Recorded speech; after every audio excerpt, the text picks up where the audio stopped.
Greetings, everyone. Welcome to Monday night. Hope everyone's doing well. Cheers, mate. G'day, Shoe Kitty. Yeah. G'day, Bourbon Whiskey Love Society. G'day, Anthony. Cheers, mate. Just pouring a beer.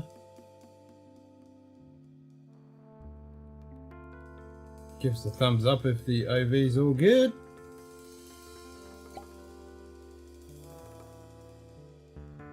Get a bit of a head on this. There we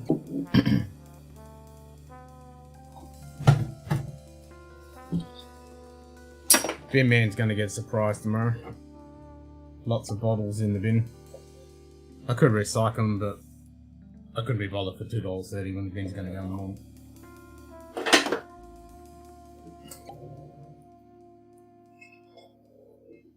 So after Eric reviewed this one on, and I was on his live stream, Eric and Greg, sorry, Greg's stream. Yeah, I decided to go and grab it, and I'm gonna pop this very shortly. Pick it up Friday. Yeah.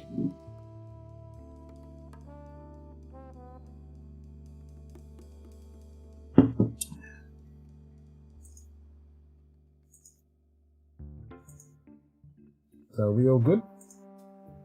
Is it working? I think so.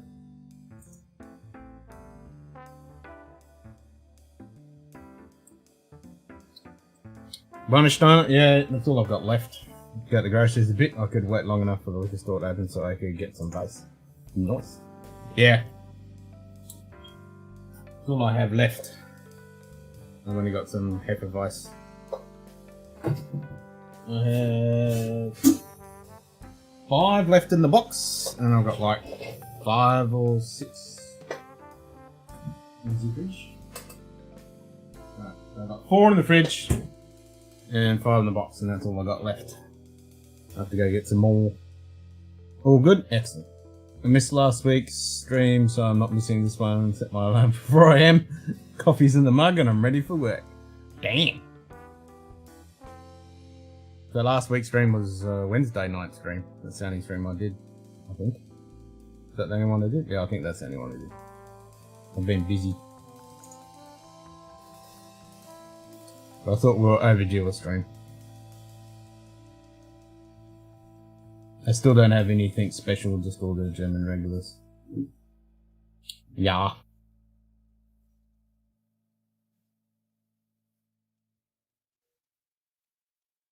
Yeah, I went into one of the shops the other day and very small amount of selection available. Alright, let's crack this open.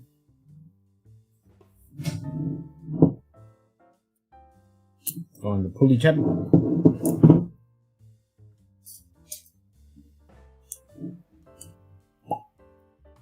Nice pop. G'day, Vlad. Hope you had a good dinner, mate. Vlad. Cheers, mate.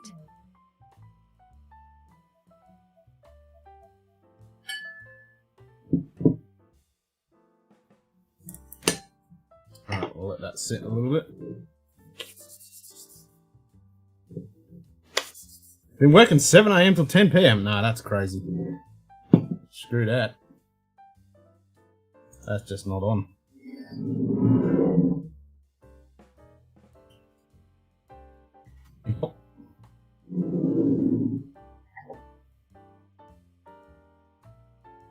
Good day. Nightbot. Cheers, mate. Stupid nightbot. Alright. So we'll try that in a minute. Be the first pour I've had since last stream. I think, yeah. I've had a couple of beers, but that's about it.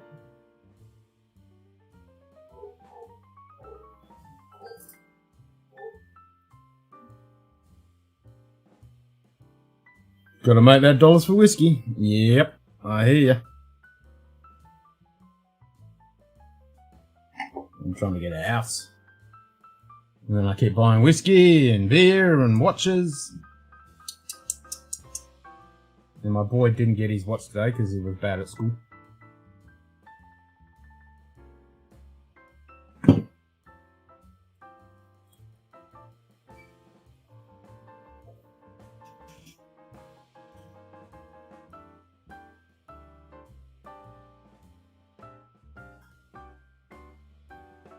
Hey, saw this picture on Discord? Yep. Yeah, that's the recent one. We got the Glenmorangie X, which is actually...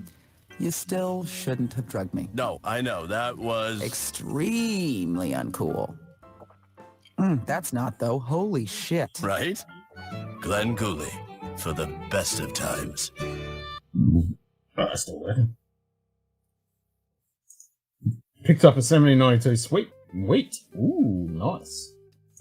Started working 4 AM today, but was done at 8, so the rest of the day is mine. Just starting a review on the Kill Home Macchia Bay collaborative acting. Noise. Yes, the watch arrived today. I actually got the notification on... I think I got the email or the notification on my phone. It was like, delivered. And I went, what? I didn't hear the delivery, man. I was home all day. Oh, except for this morning when I dropped him off to school. But this was like at 11 o'clock or something. And I went, what? So I went out to the letterbox and it was like, yeah, it was delivered. So I set it up and still sitting on time and keeping good time. And then, yeah, when Carly came home, said that he was a little shit at school. So, yeah, he's got to prove it for the next 2 days and not be a shit at school and he'll get to have it. But Carly just showed me in his exercise, one of his exercise books, he drew a picture.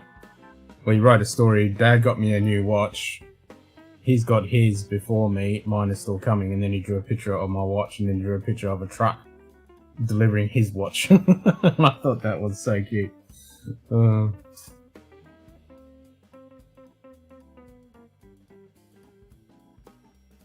So he's pretty, yeah, kids.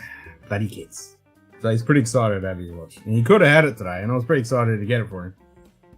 But he was a little shit, so you can get it. Yeah, I think he'll be a good boy too. When I just said goodnight to him, I showed him the loom on my watch. On this Larko, and he's like, does mine have that? And I said, no, yours doesn't have that, but if you look after this watch, I'll get you one with the loom on it. Okay.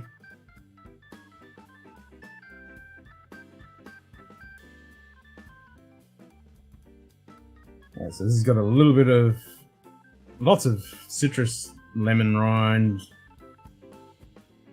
orange juice. A little bit of melon, grass, a little bit of young spirit. Oh, and pretty pleasant.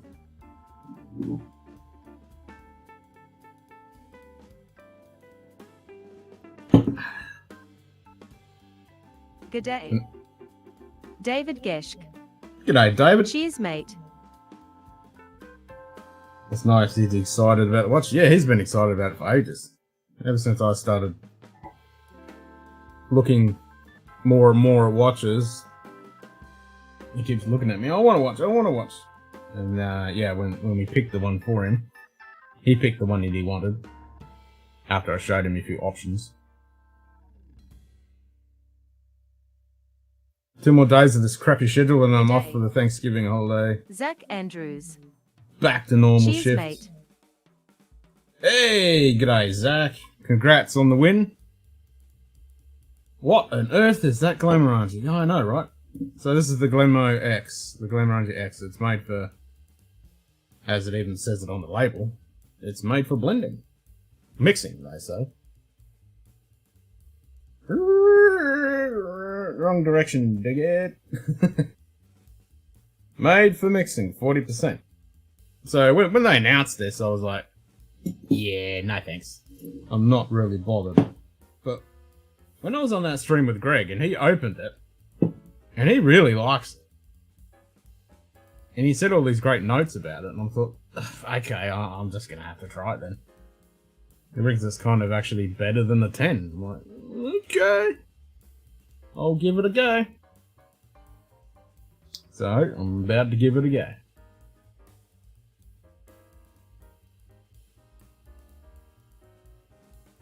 I was just thinking this morning, same as you, Anthony, when we've got Thanksgiving off, my lad will be off for the summer holidays. So he'll be here for months. Drive me up the wall!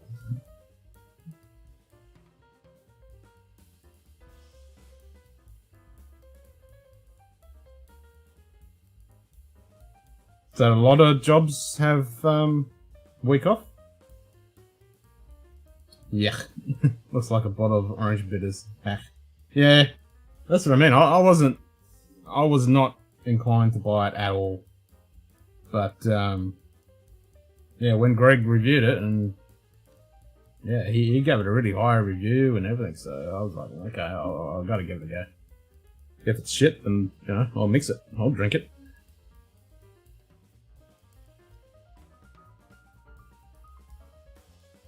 Six watching and only one like. Smash that like button. Excuse me, 2. Oh, it only says 1 on my end, but that's alright. It'll all be cool soon when the integration is actually working, because when, now there's 2. When someone actually hits like, I'll be able to have an animation and a thank you pop up on screen. Which would be really cool. But I've got to wait for that to get released. There is a beta version out in the wild. But I shall let the other peoples play with the beta to iron out the kinks in it. And then we shall implement it and make all these cool things and be able to do all sorts of play games, and when people pop up with like buttons and all that sort of stuff. Yes, thank you everyone for the likes.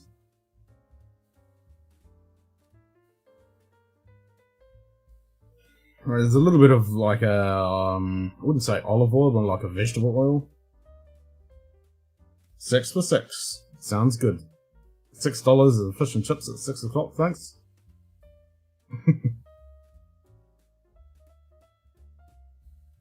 These companies don't give Monday or Wednesday off much, but Thursday and Friday only times at the gas stations, hospitals, stores, holiday sales, Friday. Yeah, well, that's true. It's all Friday. Crazy Friday sales, Black Friday. Like, I just bought another watch today with a Black Friday sale. Made pretty good savings on that watch. It's one I've been eyeballing for a while, and all the prices were out of stock. Sold out.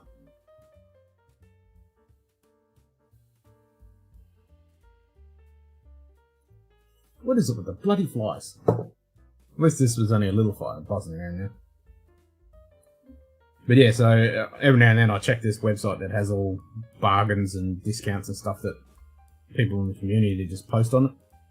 And it come up with that Seiko that I've been looking at, and I'm like, hell yeah, I'm having that. Black Friday is like Britain Boxer Day, and same here in Australia as well, Vlad, yes. But now Black Friday is across the world, pretty much. So our Boxing Day here in Australia and in England and Canada, I think it's the same. I'm glad it's not horseflies though. Yeah, same thing. We have lots of specials on Boxing Day after Christmas. A lot more is open in Vegas, however I'm off, and that is perfect. A couple of years ago, some huge department stores tried to do Black Friday sales on Thursday, but people having to work were not happy, I can imagine. Yeah, people get pretty crazy with those Friday sales, trampling over people and stuff. It's crazy.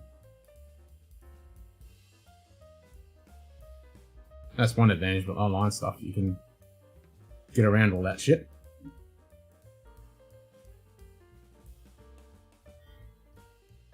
It's like a, vegetable oil fish note kind of. It's just young whiskey note.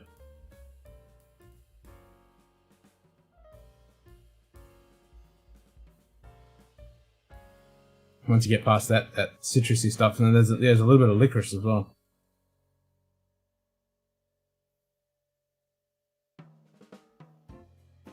Got all the hotels at 365 days a year, so some stuff that just never closed.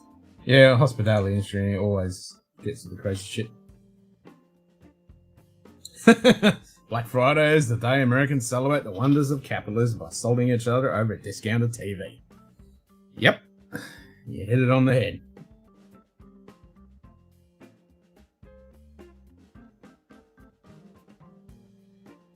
Good Going day. crazy over a TV. Top shelf, Dustin. Cheers, mate. G'day, Dustin. I know I was not going to buy this, but after Greg did his review and he really talked it up, I just had to try it.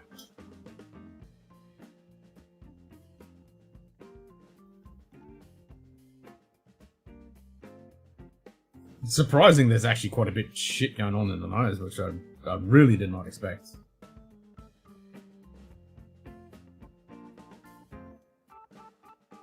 Unless it's COVID. Yeah, then they close. When you say it's licorice, it's not licorice or the horrible candy. No, this is more like anise, star anise. Yeah.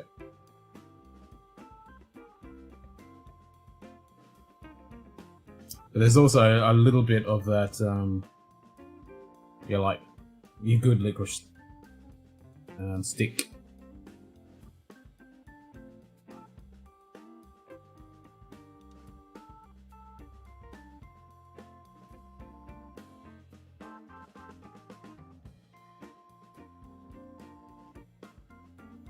Yeah, very citrusy and a little bit of vegetable oil, licorice. Okay, going in. Let's launch it.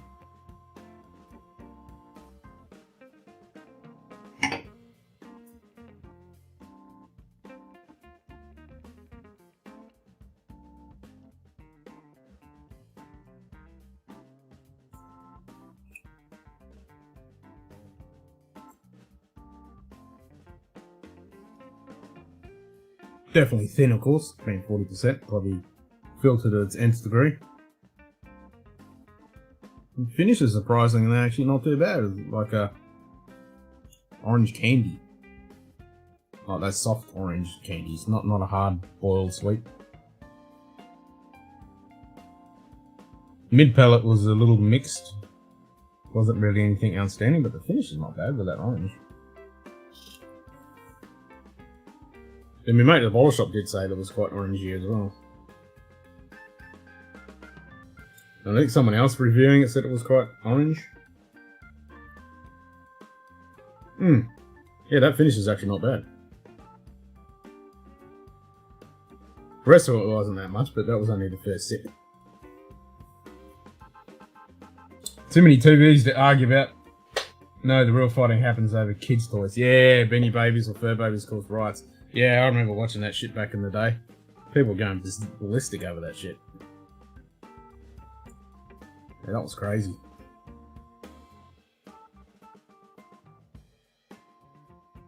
And then obviously when, you know, Nintendos and Switches and all that shit come around too, people were frothing over that stuff. And the kids were demanding it. When I did work for the CT Casinos, it was weird because they had a tribal holiday. It was closed. Yep, thank Disney. It was booming. Yeah. The irony.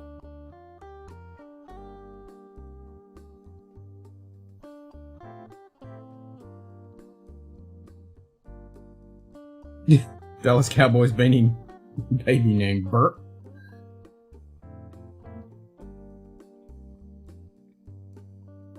Bert the Beanie Baby.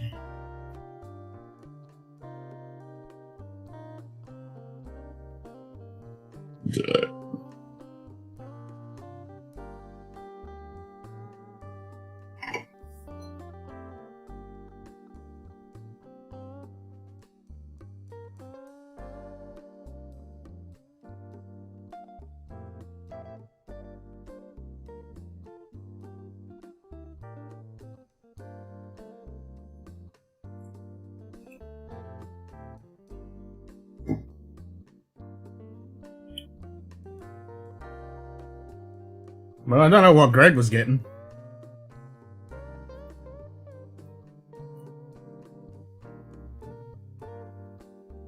I'm not getting much. It's pretty ordinary. Cousins Peter had a store that advertised fur babies on Black Friday at midnight. Ate and hit the gate. I'm not a boss of anyone, so I just do what I'm told. Harmony. Yeah.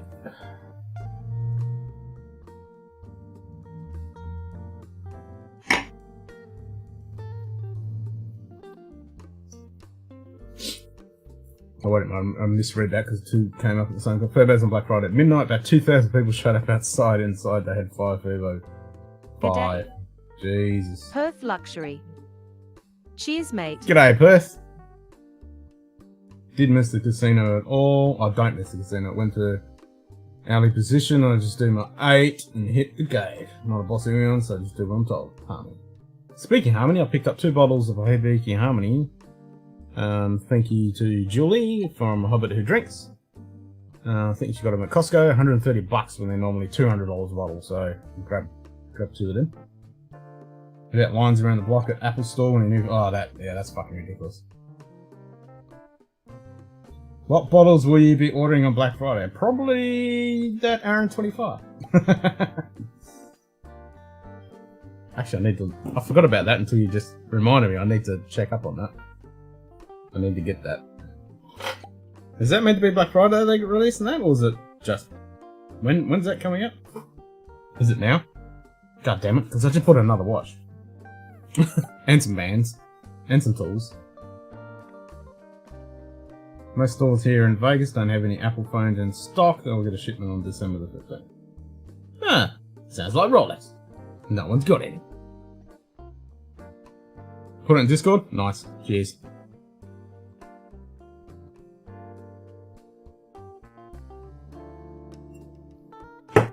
So I did do the tasting with Firkin, which was an awesome tasting. I did ask him about merch, but they haven't got back to me yet. I want a freaking Firkin shirt. So I did try. I'd actually had most of them before. I'd just forgotten about them in another tasting. So there was the new Altmore. There was a new Altmore, and I did ask him about some port finishes, and there's some more port finishes coming out in the future. I do have a bottle of the Telebarden coming, which should be good.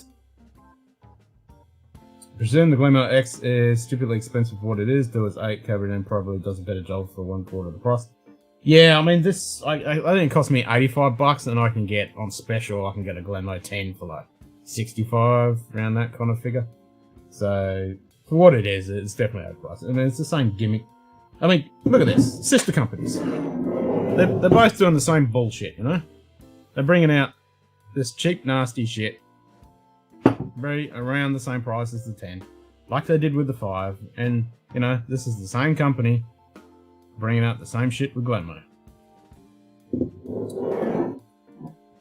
mean, that finish is not too bad on it, but I wouldn't pay the money just for that. It's... And the same with this. Just meh.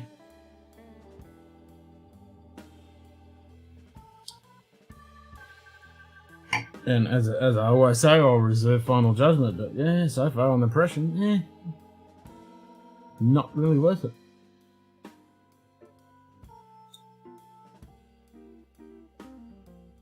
Tasted that bottle and it was good.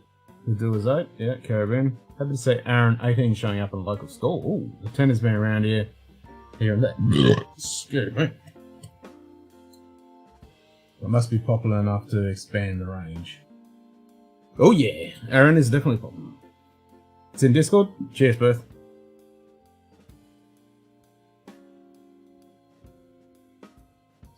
Oh, she'll jump on that. Price is if you ship the Old Man nudge nudge wink wink. Yeah.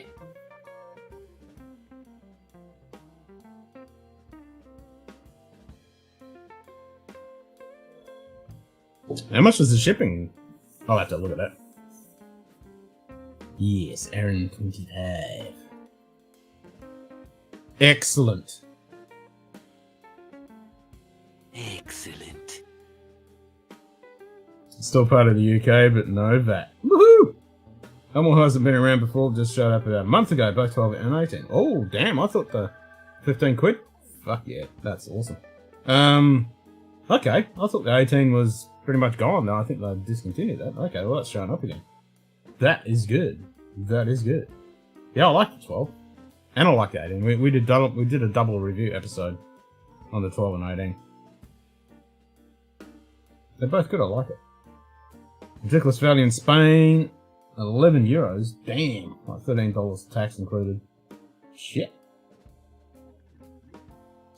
Yeah, that's a ridiculous value.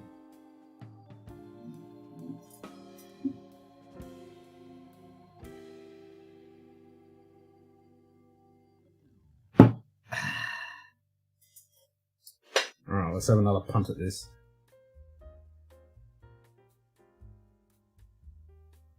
So my Vostok should get here by the end of the week, hopefully.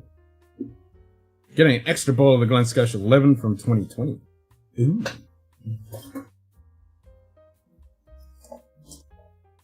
What is this one?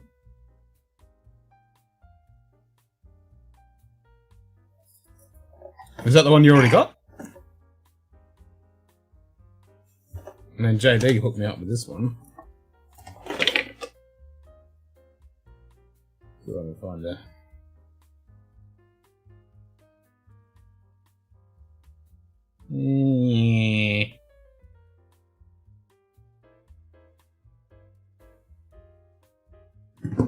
It's almost impossible to fucking see.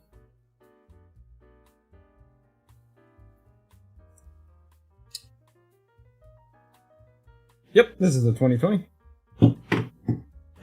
Looks like it. Yep, it's the same one. Yep, 2020. It's pretty tasty. That'll be an interesting comparison between those two.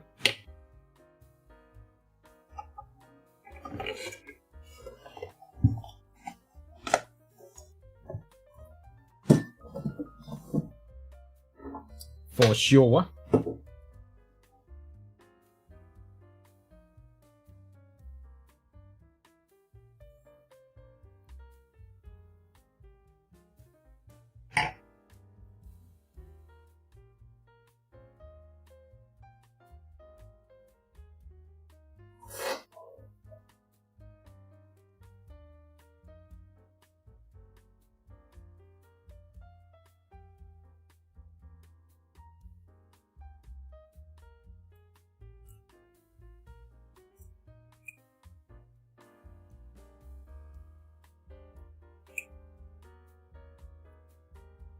Doing a Black Friday stream.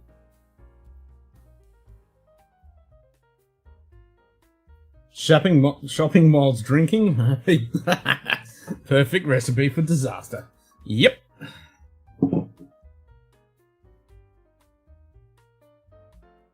Yeah, I keep looking at, like, I did the bad thing and looked on the Oz Bargain today, and that's why I picked up that 15% discount on that Seiko Presage watch that I've been looking at for a while, so I just grabbed that.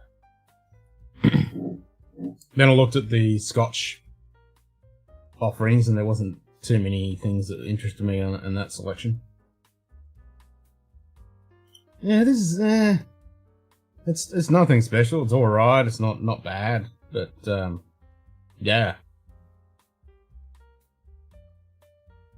I don't see how I don't know why Greg thinks it's so amazing. Maybe it just needs to open up a bit or something. I don't know. But I'm not really getting that much out of it. It's got that nice orangey note. I'll give it that. But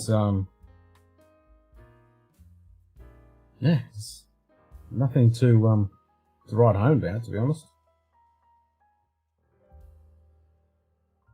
And I could see it getting overpowered by a cocktail. I mean, what cocktails are they suggesting here? Glenmorangie and tonic, okay, fair enough. You use a basic tonic. Glenmorangie and peach, yeah, that's going to complement that orangey note.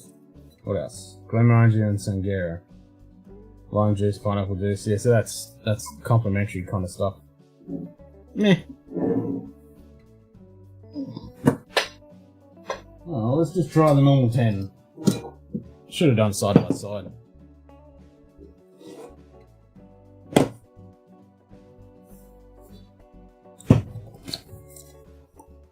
Try the straight 10.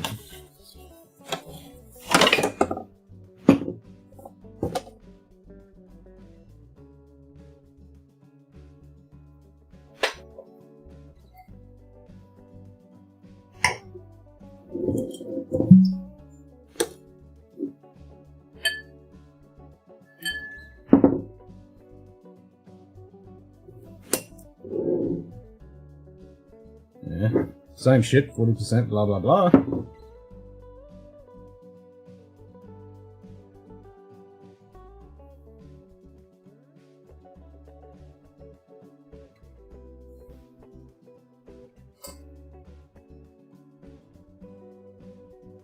Don't go and see No Time to Die, aka 007. I'd watched a bunch of reviews on it, and I did actually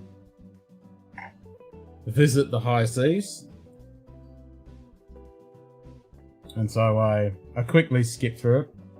I already knew what happened, which is retarded, so that's why I just haven't bothered to sit there and watch the whole thing, because I'm like, nope!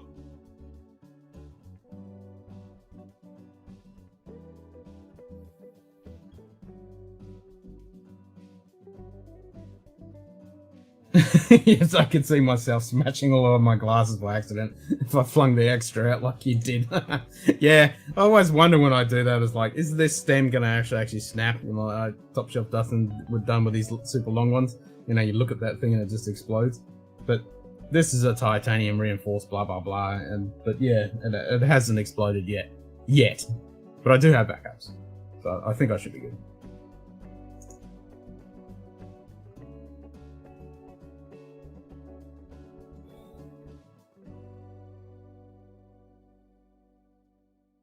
Alright, so the citrus and orange, you know, the citrus orangey lemony kind of notes are dialed way back down on this. They're there, but this is kind of a little bit more richer and complex, but everything is dialed way back a little bit. There's still that vegetable note.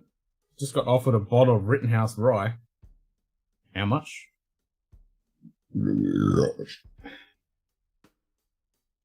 Rittenhouse Rye is actually not that bad. If it's a good price, it'd be worth grabbing.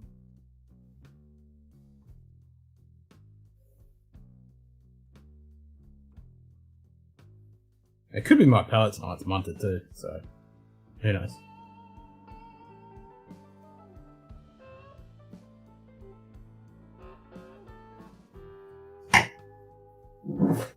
More beer, that'll fix everything.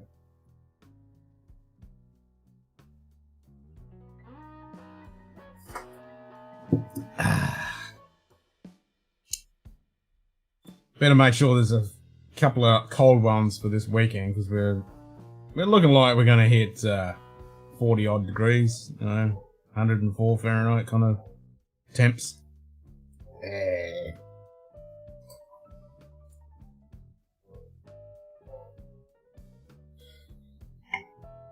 So my kid's got his dance concert this weekend. Well, all the kids have, so he's doing hip hop and tap and jazz and stuff. So, and acro, he's gonna be sweating his guts out. Hopefully, I've got lots of aircon. If I can swing my arm and smash the crap out of below sapphire glass, a little glass ain't gonna be toasted. yeah, that's true. That is true. Actually, today I was doing something and I turned and went like that, and side of my watch hit the side of the bloody doorknob. I'm like, Jesus! 40 degrees? That's nice, yeah, I know, right? Screw that shit. Yep, summer's coming.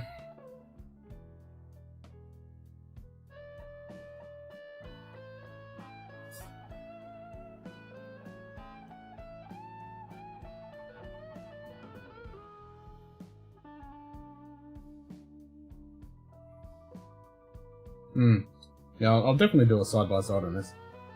So we're probably going to, if we can make it happen, we're going to record a episode tomorrow night, so we might just do that.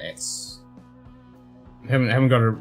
Actually, we did film this, the 10. But then I realised, wait a minute, we didn't talk about anything with the drafts, and then I had to go out and buy the 10, so we need to redo the 10 episode. But since the X is new, we could talk about that one, I suppose. Oh yeah, door handle can be detrimental to watch. No display, too much experience. Yep, that and projectors. When I was working in the cinema, projectors, mate. I mean, those big old bastards with their sharp corners and lots of steel, they disintegrate watch faces very rapidly.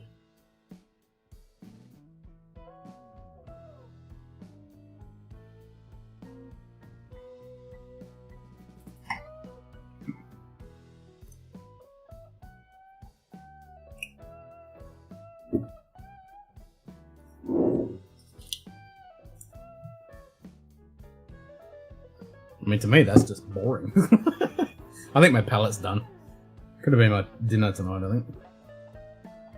I think I might just have to punch up the ABV and add some peat.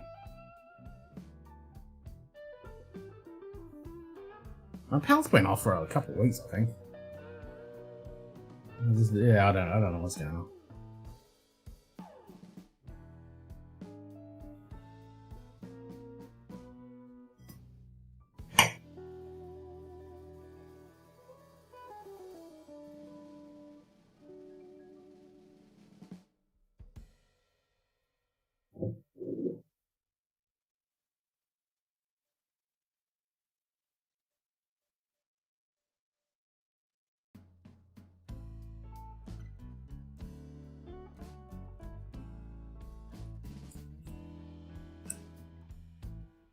Yeah, that's just good old Glenmo 10. I will say this has a bit more of that orangey note that does carry on through on the finish. Where the finish on this is a little bit thinner and shorter. So what's consensus on X? Good or not good? I just step away. Much the muchness. This is pretty much the similar to the normal 10. But this has got dialed up that orangey note that just hangs around for a bit. It's a bit more... It's like one of those soft orange candies, if you've ever had them. It's got that kind of finish to it. This is just a good, standard malt. With a little bit of citrus. But very, very subtle. And Good this day. is just dialed up. So, I can see... Daniel Strachan. Grandmaster Cheese 10 is mate. perfect. For 20 quid. Yeah, I totally agree, Daniel. And yeah, this being, you know, 10, 15 bucks depending on where you are and what prices. More. That's kind of a bit much to chew, I think. Especially when you can just grab something like Monkey Shoulder. But that orange is quite nice. I will give it that. Burn the heat. Geez, I only bought it because Greg really liked it, and I had to try it. But yeah, for what I've had so far, it's like,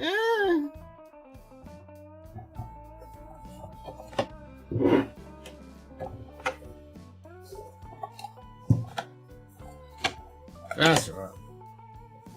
Had to give it a go, and I wasn't gonna bother about it at all.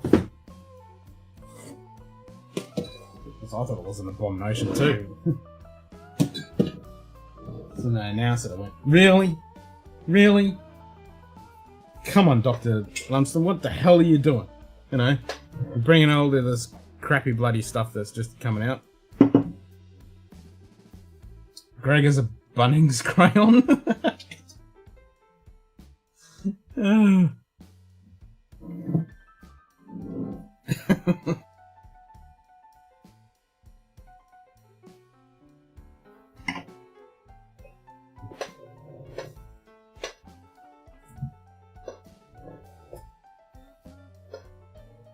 Yeah, it's not good seeing Glenmorangie go the way of Ardbeg. So what the hell are they doing? What? Stop bringing out all this shit.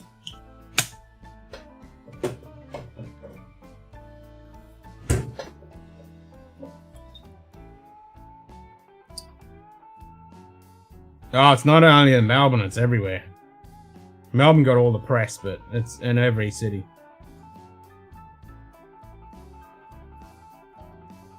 There's been protests in every city.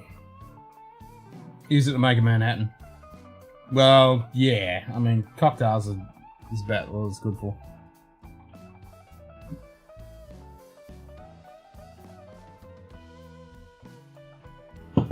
Oh, now it's getting into the summer months, so I might actually make some cocktails with it. Might use it for the cocktail episode. I think it'd probably be pretty good. I mean, they're saying tonic and... Yeah, they're saying with a bit of tonic, that could work. And some peach iced tea. Yeah. In a highball, that actually might be alright.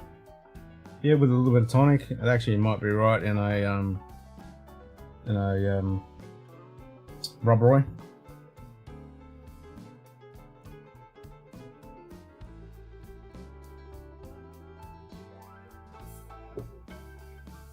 You'd probably need a shitload more orange if you did it in the Manhattan.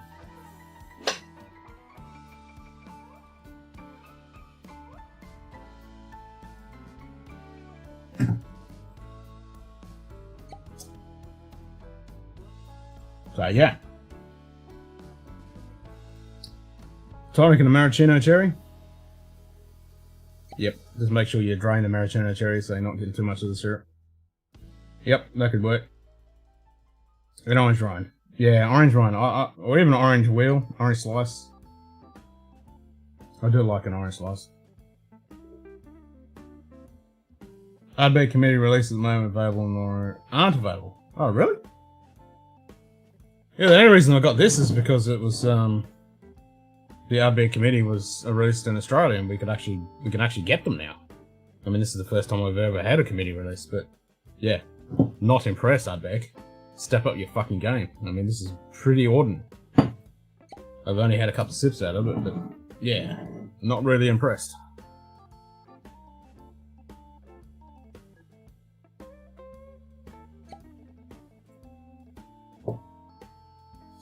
Same with this X, you know, if you're going to make it for mixing, give it a bit more kick, you know?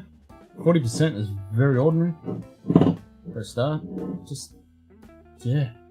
Give it a bit more flavour. You know, if you want to make a cocktail, you want that spirit to come through. I don't think that's going to... I mean, it'll get through a little bit more than maybe the 10 on certain cocktails, but... Yeah, I don't know. But still, it's not for me, you know. It's not for me. It's for your noobs. Your noobs would probably be, you know, they'd knock their socks off if they tried that. Yeah, it's definitely not for us. Okay, another newbie question. What is the difference between committee release and normal Hoover's committee? Okay, so the Ardbeg committee is just a bunch of people that pretty much just subscribe to the committee and you buy their releases.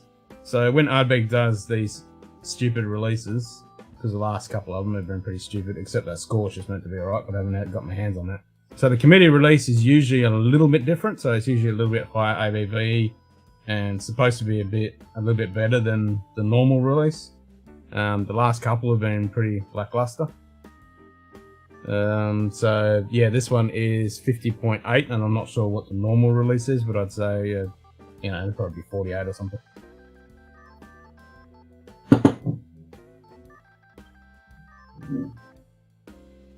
So it's like if you think of watches, it's like a limited. So it's like Rolex doing a two-tone of one of their normal releases. You know, limited run of a two-tone. You know, everything else is the same thing about it. So it's just a little tweak. At least they didn't do what Jameson's Orange done and bowled it at 30. Gee, what?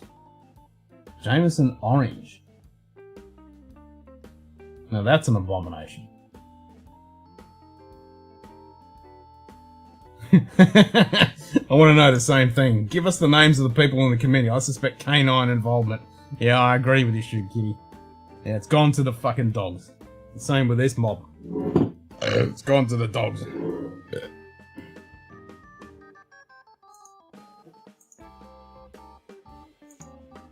Now, anytime, Plaid, always ask. That's the best thing to do, man.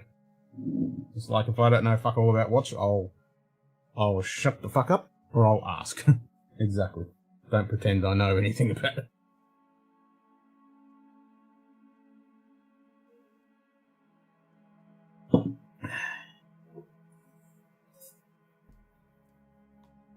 Limited edition picked by Numbnut Taster fans. Numbnut Tater fans. Yep.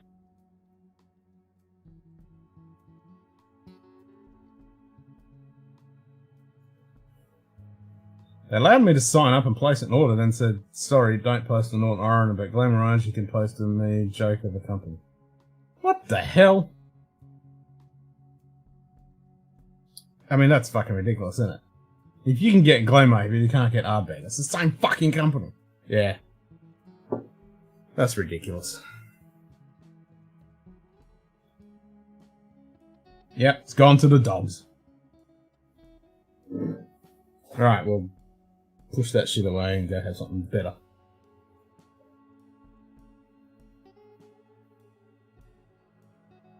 Do you want to go straight into some peat? Yeah, let's do it. So since I got this one, and I wasn't too impressed with this, to be honest, either. On the first try.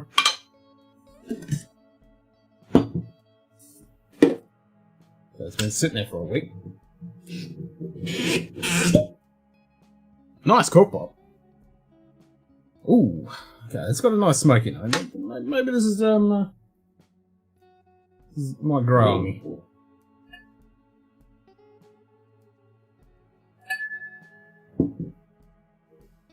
Okay, that's better.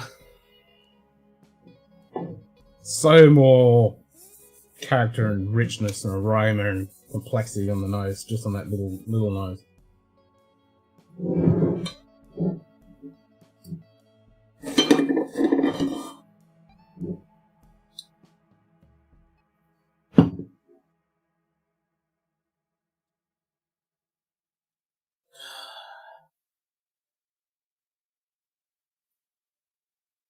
I can see Isla from my house, for fuck's sake. Throw rocks at him. Oh god. Sending home in pigeon. Just like, fuck you, give me my bloody whiskey, you bastard. That's fucking bullshit. Oh, that's classic. I can see Isla from my house, for fuck's sake. Yeah, that's almost as bad as bloody, you know, a bunch of people in America right now are fucking doing they're doing a bottle pick for fucking Starwood. I mean, what?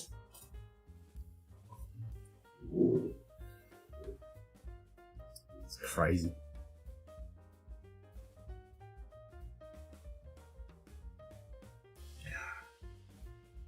Okay.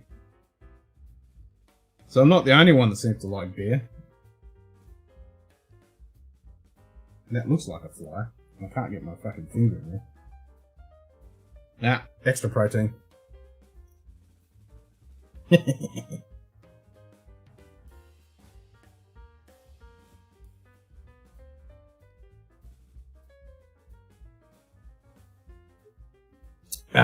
stuck down the bottom.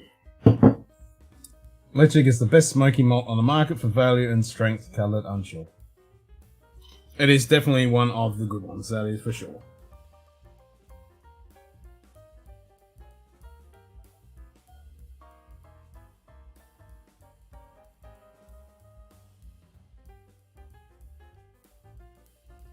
Yeah, a little fly in beer is good for health. Exactly, it's extra protein. I mean, it's a fucking tiny little fucking thing. Little gnat.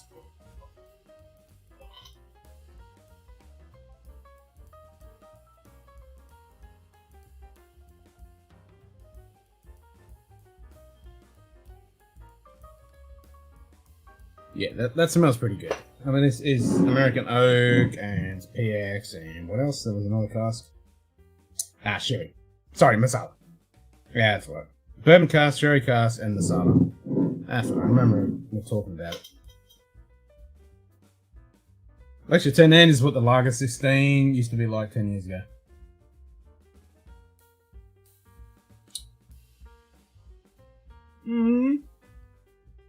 Midge beer.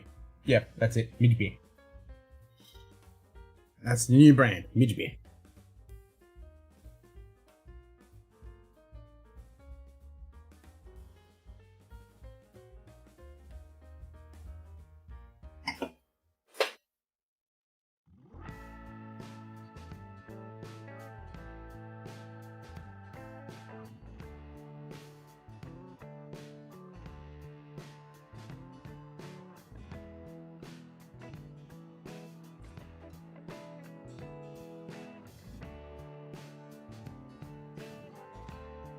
That's pretty good. Better than Air Dingo? Well, Air Dingo is a really good airline. I think if you have 1 part Midge beer and 1 part Air Dingo beer, I think that's the ultimate.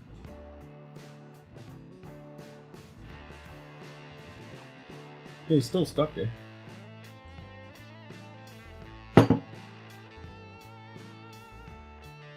That's not bad. It's got a little bit of coating, drying, masala note on the end.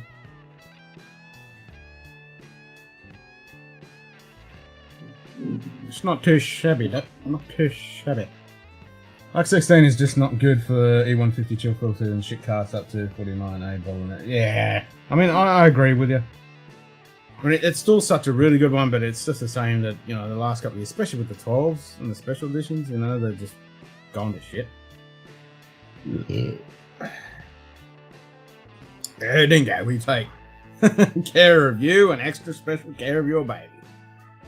Yep, that's it. Come fly with us, Aaron Dingo. Australia's national pride. Better than Qantas. I'd fly with Air Dingo any day over Qantas. I mean, I'll still pick up Lager 16 when it goes on special, but I will not pay 140 Australian for it. Where did you order that? Oh, you ordered because NATO. I've been wanting that fucking Cheers, thing. mate. I've been goddamn wanting that bloody 12 cast drink. G'day, NATO. Ordered I got a 3:30 AM start, so this is lightning in and out visit. Might catch you in the morning. Yeah, I'll probably still be here. Because it's only early. It's only 20 past 9. So, yep. 3:30 AM start, man. Fuck that. That is brutal.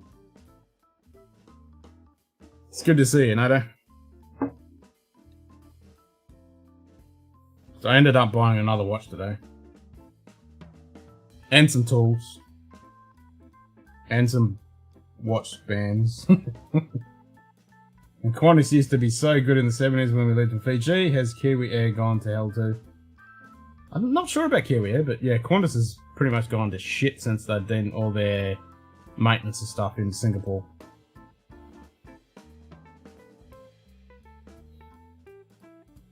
Cheers, Nato. Sleep well, mate.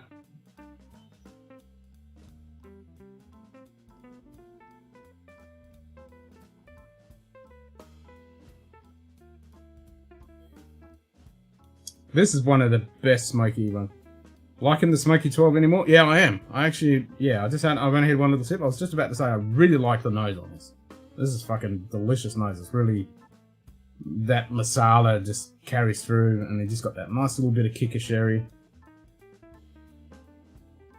And that lovely little smoke just wafts all around over the top of it like a fluffy cloud.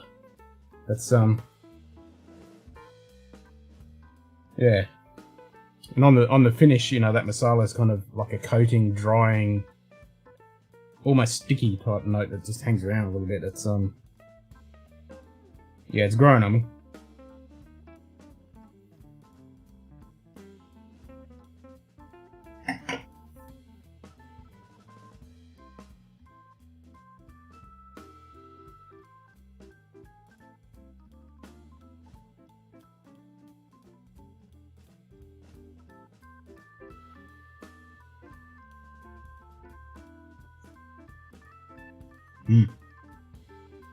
There's definitely more masala than sherry cask influence.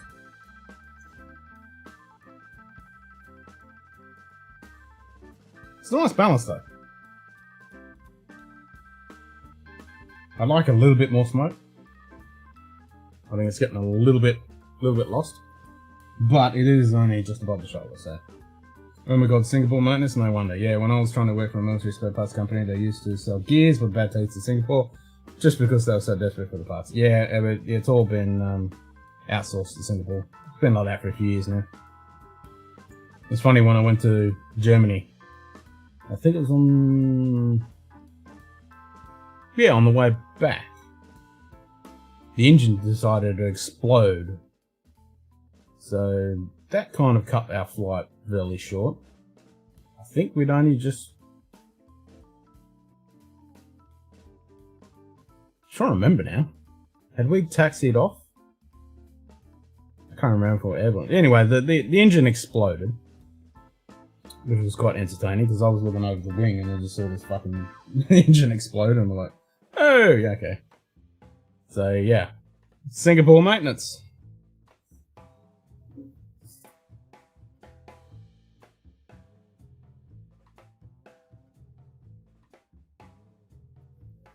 A few people were freaking out in that plane. I'm like, freaking out? I ain't gonna fucking help you.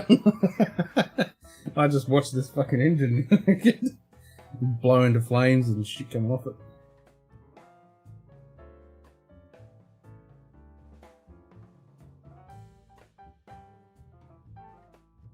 Yeah, I'm trying to remember if we were actually airborne or not. I know we weren't airborne for long if we were. I think we were just... I can't remember. I think we might have just... You know, we were cranking up. We were just about to get airborne. Or if we did, it was pretty much a touch and go.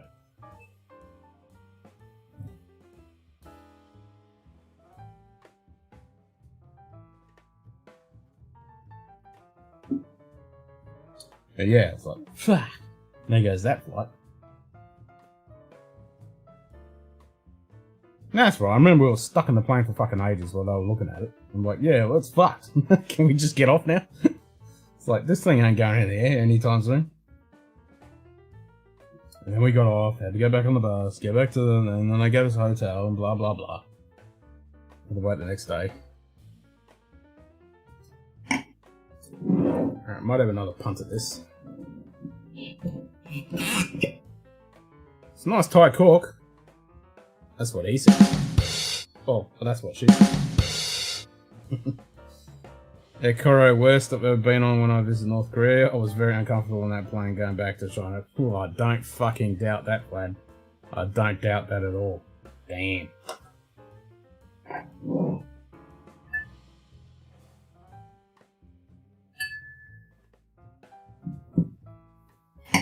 So, did you get all the sheep and the donkey in tonight? DPRK airline food actually not awful though. Huh. There you go. So the plane might fall out of the sky, but you'll at least be fed well.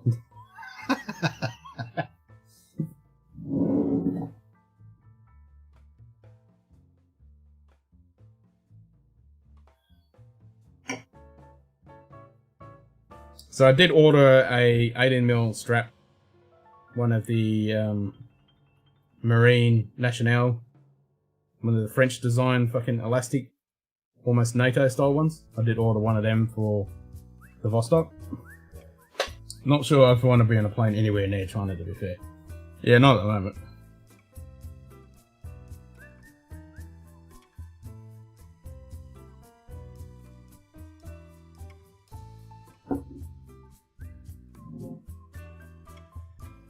Oh, Vlad, can you put it in the Discord, those couple of links that you get your bezels and stuff for that Vostok?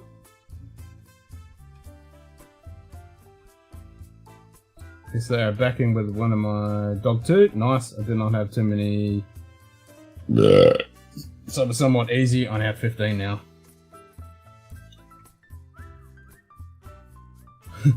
Last 50 or next 50. Yeah, pretty much.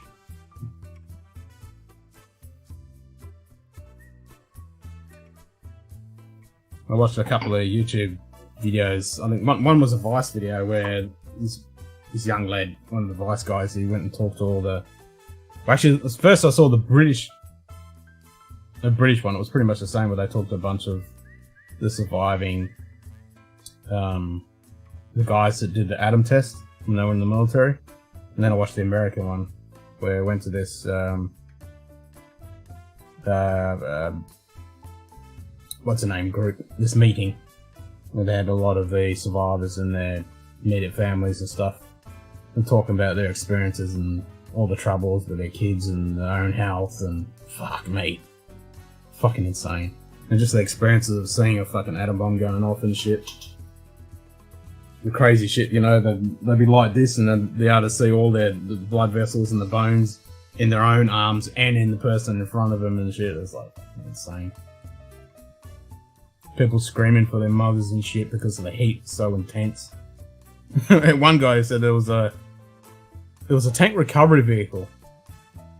Like because they were in the trenches, like the British, they were on the Navy vessels, and these American guys, they were in the trenches when their bombs went off. And he never forgot there was this tank recovery vehicle, and it was just a puddle of metal. It's like, fuck me dead.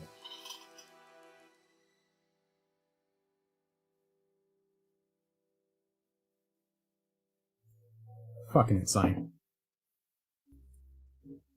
And they were pretty much only till recently, they weren't allowed to talk about it at all, even to their own comrades. They were not allowed to talk about it. Couldn't tell their kids, couldn't tell their wife, couldn't tell their buddies, you know, they weren't allowed to discuss it all. With a threat of treason, jail, you know, all that shit. No, not Hiroshima. This was the American and British atomic bomb testings in the 60s and 50s and 60s. Where, you know, they were using the military as just fucking guinea pigs.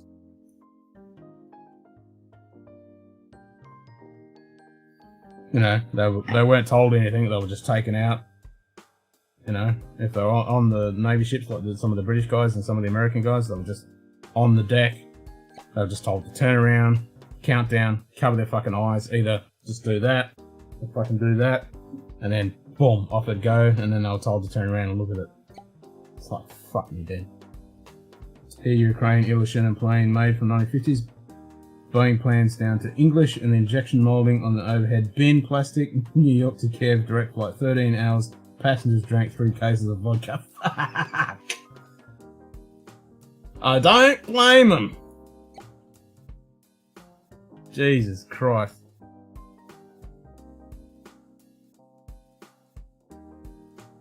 That's fucking crazy shit, isn't it?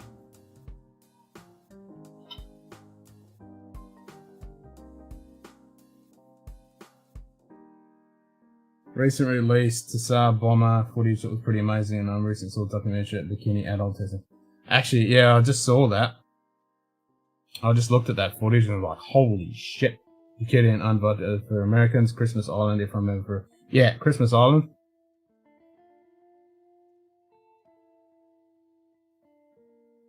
It's like, yeah, over 2,000 fucking tests.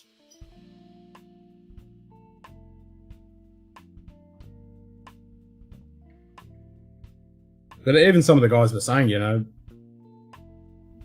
that was pretty amazing to see, you know, never want to see it again, but the power and the awesomeness and just the colours and everything, they said were unbelievable. Cheers, mate. G'day, JD. Where's Waldo? I mean, Ken. What's up, mate? Good to see you, mate. You counting down the days? Cheers, everyone. Got to get on the road for work. No worries, Anthony. You enjoy your last couple of days, and then, yeah, make sure you're really, really enjoy that week off.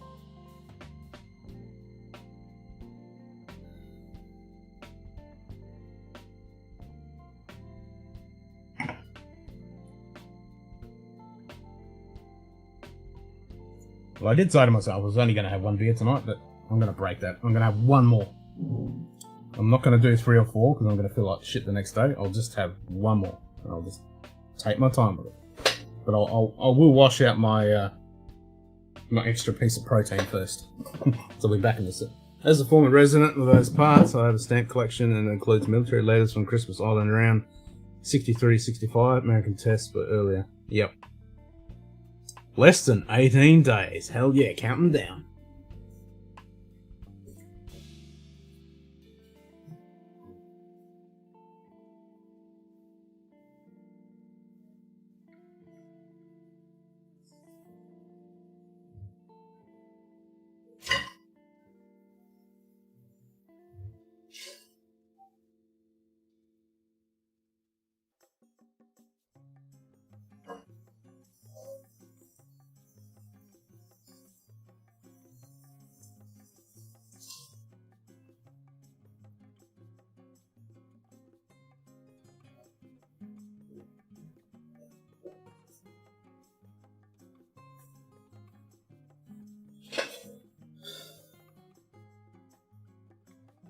Officers behind the Tsar bomber said they'd never test anything like that again, as they were literally scared of incinerating the Earth's atmosphere.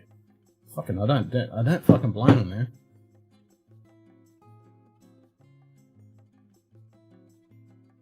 And that's what some of these vets were saying. And they were saying kids these days just don't have any appreciation of the destructive power or something like that. You know, they just don't understand it. Weeks off my normal businesses so I can work my other business. I need a holiday. So bomber was to make sure that the whole mutual destruction thing was definite. Yeah. Or definitive. They know all of that now, but didn't back then. Britain-French test caused a lot of protest for not being underground from them. Yeah, exactly. Exactly. Should say the full of Star Bomber. They got released not too long. Yeah, I saw it. I saw it, like, yesterday. It's, like, fucking insane. Yeah, well, that's what put me down this rabbit hole, because I saw it pop up on my feed, and I went, oh shit, okay, I'll watch that. I'm like, wow. And, yeah, the footage is insane. Like, the colours and just, it's fucking insane. It's just a, whew. And then, yeah, I just went down that rabbit hole of watching a whole bunch of atom bomb stuff. Which I have done quite often in the past, but I hadn't seen these other couple of docos where they were interviewing guys.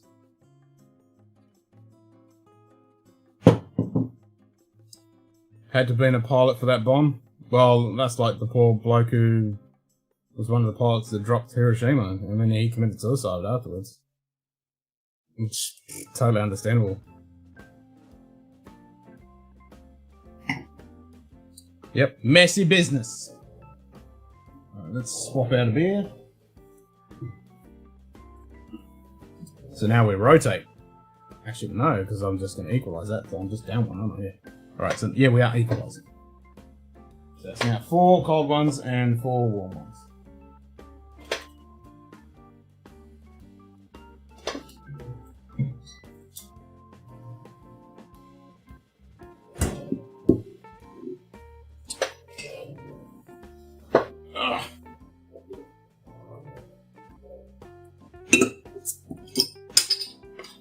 It's insane what you can do splitting the atom. If only we'd use all those destructive capabilities and actually use it for good.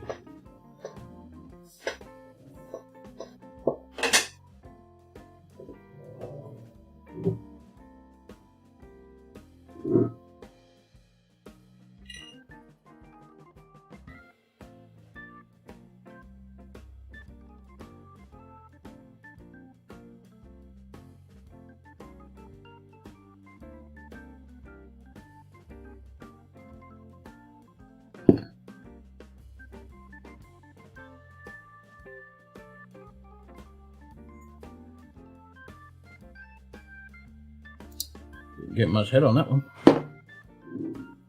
That's what she said.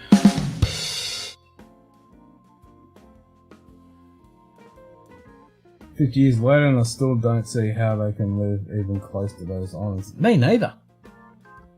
I don't get that. It's like even here in Australia where they did a bit of testing and stuff, and it's all radiated to hell, and it's like you just can't go there. Pine Captains. Talking to one of my military buddies, and it's like you had to go to that area and stuff, and they're like, yep, that's just a no-go zone.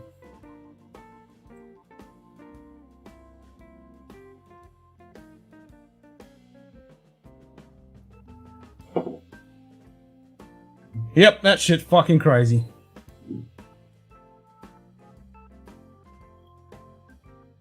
And there's still millions of fucking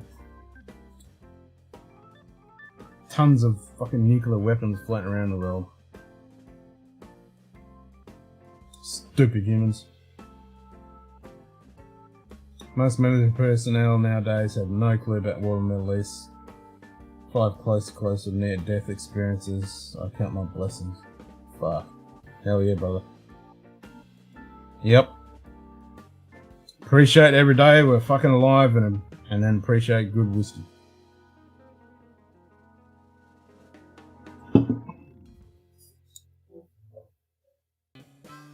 Yep, every day is a blessing. Might suck, but still a fucking blessing. Good day. Whiskey refugee.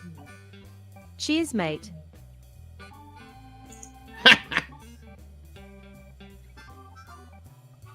Whiskey refugee, nukes don't scare me. Nah, they just obliterate you. Just chilling it. Hell, I just found your channel. Just want to say g'day and get some whiskey up ya. Up ya, fuck beer. Hey, nothing wrong with a good beer too, especially when it's hot. Have you seen first prototype for a Manhattan Project bomb opener made it? Yes, the big round funny one. Yep, they made funny name. I can't remember, but it looked like something I built in my barn. Yeah, exactly. Yeah. Yep. Was that Little Boy? No, that was the one they dropped, wasn't it? Yeah, what was that?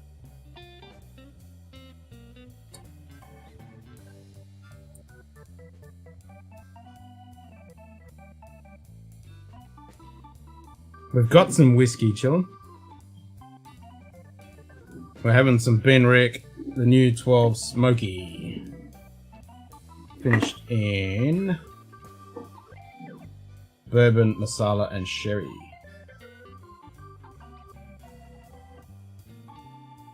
Little Boy and Fat Boy, yeah, they were the ones that they dropped. I'm just trying to remember the name of that freaky little thing that they, because that's the one they made that big apparatus and I just hang it and then blow it up. And that fucking stand thing. Gizmo Gadget or something. Yeah, that's it. Yeah, something like that. Yeah, I think you're right. Gizmo. Gizmo sounds like it.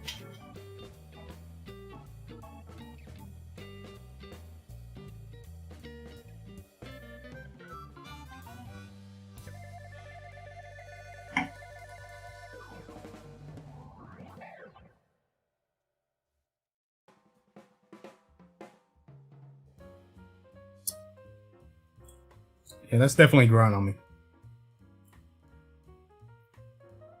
A little bit more smoke would be nice, but it's not fucking bad.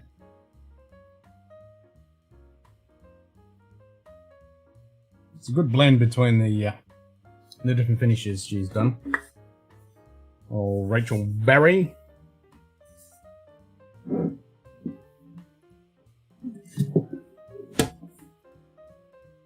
It's better than the Curiosity, let's put it that way.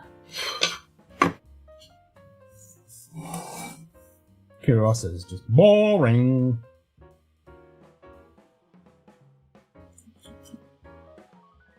Yeah, it's not bad. Not bad.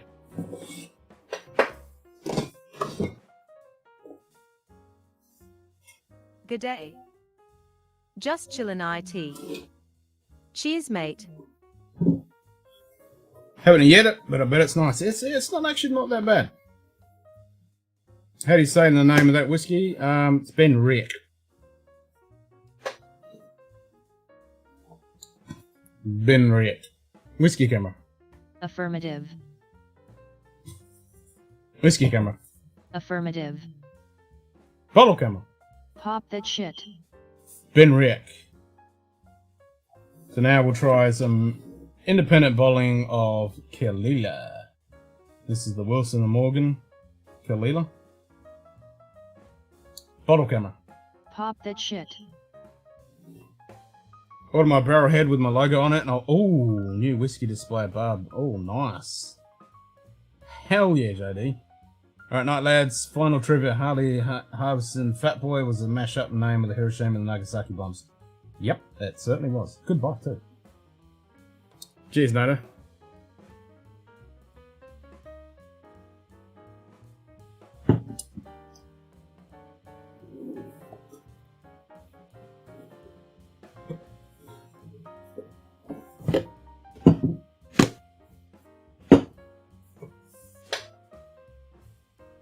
So is that barrel head, is that getting like burnt in, or is it getting carved in, or both? Carved and burnt?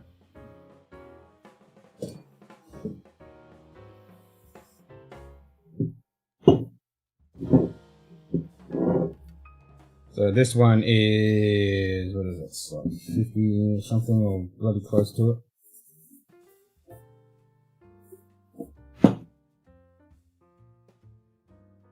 $60.1. I was trying to say, when I said 50, I was like, nah, I think this one's higher. The other one I was thinking of was the Tobermory. Do you remember the name of the distiller that Andrew on Archie's channel is selling the barrel off that he has bombed in Scotland?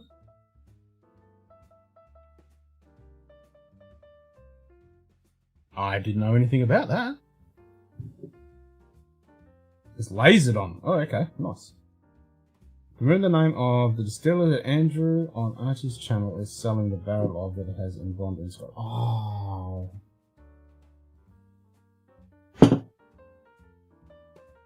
No, I don't. I must have been working or something because I do remember something about it. Yeah, I don't think I saw anything about that.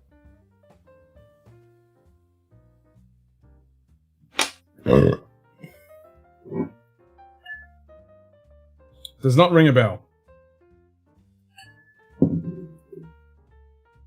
Oh, shitload of honey sweetness, nectar as well.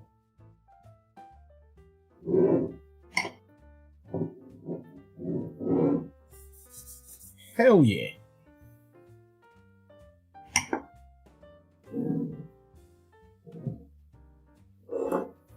You made super chat when you were saying you had a barrel that is currently 9 years old, I think you said.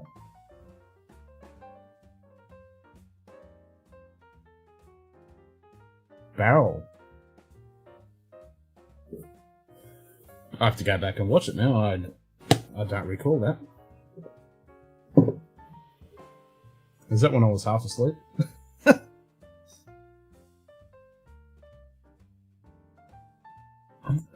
I fuzzily remember something about a barrel.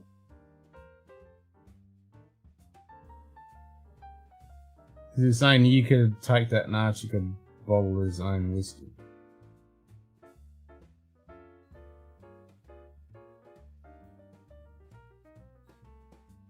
That's right. I do remember saying to Archie he could buy his own barrel and make his own whiskey.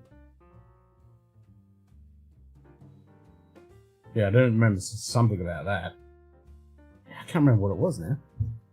What was that?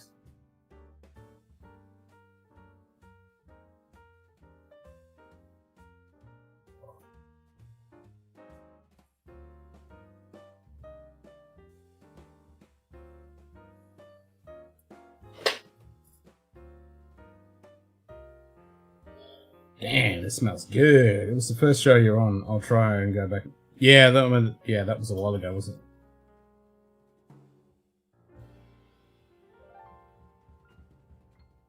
I mean, that's the problem.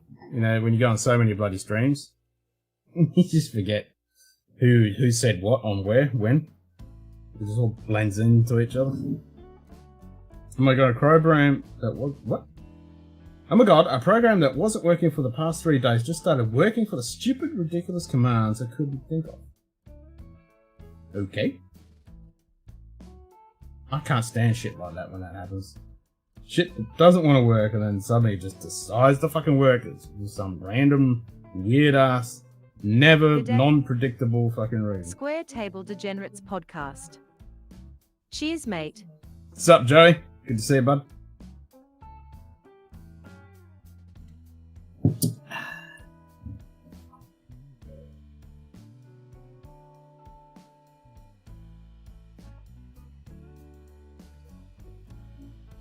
Alright, so Andrew in the morning. I just wonder how much something like that would cost because currently 9 years. Well, yeah, if it's a whole barrel, it's just not gonna be fucking cheap. I mean, that's some serious money. Because, you know, depending on the barrel, between 200, 500 bottles you can get out of it.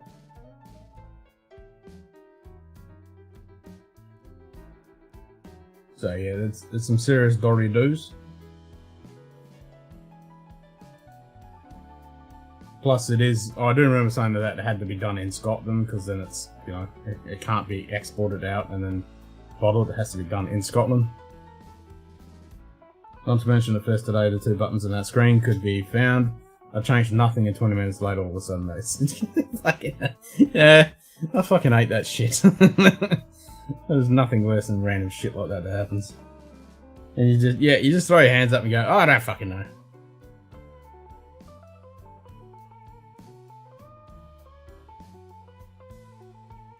It's like, oh, I had an interesting one the other day. Someone rang up early in the morning and said, oh, my printer's not working. And I said, okay, have you turned your machine on and off? Have you turned the printer on and off? Yeah, I've done that. Okay, fair enough. Is anyone else printing to that printer? Oh, I don't know. Does anyone have access to that printer? Oh, I don't know. How's that printer connected? Is it to your machine locally or is it to the network? Oh, I don't know.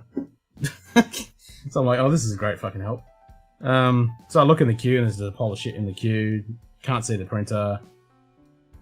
I don't even, he doesn't even know what the name of it is, so I can't even ping it, blah, blah, blah, blah, blah, blah. Anyway, so I'm sitting there trying to work all this shit out. And then I looked at another message and it was like, oh, we didn't have an internet, so we rebooted the server. I was like, oh, for fuck's sake. Would have been nice to know that early, because obviously it's just an IP fucking thing. So I just said, okay, reboot your machine again. It'll pick up a new IP, and oh, the printer seemed to work. Oh, no surprise.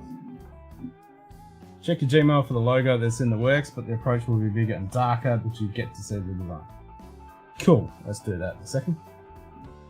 Snowfall, okay.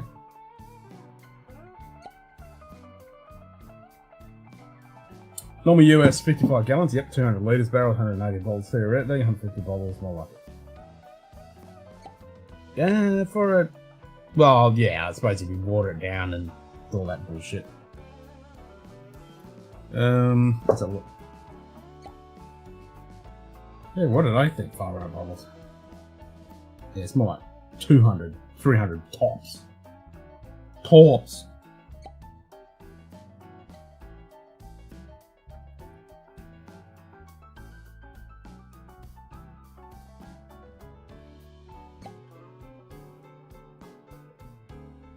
Oh, that's gonna be sick.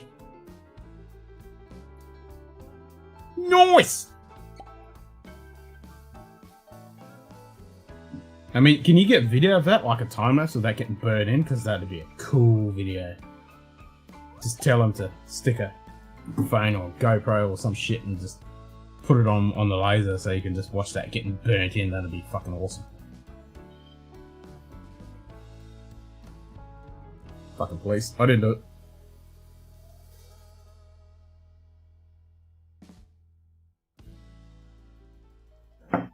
I didn't do it. Not my fault.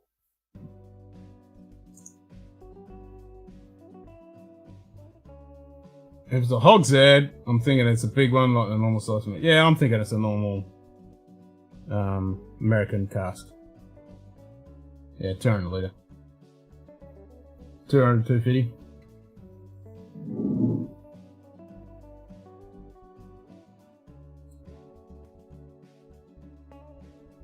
Save money on a barrel. I've converted wine barrel to a hidden whiskey bar. Nice. Are you going to do one of those ones where you open it up and it's got all your whiskey in there, or are you just going to... I saw one that was really cool. They got 2 barrels and then stuck a really nice piece of wood on top. That was a cool bar.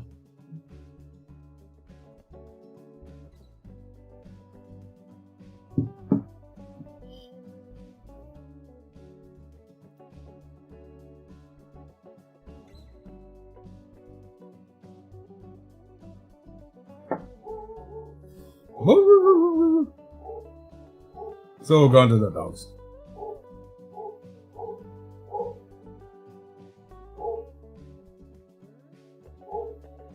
Yeah, that's what I meant. Yeah, 250 for a hogshead, 200 for a normal US.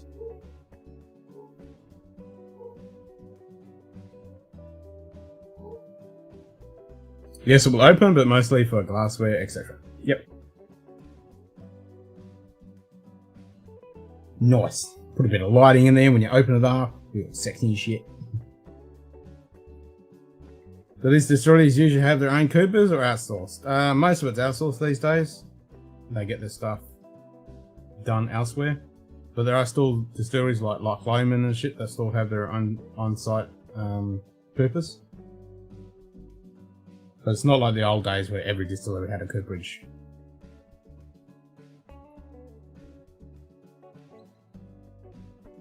Most of it's outsourced.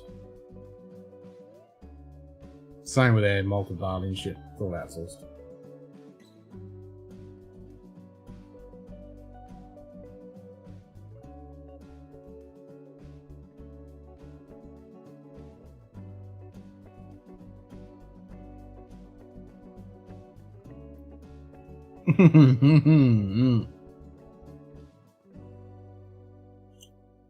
Damn, now that's a punch in the old flavour palette. Oh yeah. Whew. Damn. That wakes the old taste buds up. 60.1. Oh yeah.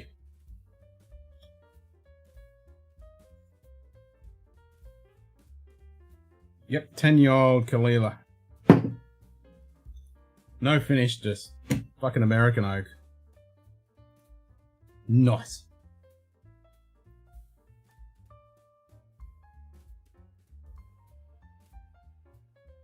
That's a completely different beast from that claim I actually started with. Night and day. Different planet. Different universe.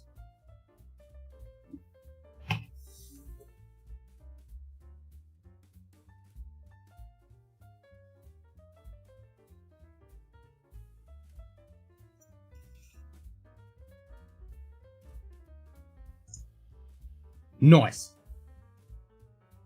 Nice. Very nice. Very nice. Helps to use the right one. There it is.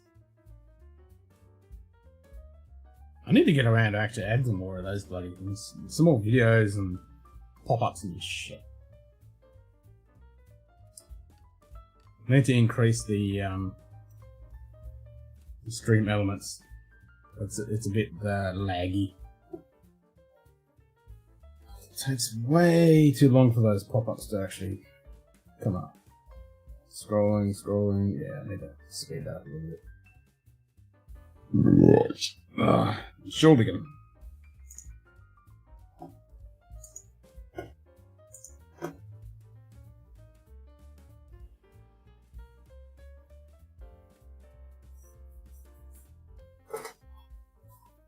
Yeah, so when I get some money, I'll have to get myself a watch box. I'm trying to find one that isn't super cheap, but I don't want one that's stupid expensive. I wouldn't mind one with a little drawer down the bottom so I can actually put my watch bands and tools and shit. Recently viewed a documentary style tour of independent stave company that make and fire barrels for many companies in America. Very cool to see. Yeah, I watched a few videos like that just recently as well. Very interesting. Watched a British one, watched an American one. And there was even this robot machine thing that would pick up the barrels and stick them over the fire and cook them and then pull them back and have the guy pull it off and roll it. And yeah, that was pretty cool to watch.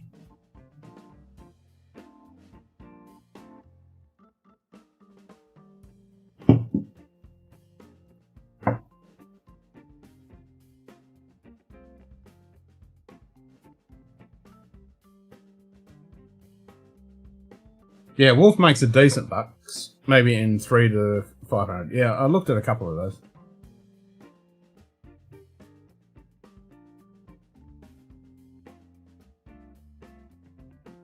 Trying to decide on what size I want to get.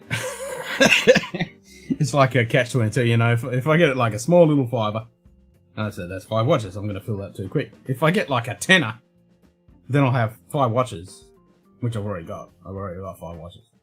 And I'm like, shit, I got 5 spaces, I need to fill that. And I was like, well, is that a good thing or a bad thing? Even though there's a shitload of watches I already want anyway, so yeah, it's probably going to get filled up. Yeah.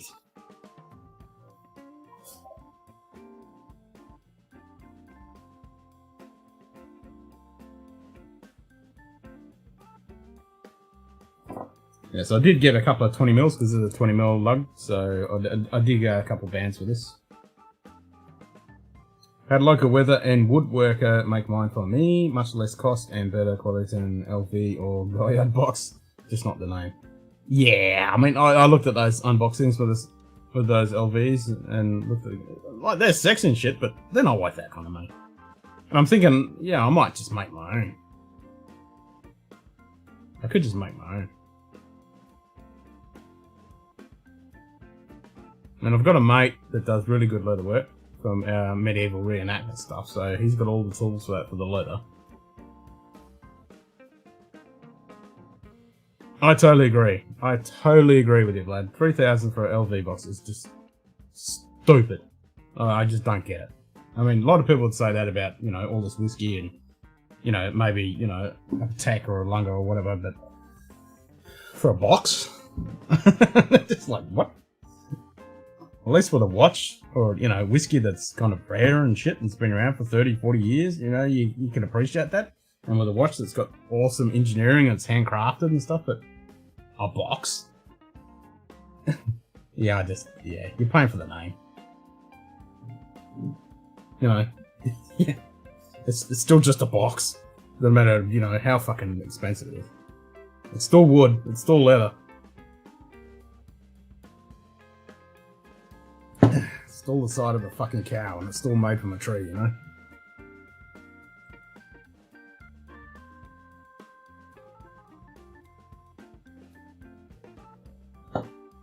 Yeah, I never got that. And same with all these bags and stuff. You know, like all that shit that Archie's got, just flog that shit off.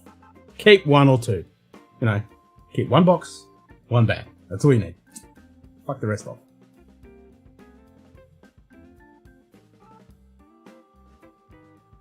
I think there are more non-outsourced semi-cooperation in the US than Scotland, but still a bunch of places, particularly the smaller ones that don't want to do it in-house.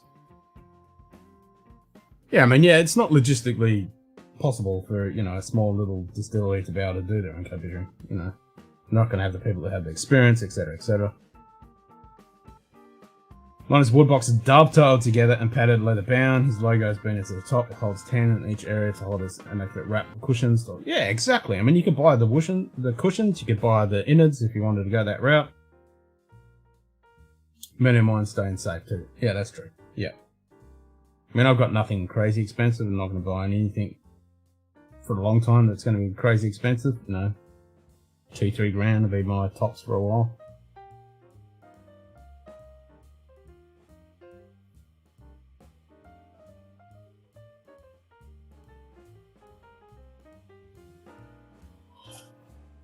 But yeah, I could just make a nice box.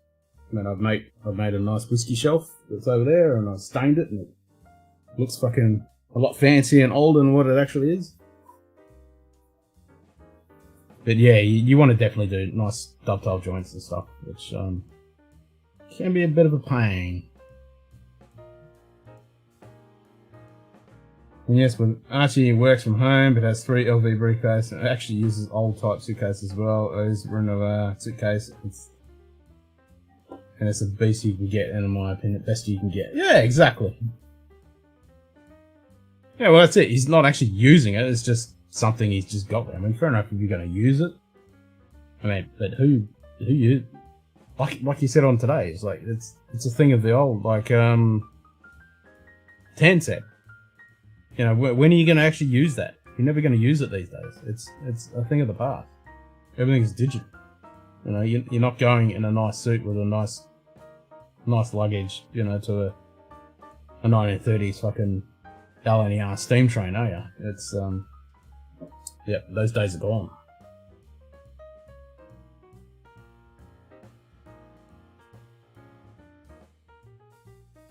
It's like somebody was saying on the stream, you know, no one's even wearing good suits anymore because, you know, everyone's working at home or no one comes into the office, so it's all just casual, you know, you're just having virtual meetings and stuff.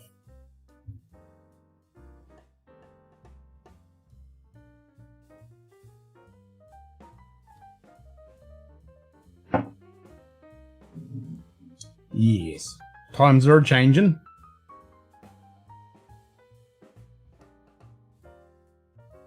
And guy that built my box on his old style hand tools. Yeah, so that's what I love. It's a lost art and I'm sure very difficult. You will not get handcrafted like that for LV on that 300. Yeah, exactly. And that's so cool that you've got somebody that you know that does it the old fashioned way, and that is worth, like, I would pay good money for that. because that is a lost, as you say, that is a lost art, and it's something I really appreciate. Like, you get old good furniture, and man, those joins and just the ornate work and that, oh, it's so good. I mean, I've got a woodworking book from, I've got one from before the turn of the century, like 18 something around, and I've got another one that's like 1930 or 1940. Yeah, really, really fucking awesome stuff with the classic tools. There's a couple of good websites, not websites, YouTube channels that actually that do the old school woodwork stuff, and there's a few guys that actually restore the old tools. I fucking love it.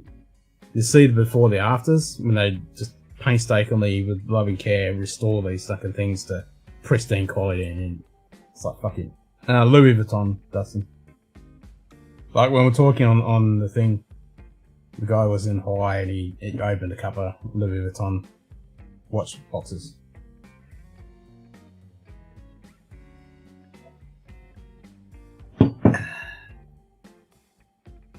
It's made to see furniture from the 1700s and realise what tools they had to build it, like the ornate desk and things. Amazing. Exactly. I love that stuff.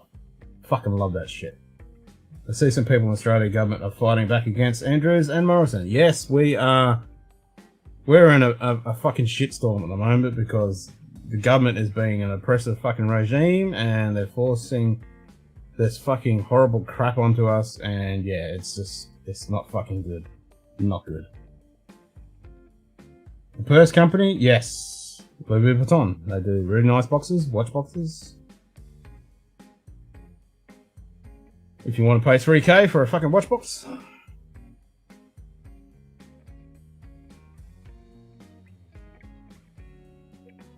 Like, Louis Vuitton actually do watches and shit as well, man. A lot of people don't know that. Yeah, it's crazy. Archie wants a Louis Vuitton streamer trunk. The man drives a damn Honda Civic. He's not even fit in his car and he has no servant. Yeah, I know exactly. It's like, you're not from the 1920s, dude. You're not in the Edwardian Victorian era. Yeah, they do watches too, man. Check it out.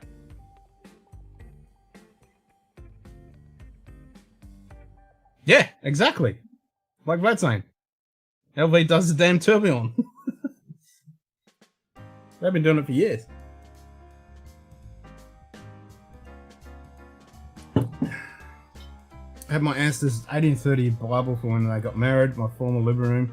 Dining tables all from the 1790 and 1850. Oh, fuck yeah. Maybe a couple of reproductions with still liners that still match. Everything Archie does says is comical. Hey, Dustin knows the arch. The pontiff. Yeah, I'm not looking at anything from a brand called Louis. You and me both, brother. You and me both.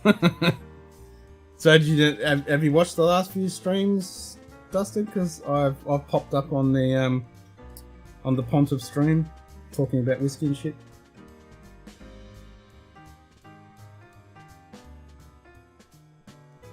Now, I would not buy a Louis Vuitton tourbillon, but they make them. Yes, I wouldn't buy one either, but yeah, they do make them. They've been making watch for a long time. A lot of people don't know that shit.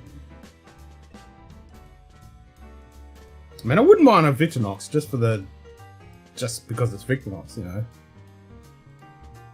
know. I'll probably grab one because it's just Victorinox. I've got an Archie to read my watches. Ah, oh, okay. You have to tell me which that is. I'll go back and yeah, we'll get an Archer review of Dustin's watches. Hell yeah! So I did pick up a Presage today, Dustin. I got the... I can't remember what the fucking number is now. I posted it in the Discord if you have a look. It's one I've been looking at for a little while. I mean, I guess technically LV Group owns Tag, and that's one cheap too. Yeah, there you go.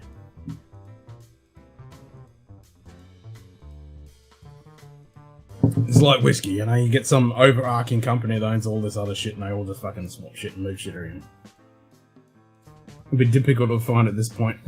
Yeah. Nah, fair enough. It's probably a while back, eh?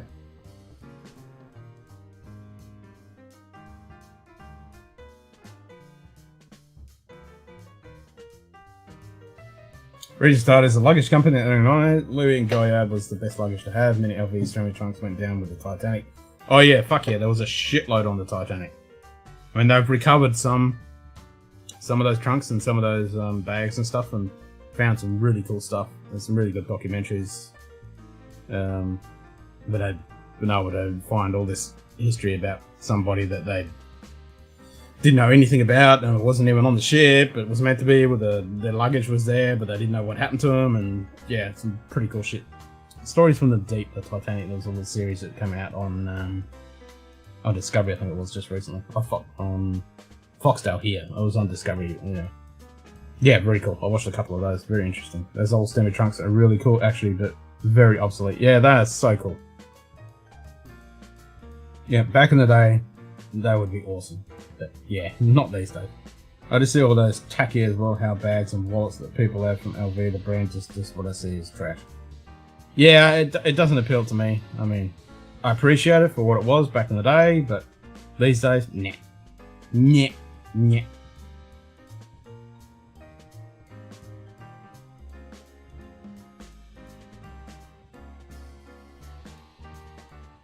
But it's just a prestige thing, it's like, I have an LV or a fucking Dribble or whatever, it's just like, yeah, whatever.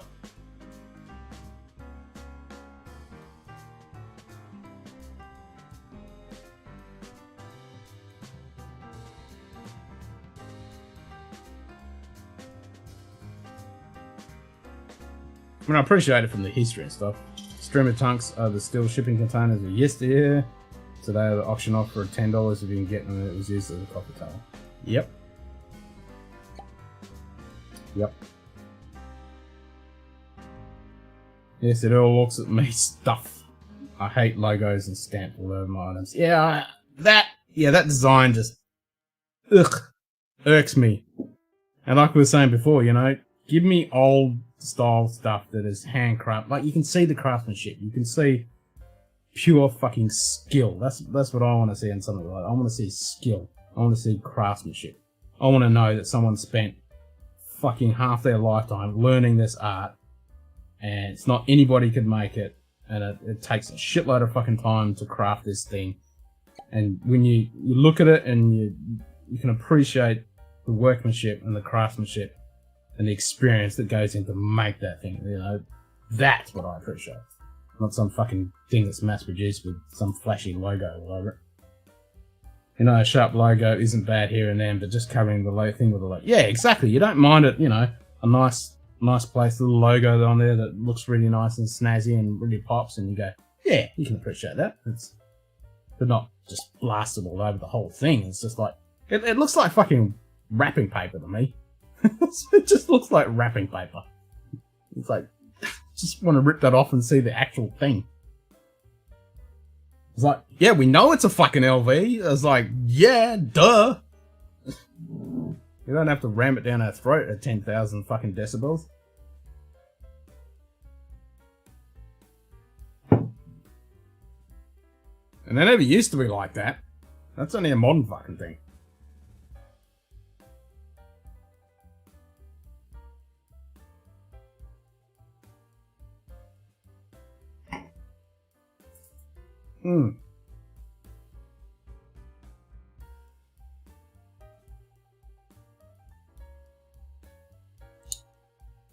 Problem is that a lot of people do not appreciate the time and effort you put into it.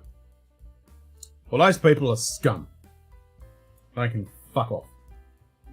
They're the people you say, okay, well, if you don't appreciate time and effort that's made, here's an iPhone. Go into your fucking back shed and make one. See how you fucking go. The watch boxes are not even that good. They do not fit well in it. Yeah, I know. They're all squashed in and shit, and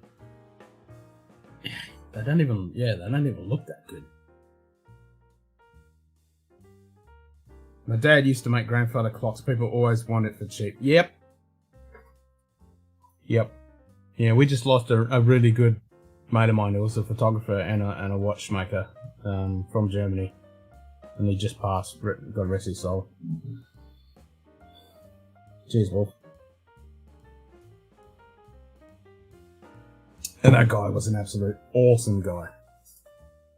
And, you know, his skill and experience and, you know, people that have an old grandfather clock or a nice little wall clock or, you know, a mantelpiece clock, and, you know, there's no one else around that can actually work on those things, and he would get them in, and even towards, you know, in his later years of life, he was still fucking doing it. He was still doing it. He was still fixing them and replacing them. And, you know, he would spend the quality time and effort and, you know, appreciate that piece and, you know, do it its justice. It was just fucking beautiful to see.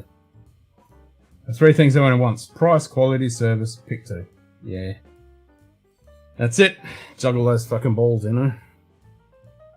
Good Windsor cat chair needs tons of work just to carve the seat right, and then bending the spindles and back. Now that's crafted and layer for item. And not only that, don't forget the upholstering. I mean, that was a fucking serious fucking art. I mean, not only the woodwork, but then the fucking upholstery. Fuck. German grandfather cooker clocks are very cool. I want vintage German cooker clock for my ducker. Yeah, I totally agree with that. I've always loved a fucking good grandfather clock. One of these days, I'm gonna fucking get one. They cost a shitload, but I'm going to get one. Vlad, Whiskey Lover is in Belgium.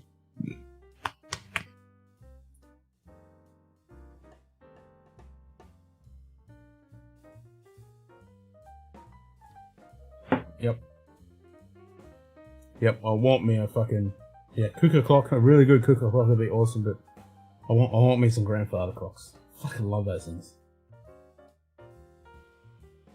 And just the craftsmanship and every aspect of those fucking things is just, ugh, it just oozes out of every pore of those fucking clocks. Like the woodwork and the metalwork and the gearing and the just fucking the balancing, it's everything about it. Just love it.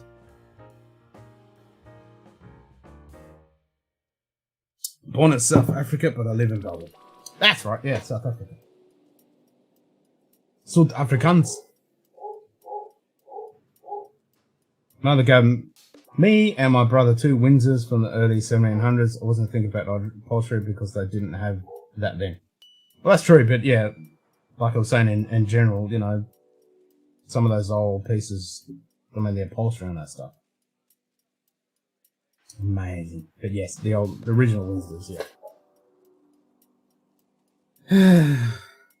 That's why I always reckon I was born at the wrong time. I should have been Edwardian era. Late Victorian Edwardian. They were the good days. Could not place accent when I watch videos.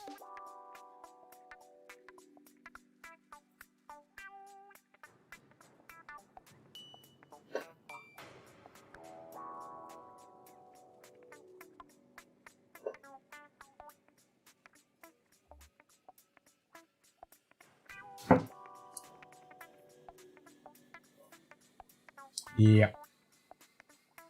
It's like when you watch Antique Roadshow. Just love watching all those items that pop up. German cuckoo is perfect for ducker, although many are Swiss, not German. Swiss little mountain summer huts for shepherds are a similar idea. Yep. Yep, I like a good cuckoo. Like you say, a lot of them are Swiss, but yeah, a good fucking German grandfather clock. Shit weather, high taxes, but nice place to live. Where have I heard that before?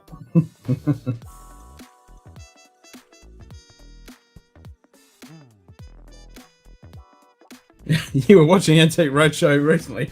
Nice. I always used to watch that. I don't watch the American one too much. Usually I'll watch something on YouTube that pops up. But a lot of it's bullshit. Like, did you see that fucking, that one that was guy who was a Vietnam veteran, you know, had the wide beard and shit. And he had supposedly he had an original fucking, a Rolex chrono that he'd never worn.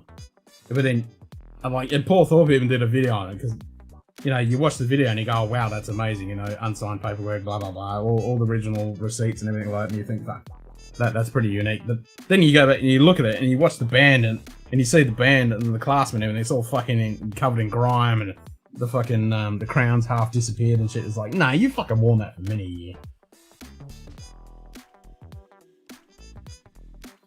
German clocks. I'm talking about the vintage Black Forest German clocks. Yeah. Yeah, you saw that one? Yeah, it's been doing the rounds. And it's just made for fucking TV because it's just a lot of bullshit. But that's something I do like about the British one. There's a little bit less of that.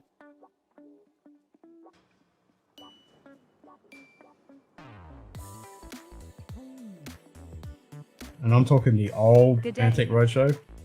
Eric Waite Whiskey Studders. Cheers, Eric! mate. Good to see you, mate. It's 6:20 AM and I'm getting ready to go to work. Yeah, everyone seems to be doing that around this time in the morning.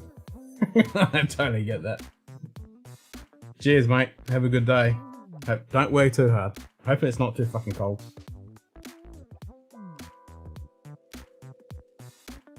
I'm sipping on the independent bottle of Kalila 10-year-old. It's 60.1 ABV. The fucking Wilson & Morgan. Oh my god, this stuff is so caramelly, or not caramelly, custard, nectar, honey, fucking, oh god, it's so good. Creamy and rich and deliciousness. But I worked for a local country museum some time ago. They got donated a tall grandfather clock from about 1720. The gears works, it were all wood, just, oh wow. Yep, so I could sit there and look at that for hours. I just fucking love that shit. Coffee is brewing. Hell yeah. Gotta get that heart starter. Yep, enjoy the work while we sip on something special. And then it's all flipped around when I'm working and you guys are sipping. What comes and goes, you know?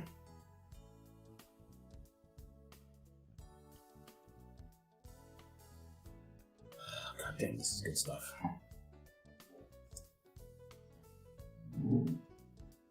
Fuck, 1720. I mean, that's awesome. I mean, that's insane. When you think all the gears and the works are all fucking wood, that's all hand done. Fuck. Yeah, that's craftsmanship right there.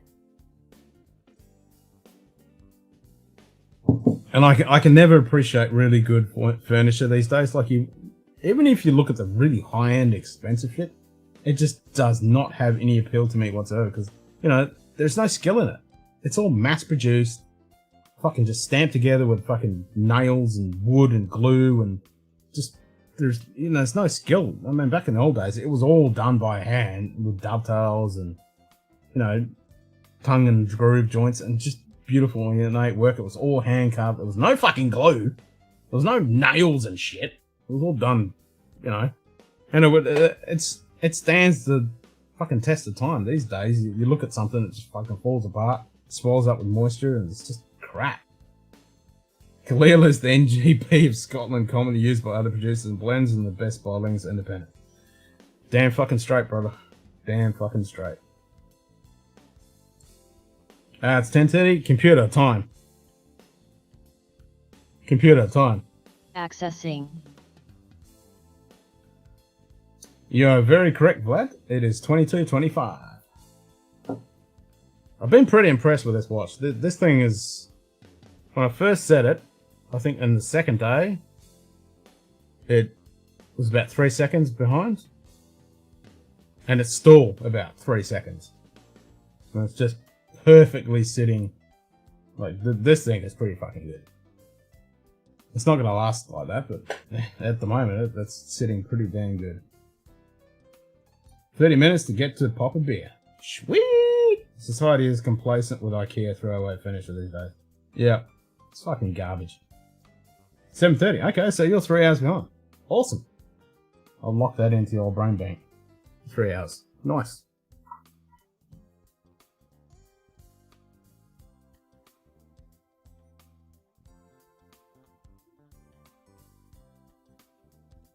Nice. Very nice. Very nice. There you go. It helps you use it right. Fuck, that was quick. That didn't even come up, did it? Let's try that again. Very nice. Very nice. Nice. That's better. This is a short week. Thursday is Thanksgiving, so I've got Thursday and Friday off. Nice. So yeah, you're only taking, you've only got Thursday and Friday off. I know a few other people are taking the whole week off. I know Burn Battalion, he's taking the whole week off. He's probably going to pop in soonish. I know Q-Ball's going to pop in a bit later. I think someone else might pop in a bit later. About 4:30 p.m. here in Lithuania. Nice. My dad always used acacia melaleuxin, knows Australian blackwood to make furniture. So, yep. So then he said of acacia, and I'm like, yep, I know exactly what you're talking about. Yep, that is some bloody good wood. You got to get some good pieces, because yeah, if you get one of those knotty ones, they don't work too well. But oh my god, that acacia is so good. Yeah, Australian blackwood. You got to make sure you get sharp tools with that stuff, because it'll yeah, it'll dull your tools very quickly. But damn, it's so nice. Like you put that on a nice, without in the stain, just a nice varnish, and once you smooth and you polish it, and, oh, just sand it back. God damn, it's good.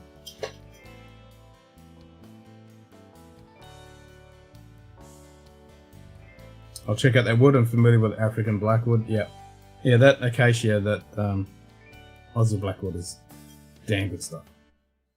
I mean, it's even worse than that. Like, here's better stuff today. Worst is everyday Walmart crap made of MDF. MDF is not too bad.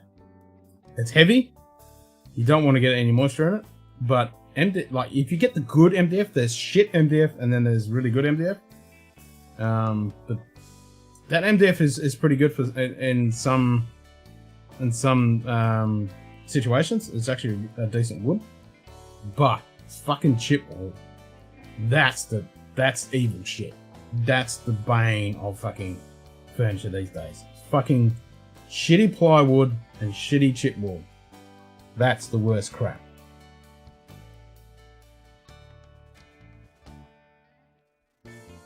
Even with pine, like if you get a really good pine, it's actually not too bad to work with. It's decent stuff. Like when I made my first shelf whiskey cabinet, I made it with a really good high quality pine, and it stains really well. It's really good to work with. There's not too much sanding and stuff you have to do with it. It's nice and straight. Like the normal pine, you know, it's all fucking warpy and full of knots, and it's garbage. It's too soft. On Friday, we'll have the mass murders at Kmart as people trample over each and order, so 55% on a freaking big screen table. Yeah, we're talking about that, Eric, earlier. We're talking about exactly that. Trampling over a fucking TV. Yep. Brazilian eyewood will make tools into garbage. Oh yeah, you want to try the fucking eyewood's ear. Oh my god. You hit that with a fucking axe, and it vibrates straight through, and every single bone in your body disintegrates like dust. Stuff's insane.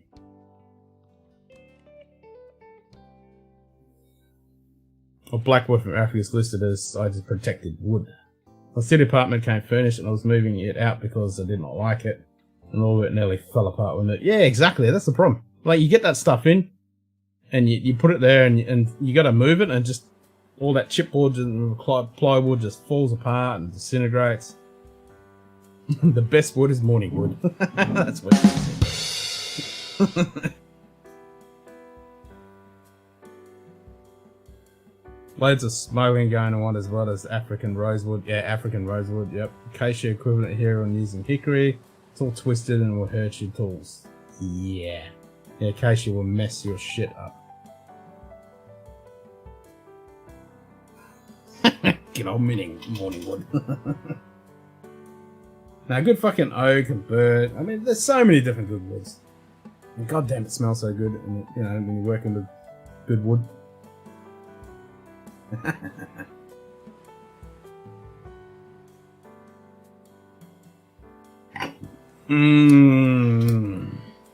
Like after that first sip, there was like, whoa, big fucking punch of flavor, and now it's It's so much subtler and I haven't added any water, but god damn, that's good.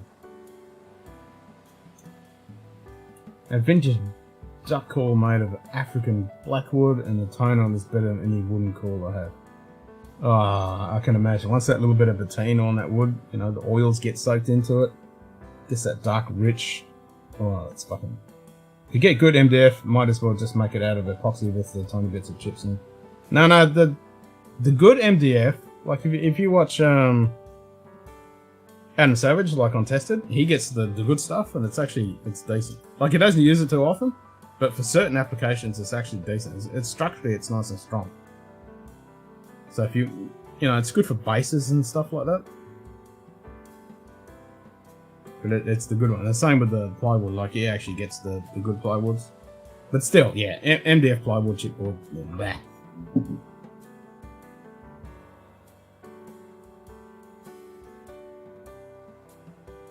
But I have been known to use some of that stuff occasionally because it's cheap.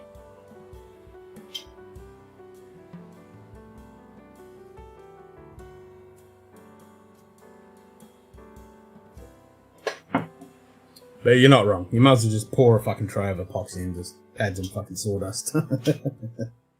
You're not fucking wrong. Yep, like I was saying, good old days of actual craftsmanship and, you know, really good woods being used and done to a high standard that you could just sit there and admire, and it would not disintegrate when you looked at it. It's certainly a thing of the past.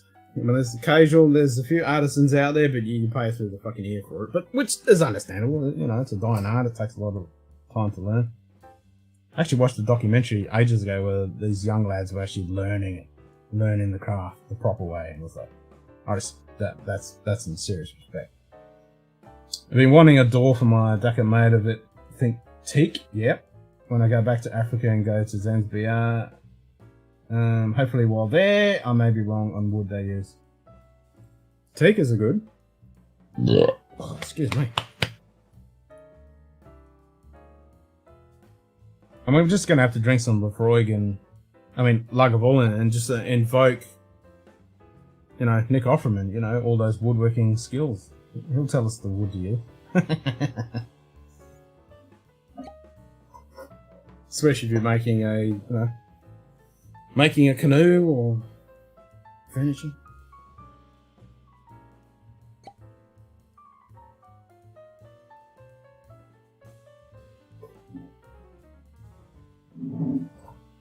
So Q-Ball should be popping in soon.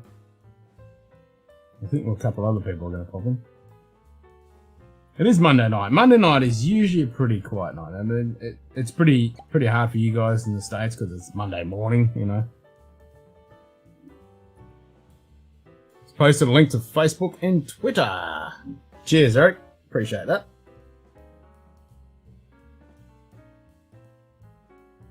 Everyone's trying to boost the channel at the moment to make me get to the 1,000 subs before the end of the year, so we have to do the Mankini. It was actually funny, I was talking to Q-Ball and we're like, well, we never said anything about just blurring the living shit out of the camera. I could just blur it and you wouldn't be able to see crap. Many places that sell those doors in Zanzibar. There's an old shop close to Africa House on the left. They have some really nice items.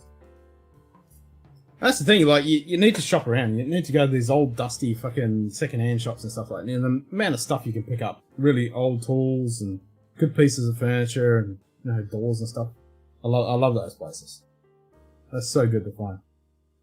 You have the book by Nick Offer. Very good book. Oh, yeah, I haven't got around to getting that book. Nice one, Glad. Yep. I like Nick Offer. I missed out on actually seeing him a couple of years back. I missed out on actually seeing him. He was his stand-up. Ken, my Polish friend in California, is an old-school carpenter that has great skills in building stuff. Nowadays, I do not see craftsmanship like this. He's building my whisky. Oh, fuck yes, JD. Yes. Yep, that's it.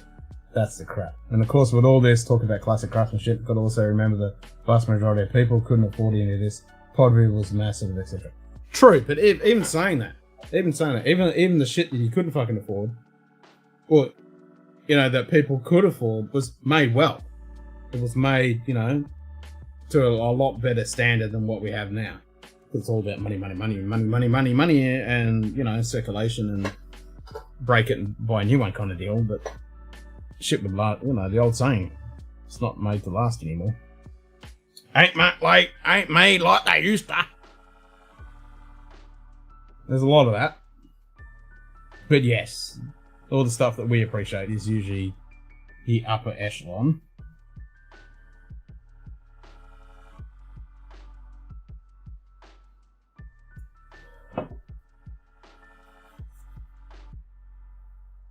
The price there is so much better than if I order, and I can enjoy the whole day while there too. Those doors have amazed me and have been in my mind since last week. Yeah, nice. No, that's going to be awesome, JD. That's going to be fucking awesome.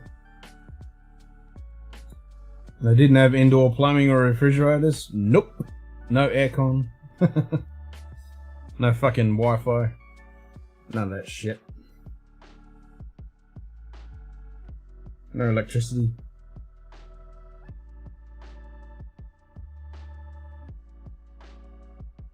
But the chairs lasted longer and also cost more relative to the area of the house. Yep. Yeah, that's true. That is true. You have to pay for craftsmanship. It's like the clothes and stuff, you know, that they went to tailors and stuff and got all that stuff made, and it wasn't cheap. It wasn't cheap. I mean, going back and, because I've been watching, I haven't watched any for a few weeks now because I've been busy, but going back and watching these gals on YouTube that are dress historians, and, you know, picking up these antique pieces and making their own pieces, and then looking at the manuscripts and the advertisements and the manuals and all the women's magazines and stuff back in the Victorian and Edwardian era, and just how much that stuff would actually fucking cost. And you look at all the materials and the labour and stuff, it was not fucking cheap. You know, it was not fucking cheap. Like Dustin just said, you know, people think that stuff was relatively cheap. No. You know, like, you know, you go and buy a Louis Vuitton fucking $3,000 watch box. That kind of money. You know? Wasn't for us plebs.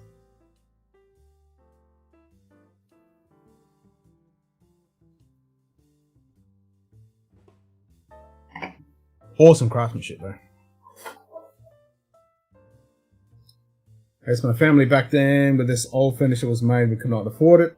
It would have been nice to have been handed down, some of those things. Yeah. That's always the thing when you think back, is like how much of that stuff has been destroyed over the years, you know? It's like, fuck. It's just all the stuff that's just hidden away in dusty warehouses and estates and stuff that's just sitting there. At least there's a very small few around the world that are restoring stuff, and the family had most possessions confiscated during the Bolshevik Revolution because they were lost. Yeah, a lot of that. Yep. And that's gotta hurt. I can totally understand, but that's gotta fucking hurt. And, you know, the same in, you know, the Second World War, all that kind of shit. All that stuff just got destroyed, confiscated, and all the artwork and stuff. Yep, not good.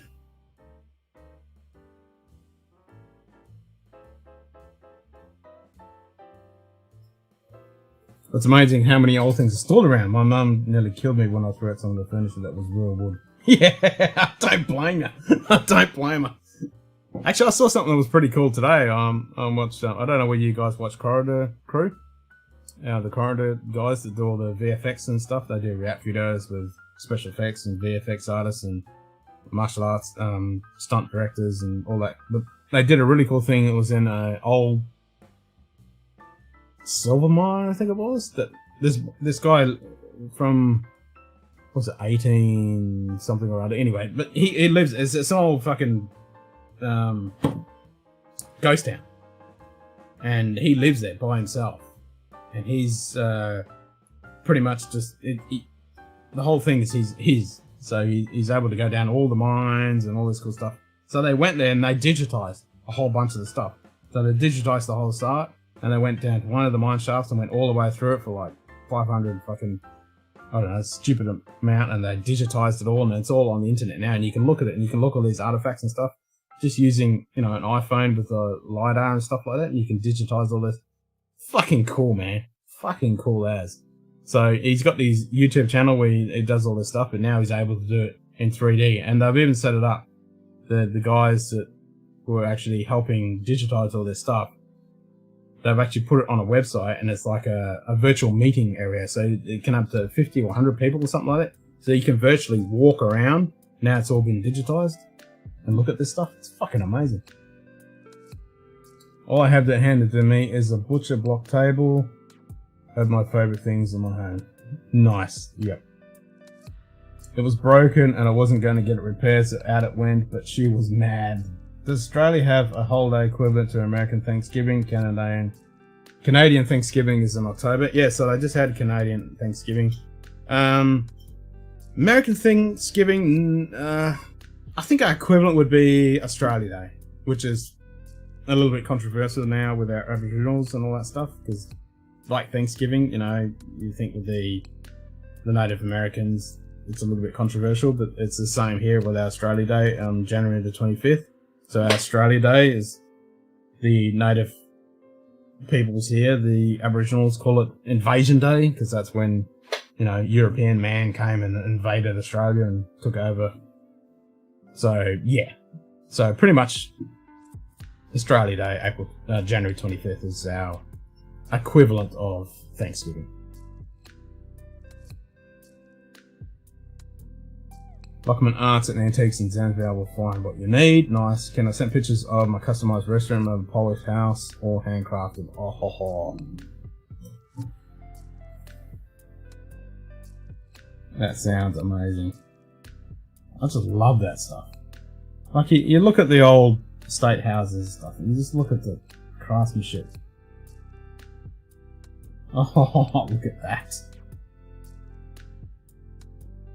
Wow.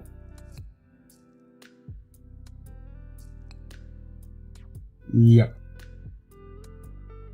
Oh my god.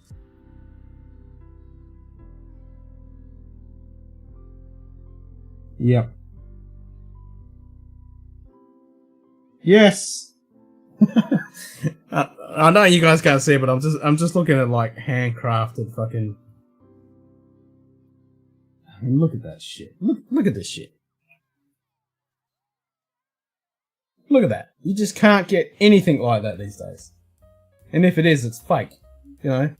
I mean, that is hand carved. A guy's sitting there with a fucking bunch of chisels and different hammers and doing that by fucking hand. And just think of the workman hours that went into that. Not to mention the skill and craftsmanship. And expertise. You know, it's not something that anyone can fucking do. Oh my god, that is amazing, David. That is amazing.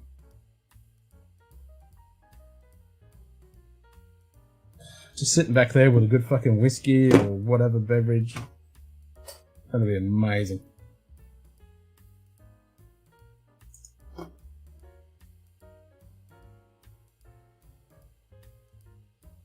Hope to be going to in May 2022. Nice. I built my duck. I have to finish it with old items because of the rustic feel. New modern finishes. Yeah. Well, not only do they look odd, but they're not going to stand up. They're not going to stand up to the weather. They're not going to last. Do not pay them as their prices. White man, they will try to rip you off or walk away, and most will call you back with a better offer. Yep. All handcrafted restaurant and real wood. Yes, that's the shit.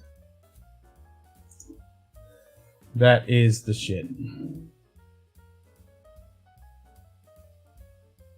I mean, yeah, there's nothing better. Nothing better.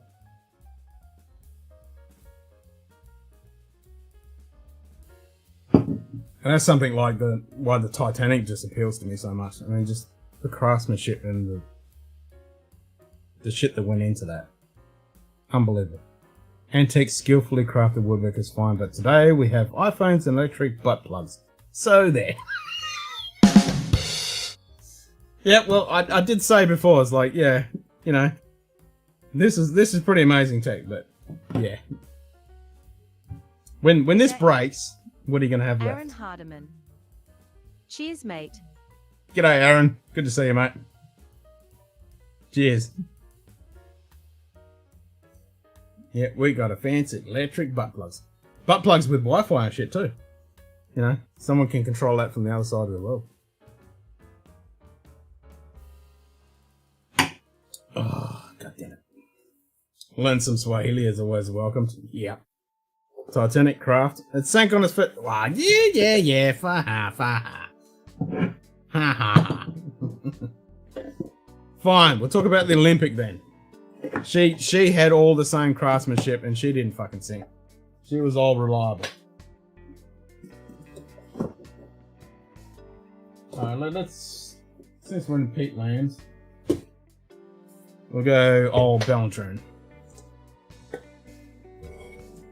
This epic rusty fucking bottle. Or tube, I should say. It seals really well.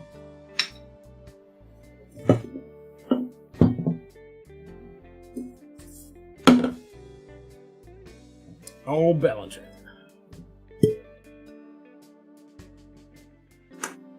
The old temperature increase is making the old cork pops work pretty well at the moment. FYI, if you see it, buy it, no name free.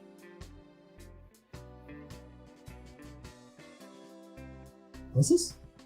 If you see it, and buy a damn no name free. I have no idea what that is, Dusty. That's kind of heading out the door to work, so I can't stay long.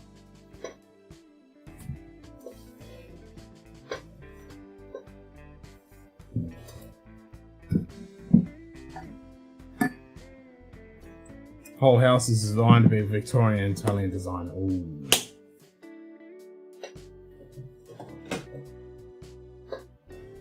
It must feel so good when you get home, JD. I'm working as we speak.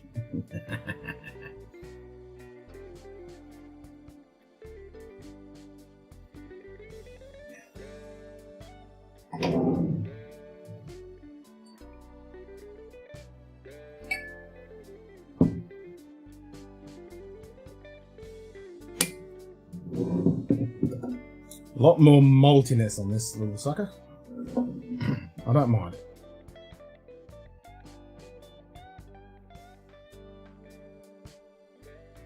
Do not Google what science fiction movie came out in 92. What came out in 92? Now you got me thinking. What the fuck came out in 92?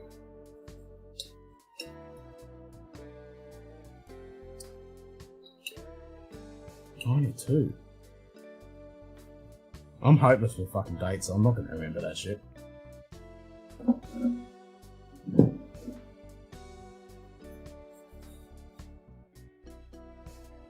Is house complete or continue to have work performed? I mean, is the house ever complete? 7 AM for me and Carly. Just no, I'm not gonna Google Eric. Nope, ain't gonna do it. I don't have the flamethrower close enough to burn the fucking browser history. Took me a couple of weeks to pick up the basics, not very difficult. A good jam vino hamburger is always welcome. Old Tarfa Dali to say thanks. Yeah. I can't pronounce any of that. If it's a Scandinavian kind of language, I might be able to do that, but yeah, anything else? Nine!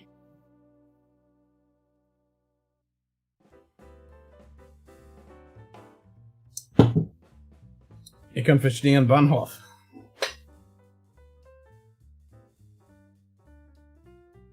Ich kann verstehen nur Bahnhof, I should say.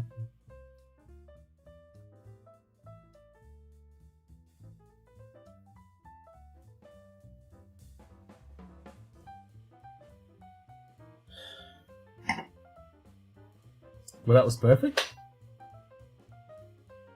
What was perfect? What I actually said? 13-hour difference for us. Love our floors. They're heated, marble, no need for rocks. Oh, socks, sorry. Remember, it's Poland and 6% less cost than the US or Europe. Yeah, that is true. More bang for the buck. Yep. Did you Google it, Dustin? Did you fucking Google it?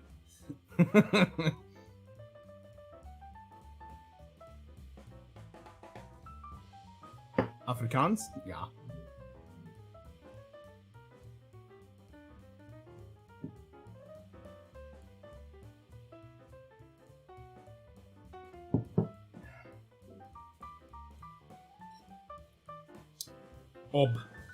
Obi.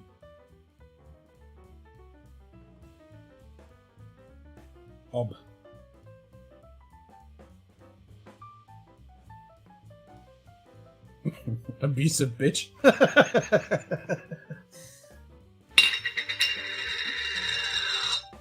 No, Swahili Afrikaans is a difficult fish. It's more Dutchish Afrikaans, isn't it? All I can say is I have a new movie I need to see. Oh, I don't want to Google it. Just fucking tell me. Just tell me what it is. I can probably learn thank you and hello and goodbye. And where is the Gongo shop?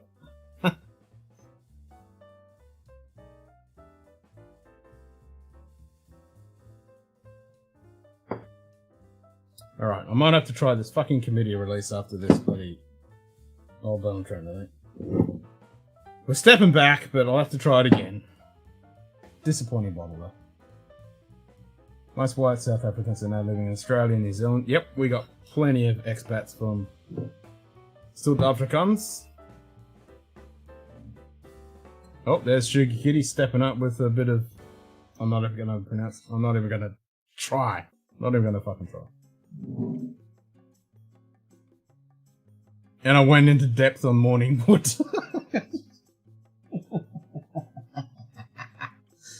Oh, fucking hell.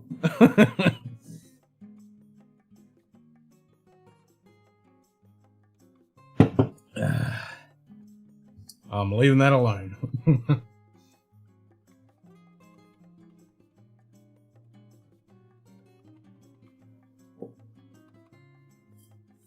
I'm leaving that well alone. Staying well away. Zuid-Afrikaan? Yep. Now, Zuid-Afrikaan.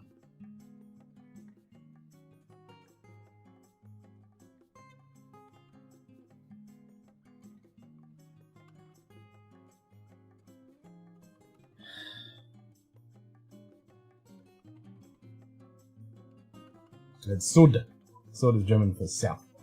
As Sugar Kitty would attest.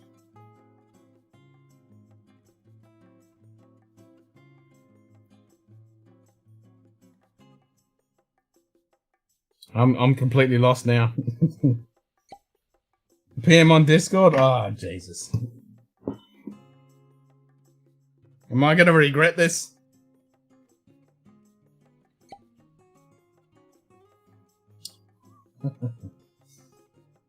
I'm gonna regret this, aren't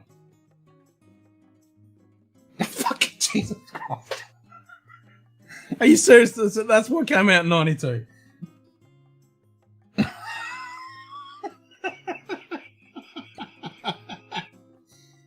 Oh, God. Okay. Yep. I'm definitely going to be putting on a list if I fucking Google that. You're all on a list. We're all on a list of somewhere, but yeah. That's an extra list. Oh my fucking hell.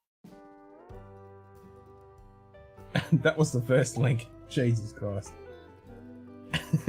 Are you going to watch that? Give us a review. Oh, fucking hell. Good day. Pinch hitter whiskey lounge. That's why I didn't do it. That's why I didn't do it, Jim. That's why I did not fucking do it. I'm like, nope. Nope. Good to see you, bud.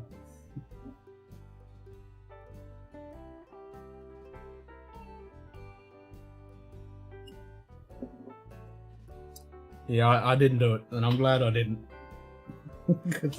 Yeah, you're on that list now.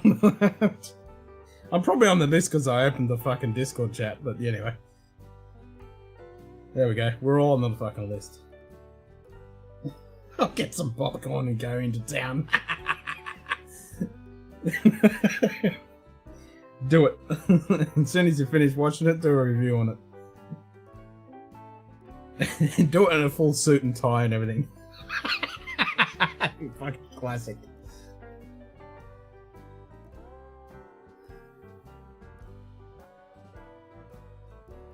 Oh god. The internet, eh?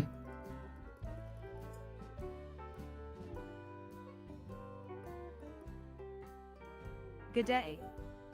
G'day, Marty. Whiskey knows. Cheers, mate.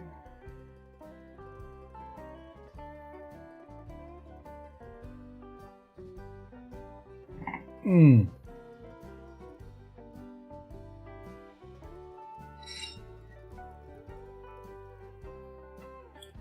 So there's lots of things that you'd probably say for OB. Old bastard, old bitch,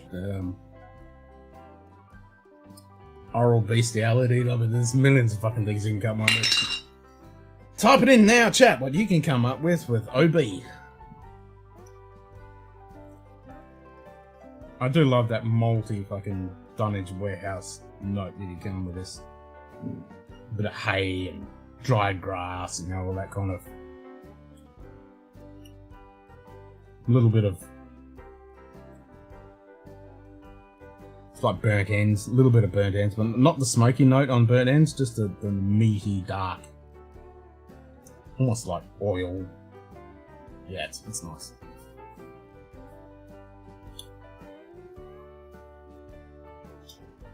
Everything is okay if it's in space. Yeah, that's true. And it's a parody.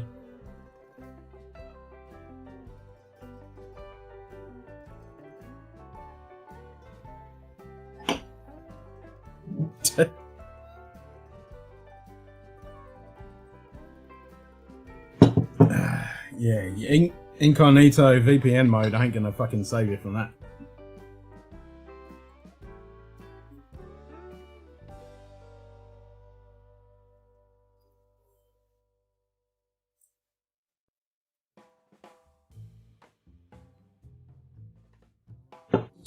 Right, what whiskey should we have after... Oh, that's right, we're going to try that fucking 8 again. What should we have after that?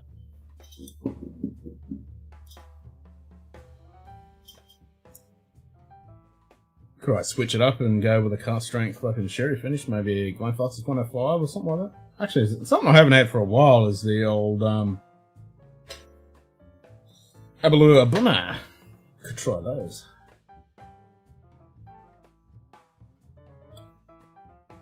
Haven't had those in a little while. Maybe another punt of that Cavalan port. Few choices. It's been a little while. I haven't had too much to. Yeah, there's been a few drams I haven't had for a long time. It's been busy the last couple of weeks, so we've got a few whiskies. Yeah, Eric. We're able to get, currently in my local shops, we're able to get 3 Balcones. That's about the only Texas stuff we can get at the moment. We've got the single malt, brimstone, blue, baby blue, and... Oh, Jesus. Who the hell was that? Hey, Chris! Cheers, buddy.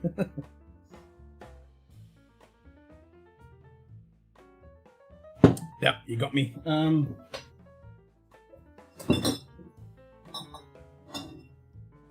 So I do like the brimstone. I'm a big fan of this. Yeah, so baby blue, blue, single malt, brimstone, and I haven't seen too many others floating around. But yeah, it's pretty good to be able to see some fucking Texas stuff popping up. This was my first Balcones, and I love this shit. So unique, so different, and it actually is the whiskey that broke my wife's back when it comes to peated whiskies. Chris Tats. Cheers, mate.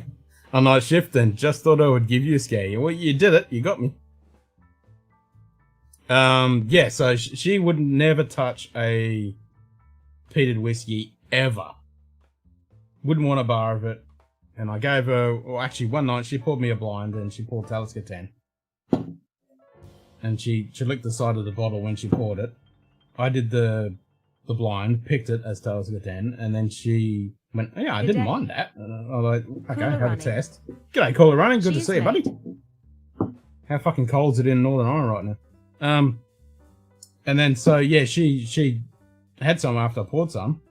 She had it and went, yeah, that's not too bad. And then she had some of this and fucking really enjoyed it. And then now she's calling for Ardbeg and Kalila and Lefroy and stuff. She likes them all. She fucking dives head first, so.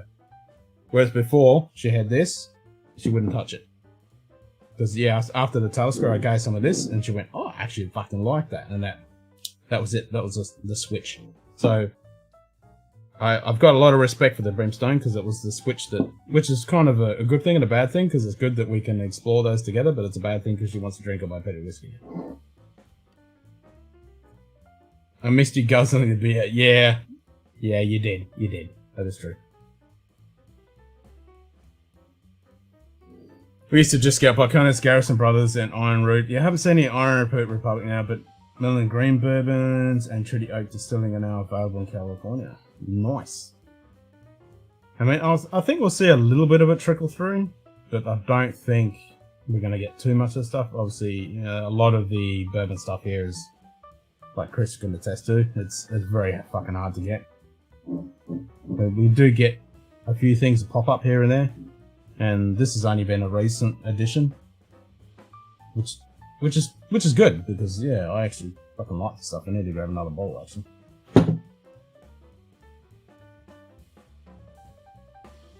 And I know Zach, who was in here earlier, he was going to hook me up with a whole bunch of, because he's the Balcones man. He was going to hook me up with a whole bunch of Balcones.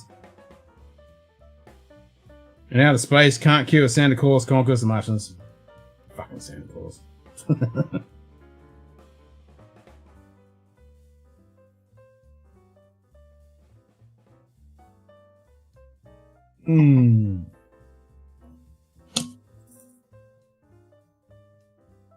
I swear the rust on this is getting worse. Which is kind of unique. I mean, look at that shit. Look at that. You don't see that on an everyday fucking tube. Good old humidity, eh? Awesome.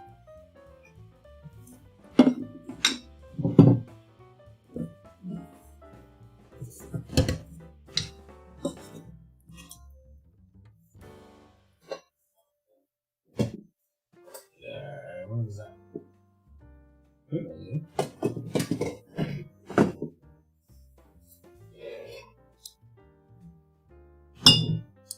Yeah, I need to get the other Balcones so we can get. I think when I went in there the other day, I think they only had a bottle of this and the blue left. So I might have to see what I can find.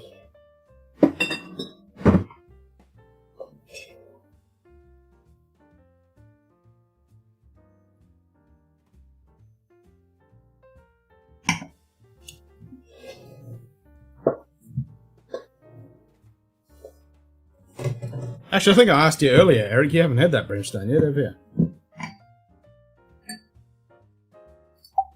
One year growing up, a local TV station, we only had it actually showed the Santa on Mars movie. Oh, that was so bad, but it does leave you laughing uncontrollably.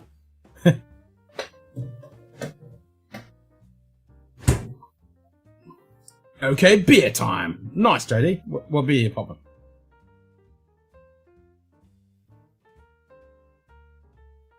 Sure, I'll get all of that old Bellantron out.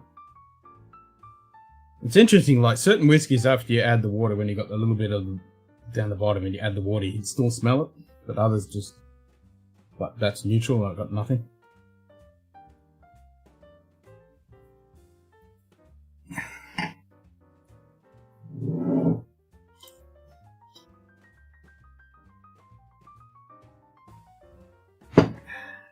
Whiskey camera. Affirmative. Alright. Let's pour some of this bloody committee release.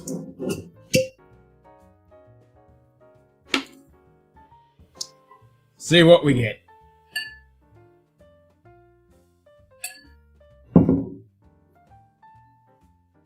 Can't find the iBig 8 here, and I'm not paying $200 to get it shipped from UK or EU. Yeah, I totally get that. I mean, it cost me $120 Australian. I picked up 2 bottles because it was free shipping if you bought 2. Oh, I'm surely gone. Got to head out to work. Have a great week. Yep, cheers, Eric. You have a bloody good week too, mate. We'll catch up with you very soon.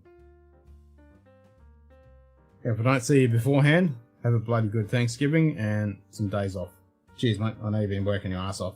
Don't work too hard. Cheers.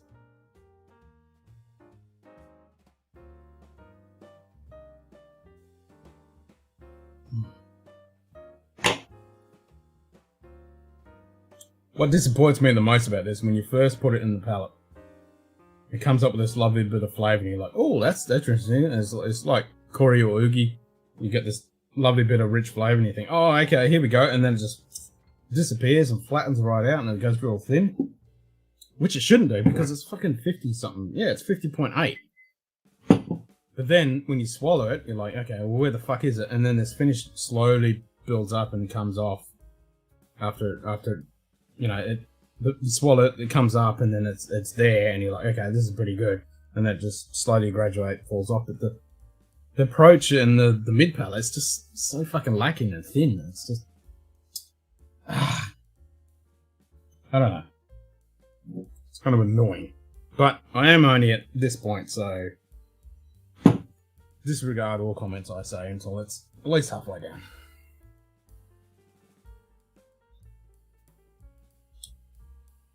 Vulcan Managers IPA. Never had that.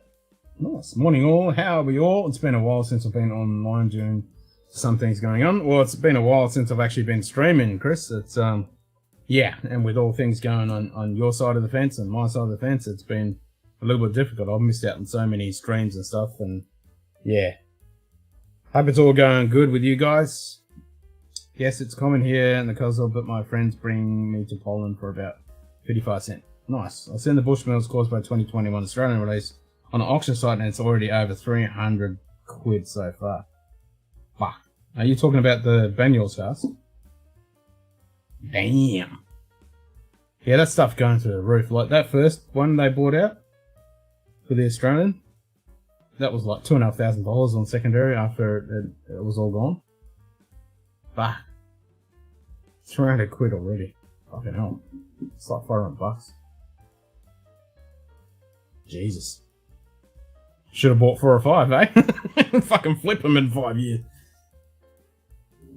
Man, there was another whiskey place here in Australia that had another cask. I can't remember what it was.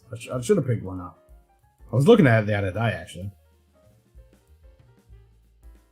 But I was like, nah, I've already got 2 causeways, you know. Fucking hell, that's crazy. Already pissed about the bottle of Elijah Craig toasted that Bourbon sent us in, smashed and shipping when we still not packed. Yeah, I heard about that. I mean, was that on Bourbon stream? Yeah, I was on Bourbon stream. You did mention that. Yeah, that fucking sucks, man. It doesn't make much sense, because usually, you know, like you very well know, they're pretty good with my US. They pack that shit pretty good. Deflated that air tubes they were in, and no additional packaging. Ah, crap. So whoever packed that needs to be fucking slapped around the head with a large fucking brick. Remember seeing a ton of it in Estonia, and the Finns were grabbing it by 5 to 10 cases at a time, or taking it back with them on the ferry. Can you blame them?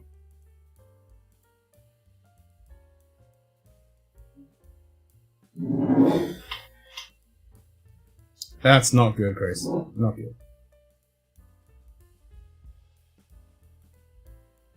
It's like the insurance and shit doesn't replace that kind of crap, you know? It's like, you get the money back. It's like, fuck off, I don't want the fucking money, I want the fucking bottle.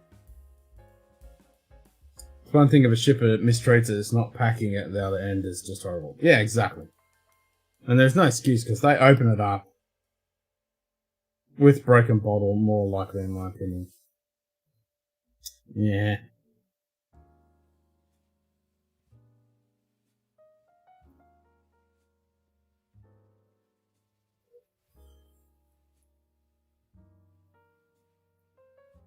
Don't blame the fins, Cozell is for real.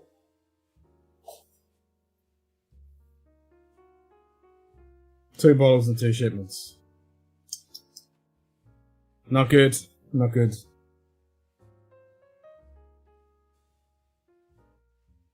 Polish PLN is super weak now. When used to is about 4.16 PLN. Usually it's about 1 USD for about 3.78. Holy fuck. Damn. That's a big fucking drop. Holy fuck. That is not good. Other one was a 14-year-old Knob Creek from 2018. Oh shit.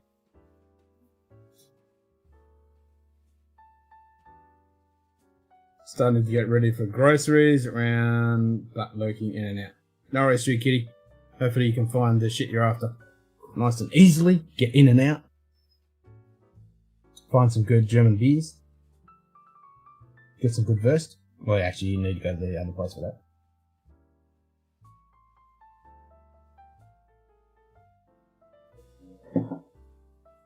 Actually, I'm out of Wurst. I need to get some. Thanks for reminding me. I need to rectify that situation. I have no fucking Wurst in the fridge or freezer.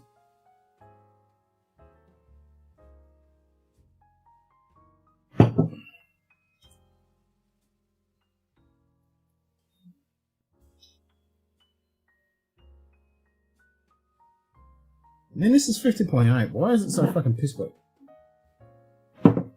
Why, I beg? What are you doing?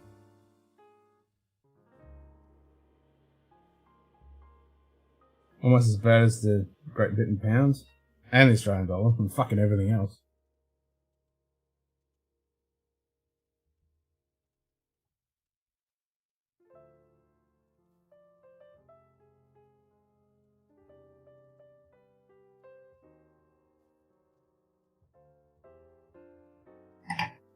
Best to go for a butcher shop? Yeah, that's what I meant. But there are more than one butcher that's good here. Yeah, so you're lucky. I mean, I've got fuck all options. I mean, I have to order it in, or I go see my mate who gets the stuff in and I can get some from him. He'll just give me some good shit. Okay, next time I pour a dram, it'll be when you get the box. Yep, we'll definitely do that. We'll organise that. When the box gets here, I'll let you know straight away. And you'll probably see it as well, and we'll organise the time. Yeah, but when you get back home, we'll leave it. I won't open it. We'll leave it till when you get back home. So, and then we can crack it together and pour a dram. Yeah, that's what we'll do. Cheers to that. Sláinte.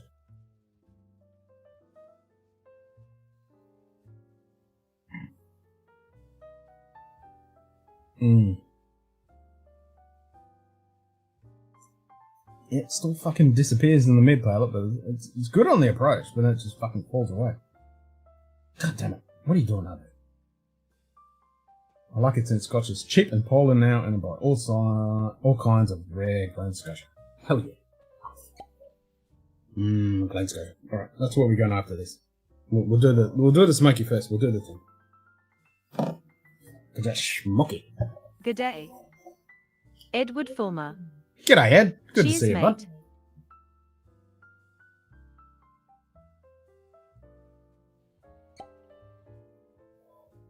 Yeah, it's good when you get paid in USD. Yeah, that's it. Like, if I get the donations in USD, it's like that covers the PayPal expenses. Nightbot. Just said Sugar Kitty is lurking and working a jerking a twerking.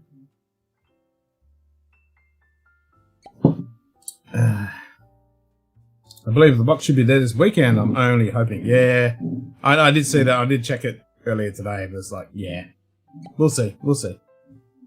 But either way, it'll get put aside to when you're home so we can enjoy it when you're back home.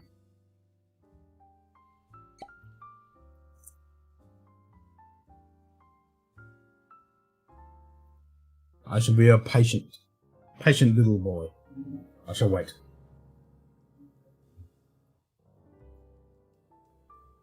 I've got a few drams that can tie me over.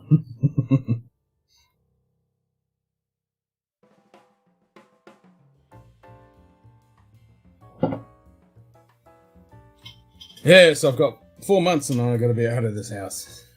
Ugh. So I'm in a bit of a shitstorm trying to get financing and then find a place. And the houses that I want are already gone. Anyway. Gotta do what you gotta do. Picked up the Glen Scotia Pullman Limited for 56 USD. Normally it's 80 USD. Fucking win-win.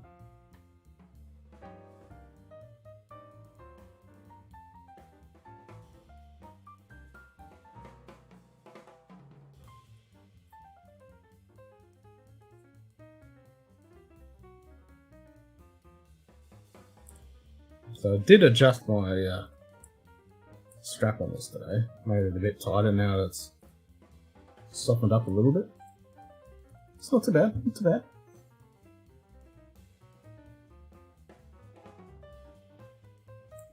I do like this band, but I've got a couple of replacement bands coming so I can keep this band, because when it gets hot, this thing's going to be fucked. So I want to keep this, because it'll be disintegrating the hot temperatures here. Okay, I've never been a fan of non-bracelets for that simple reason. It's just too fucking hot, and they just don't hold up.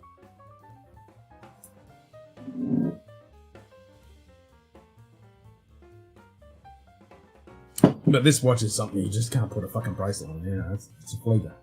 It's not gonna work. Springbank 10 is now 45 USD. Well, I bought the last two in stock. Boom! But is that 2021 or 2020 release?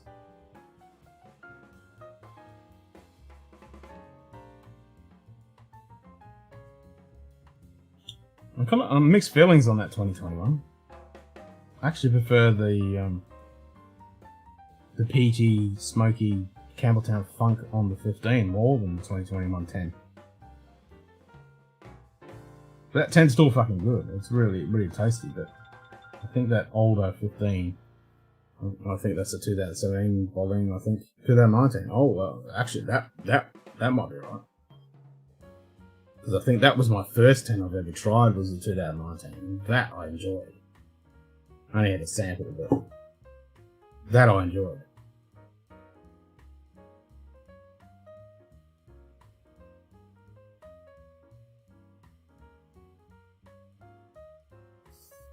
Alright, that'll be the...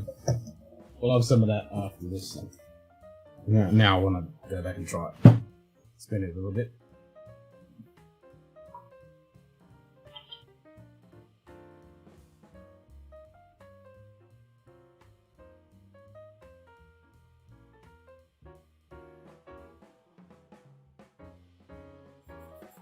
Fuck, dude, that's 19. Fucking... That's pretty good you picked that up. I thought that'd be long gone.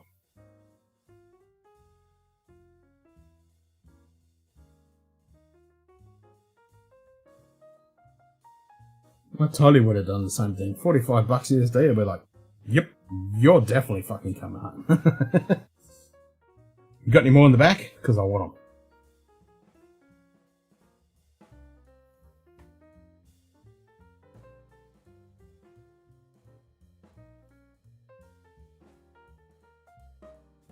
I think I prefer the nose on this Big 8 than the palette.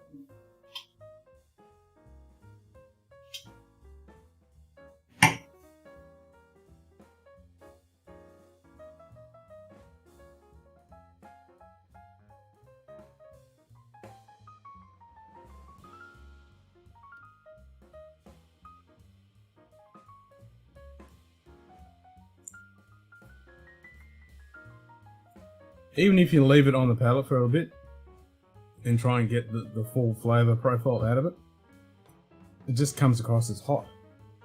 Not as in ethanol hot, not as a pepper note, it's just hot like you've got... It's like hot tea or coffee. Just the sensation of heat. It doesn't have a flavour associated with it.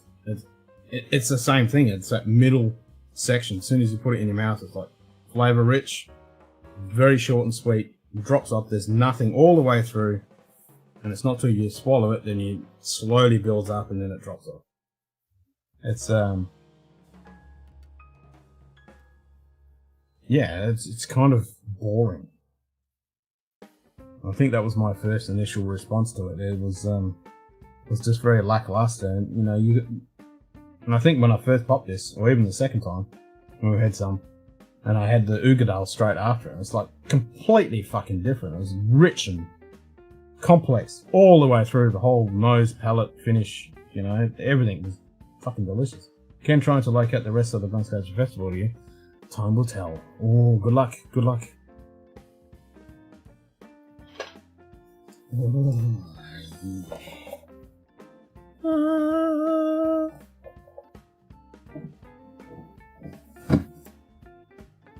That stuff is so fucking good.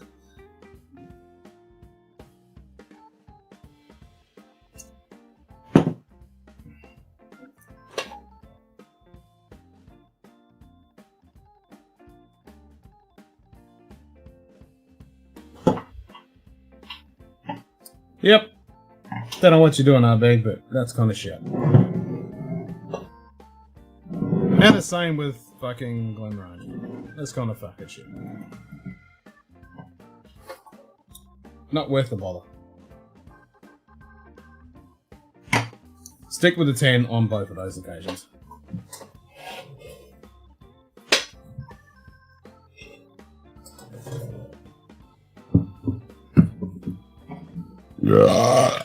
Oh, excuse me. Jesus.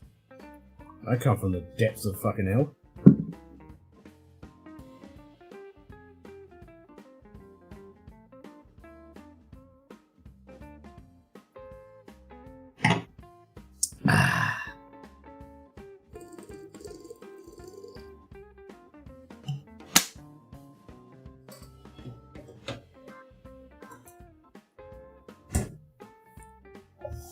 Alright, Glen Scotia 10. Now we have no problems with this actually being a fucking flop. This is good all the way through.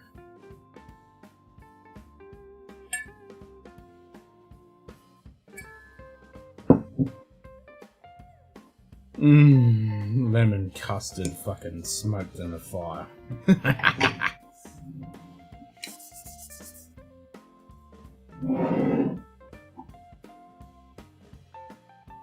Yep, shove the nose in that and it's... Ooh, hello. All day, every day.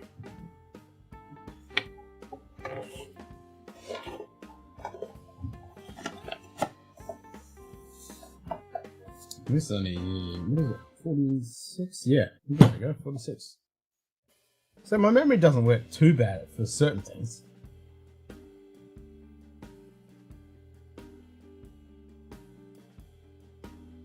Things that matter. Whiskey ABVs. I was going, I think I remember this is 46. I'm looking at Blade Lettering. Oh, there it is, 46. Yeah. Try to remember what I had 5 minutes ago. Nope.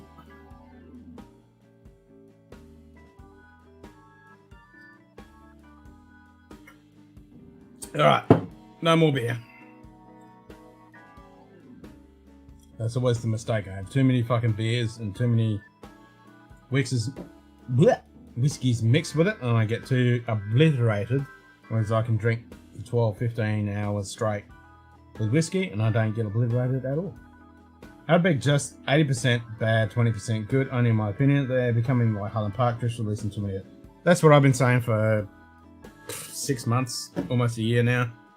I totally agree with you, JD. Outback makes really good stuff, but now they're just turning into fucking Highland Park and just pushing out shit constantly, but it's just lackluster, subpar fucking garbage that, you know, they're hyping it up with all this fucking marketing stuff and trying to make it sound like it's amazing, but when you go to have it, it's just garbage. And the consensus, everybody in the Whiskey 2 community is the same fucking thing. It's like, this is shit. And you must admit that the Highland Park has actually pulled back from doing that. They're not bringing out a release every fucking 5 minutes. So I think they've actually... I think they've run out of fucking stock, to be honest. They're just, you know, they're pushing out shit so fucking quick. With the new marketing and all that, the new branding and stuff, and it just was ridiculous. And every single one of them was like fucking every 5 seconds, like fucking this and fucking that and fucking this and fucking that. And Ardbeggers still doing it. And now I always said, like, okay, Ardbegger's been doing that, like Highland Park. And I always said, well, Glenmorangie, their sister company, never did it, but now they're starting to fucking do it with this kind of shit. It's not good. I mean, the Taylor cake was kind of, some people really liked that, some people weren't that okay with it. I really enjoyed that. I killed my first body really quick. And then you got the Malaga cast, that was really good. So Glenmorangie is still bringing out some decent shit. I mean, that's just a one-off exception. Most of the other stuff is actually pretty good, but not with Ardbeg. They're just bringing out some garbage. And the only one that they brought out with the last half a dozen releases was the Scotch that people seem to like. I mean, the Ardbeg was crap, the Black was crap. What else did they have? Oh, the Grooves, that was crap. The 5 was crap, the 8's crap. Yeah, not a good track record, Ardbeg. Not a good track record.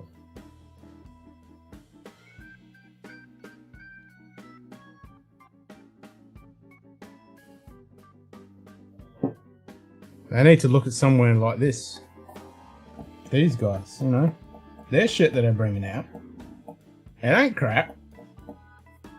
Even their not so good stuff is still fucking a lot better than anything that Ardbeg's bringing out. Other than that Scotch.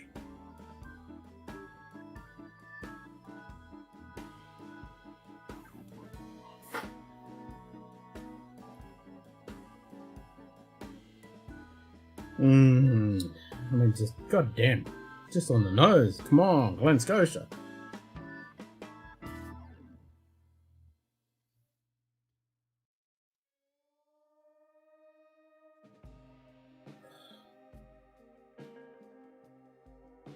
It's got a lovely, rich, perfumey, peaty,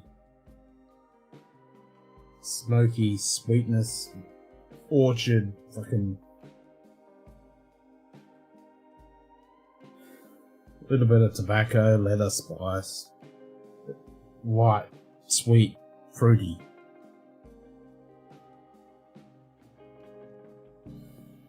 Ugh.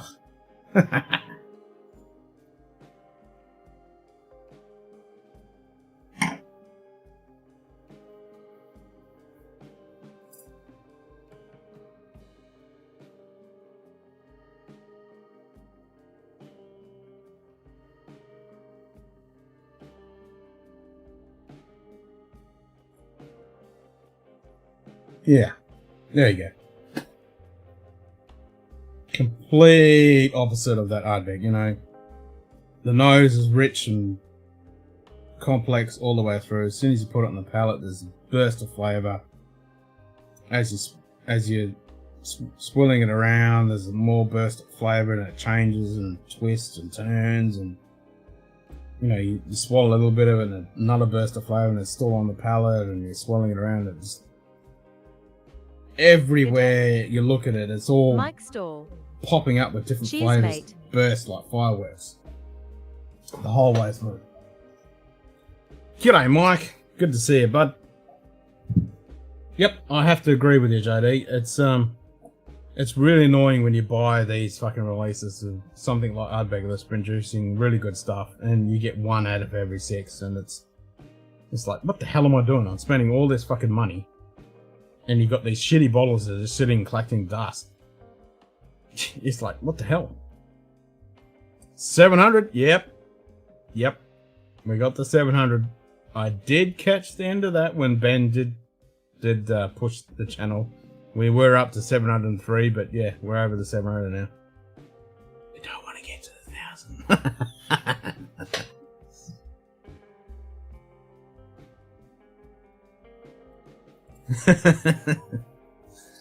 But it's funny, I was talking to Q-Ball earlier. I did mention this earlier. Mike Stall. Just said Mike Hunt had 700 guests too. Yeah.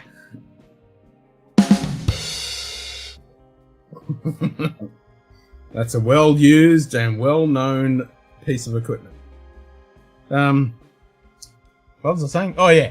We never said anything about Good day. yeah, 1K is on the way. It is, but we just Chadio. need to have it after New Year's. Cheers, mate. Hey, Shadow, how you doing, bud? Yeah, we just need to have the 1K after New Year's, and if it does happen to be before the New Year's, as I was saying to Q-Ball, we never said anything about it had to be sharp on screen, so we could blur the living fuck out of it. Because I can turn a filter on right now and blur the living shit out of the screen, and it'll just be, you won't see shit. It'll just be colors. I'm like, we can get away with that, but I'm not going to do that. Maybe you'll see us for a split second, and you'll see us in fucking mechanics, and then it'll just be instant blur. Alright, anyway, we'll see when that bridge appears before us, we'll approach it.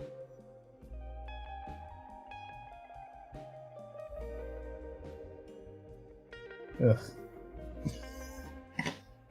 It's a very, very, very regretful fucking statement that I had to spew out in a drunken moment of stupidity, but anyway. Cheating us, Ken. Yeah, I know, that's what I mean. I can't do it. I feel fucking guilty for the rest of the time. So I would not do that. I mean, I could, but I won't. I'm a man of my word. Well, I hit 1K yesterday, and it's still... Oh, wow! Congratulations, man. That's fucking awesome. Yeah, fuck yeah, bud. Are you over the, what is it? 400 watch hours or whatever it is? I mean, I'm over 10,000 watch hours. I'm fucking way above that. So have you got all the requirements that you need? Fucking congrats, man. That's awesome. Cheers.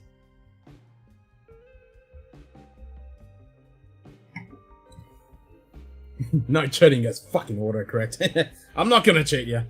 I won't do it. I'm a man of my word. I won't fucking do it. But no one wants to see this white flubbery blubber. I mean, I don't want to see it. I don't want anyone else to fucking see it. No one wants to see that shit. Yeah. Ugh.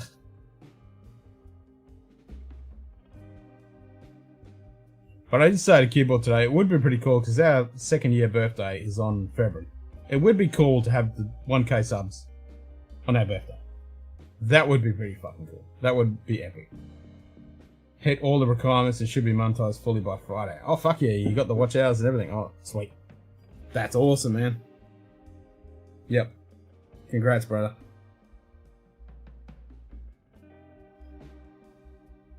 That's the big fucking hurdle, isn't it? That's when you know you've made it. When you've hit that fucking, those figures, everything else is fucking just icing on the cake. I'm still way off, almost 300. Yep. I'm still 300 off. I mean, watch hours, I blew that out of the fucking water a long time ago. I'm over 10,000 watch hours. Took me almost 3.5 years with nearly 1,600 videos. Fuck! Yeah, we blew past the watch hours. Yeah, you guys would have blown past the watch hours like I did, yeah. That's the thing, you do live streams, the watch hours just like, they're nothing. It's the subs. Fucking hell, 1,600 videos, 3.5 years, fucking hell.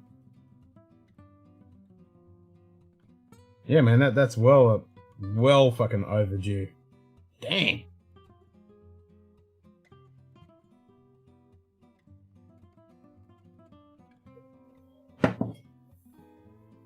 Well deserved. Watch hours go quickly when you do 25 streams. Yep. You're not wrong, Shoe Kitty. There's only been one 24-hour stream and one 20-hour stream when I did the infamous fucking thing that I said I would wear a man Kenny at the 1Ks. But yeah, plenty of 18, 15, 12 and below hours streams wise. Well, that's the thing. I mean, the average stream for me is like 6 to 8 hours. So yeah, the watch hours is not a fucking problem when you stream that long.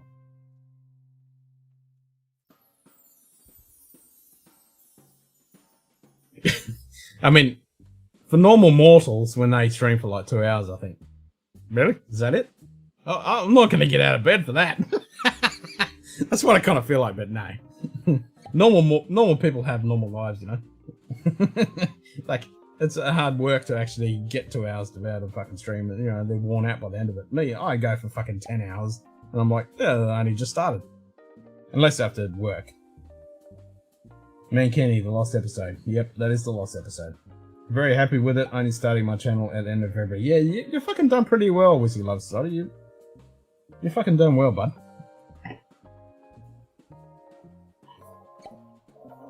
I mean, and you're on every community. Like, you're on all the watch communities, you're on the Whiskey Tube communities. You're always there commenting and say hi and everything. Like, everybody knows Whisky Love Society. So if you don't know Whisky Love Society will now type ! plug. The same with Shadow once he signs in with his actual fucking YouTube channel. And everyone else, Mike Stall, Whisky Love Society, everybody, sign in with your actual channel, type ! plug, and make sure that everybody is subbed to those channels. I know you guys all are, but if you're not, fucking do it.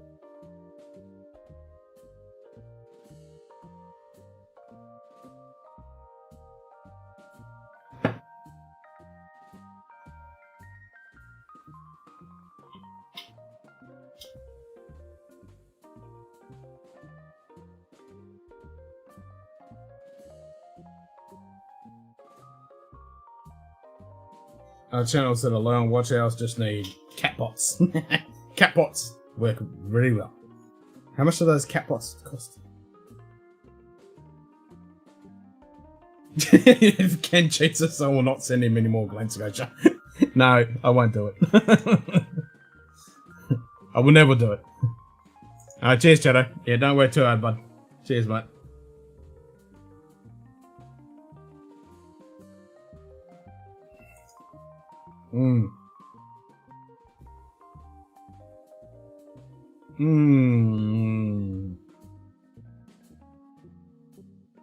Nectar of the fucking gods. We helped Dara blow past us. Yeah, she fucking... Wow, she blasted past you guys. That was impressive. Like, I was working and lurking. I only caught bits and pieces. I was actually watching 3 streams at once. Well, I shouldn't say that. I had 3 streams going while I was actually working and on the phone and emails and all that kind of crap. So I had 2 watch streams going, plus fucking you guys, all at the same time. So I couldn't hear a fucking thing because it was all blah. But yeah, I did see that. Yeah, when Dara popped on and then you pushed her channel and she just went. Wow. How many subs did she get for that stream? Like 40 or something? 40, 50? That was fucking awesome. I get my cat bots to work for a can of 9 lives. Cheap watch hours. I've helped Adriana and some others. Nice, brother. Nice. Can of 9 lives. Hell yeah. Get that tuna. Kitties will work. Gotta love those cat bots.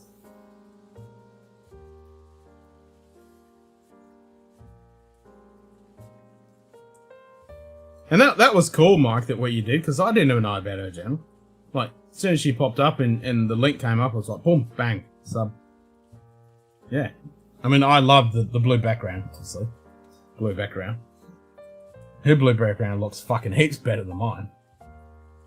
I know she'd get a lot, but almost 50 was crazy for a little stream to help her drive in. Yeah, that was fucking awesome, man. That was awesome. That was fucking awesome. I mean, we were talking about this on the end of a watch stream, how the difference between the watch community and Fishmek good. Yeah, we're talking about it with the difference between the watch community and the whiskey community. Whiskey community is so helpful and, you know, kind and non-toxic, whereas I've only been in the watch community for a little bit, but it seems quite there's a lot of toxicity and animosity between different channels and stuff. It's not good. And it's like, Jesus. I mean, you get a lot of other channels that are like, yeah, whiskey community, build it up. I mean, not watch community, build it up, you know, we're all friends, blah, blah. But others are like, just fucking throwing shit backwards and forwards and just like, you this and that and this. And it's like, Jesus, guys, just, you know, we're all in it together kind of deal. Just get over that shit. You know, life's too fucking short. And it's been interesting because some of the, watch guys have actually seen the difference in the Scotch, or sorry, the whiskey tube community, how different it is, how we're all helpful and we're just good fucking people.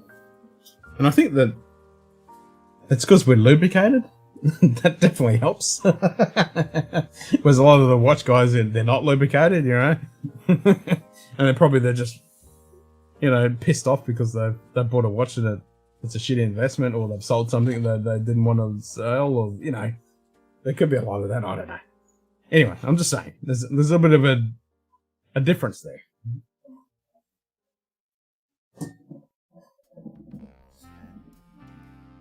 Which I find interesting. Are you still floating around, Vlad?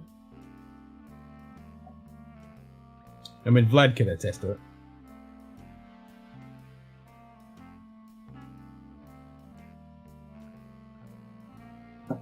Whiskey is for sharing and socializing. Watch yourself for self-consumption.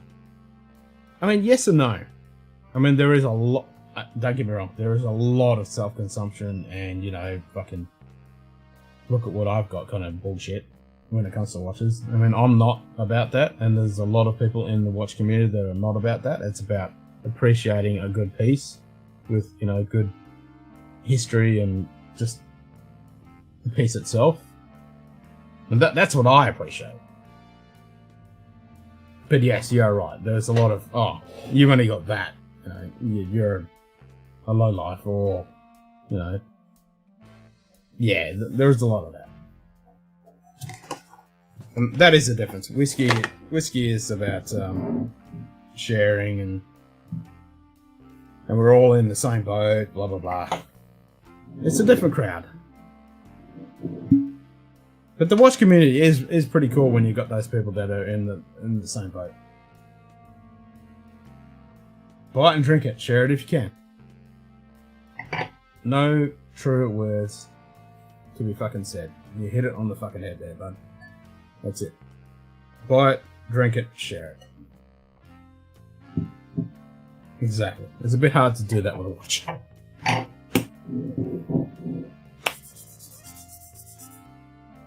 Yeah.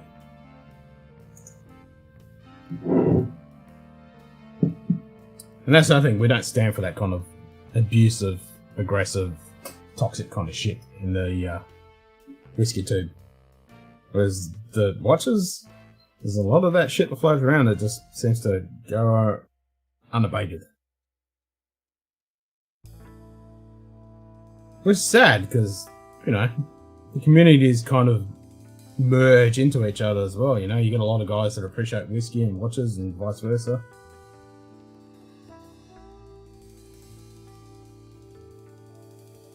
Mike Stoll and Ken, my palate is 70% Scotch and have trouble with bourbons. Rye are my favourite so far. That's why my neighbour's bourbon approach, trying to get better with bourbon.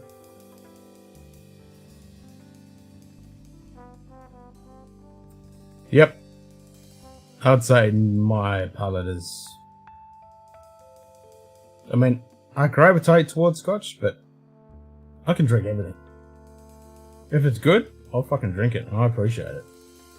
Whether it's rum, fucking Armagnac, cognac, wine, sherry, just, whatever. I don't give a shit. As long as it's good.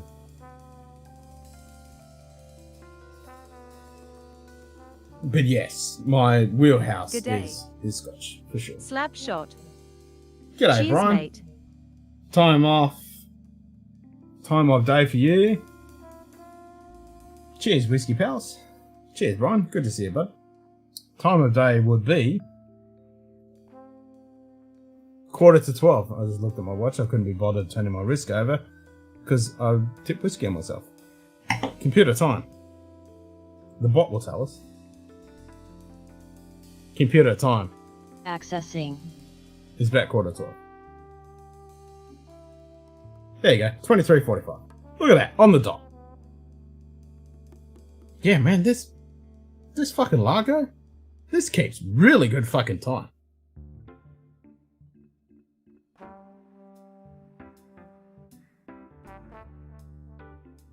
Yeah. I mean, is this an Edda or a Myota? I can't remember which movement it is, but Like, they've tweaked it a little bit.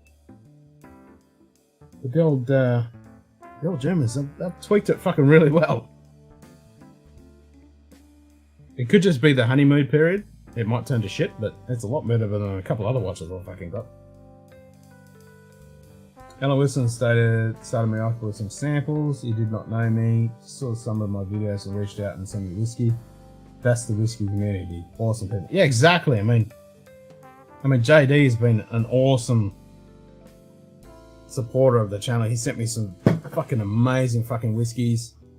And Sugar Kitty sent me stuff. I mean, Frederick sent me some awesome stuff. Yeah, lots of people have sent me some really good fucking stuff, and it's just fucking amazing.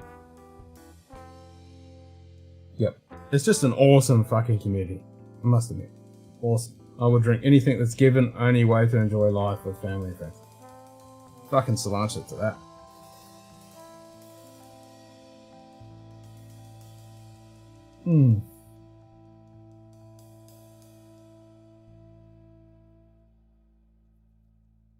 Yeah.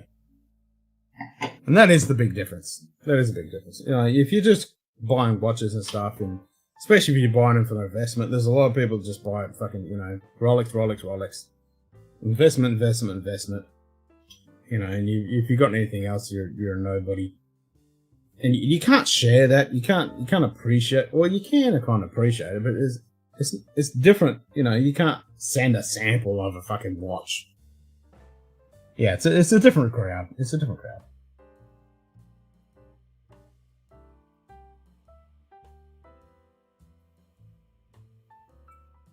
Just saw some of my videos and reached out. I mean, that is fucking awesome, isn't it?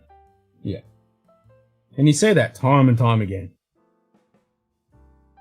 You just get, you know, it doesn't matter whether they're a big fucking channel or a small channel. People just send samples and swaps and get together and jump on streams. And yeah, it's great. It's fucking great. And we always say, it's not about this.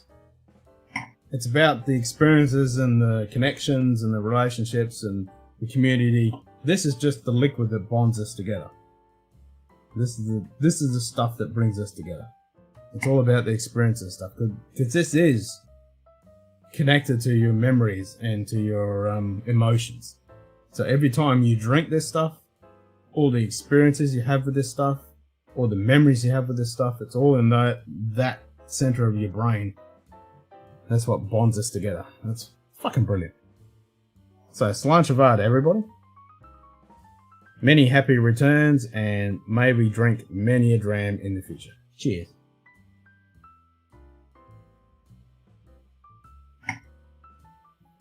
Rolex not making samples. Yeah. Yeah, fucking Rolex. I mean, Rolex is Blue Label. It really is. It's Blue Label Macallan. Don't get me wrong. Oyster Perpetual and an Air King, they're pretty sexy fucking watches. The Sub, the Day, the Digest, nah, can't do it. Can't do it. I don't like them. I just don't like them.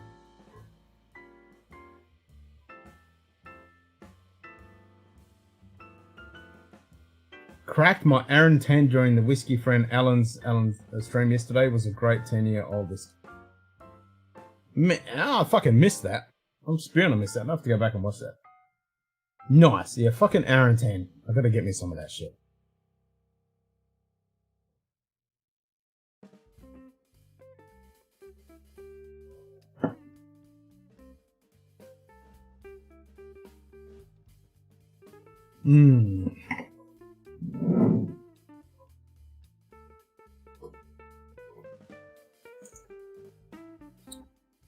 Actually, The mash bill. g'day Swags. Cheers, mate. Back in the day, it used to. It actually used to.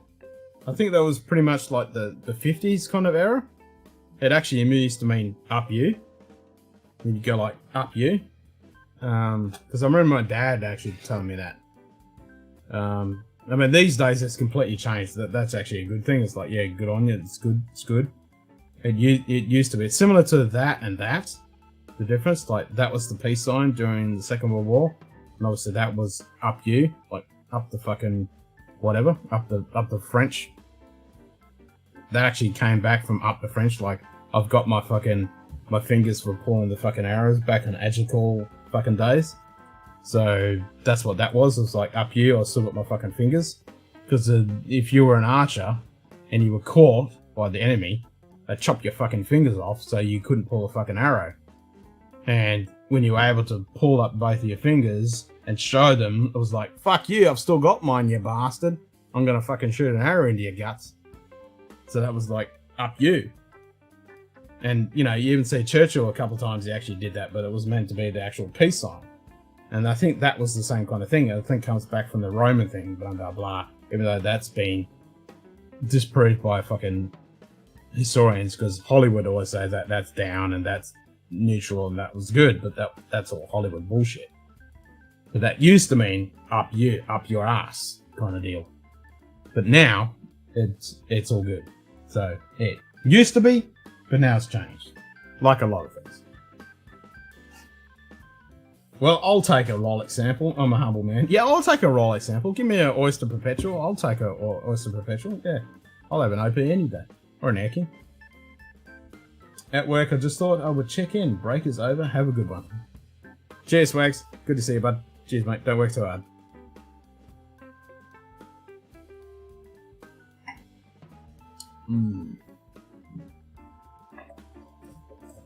Yeah, so the old thumb up was an English thing, which we inherited. Because it used to mean up your bum kind of deal. But not anymore. That pretty much in the 70s changed.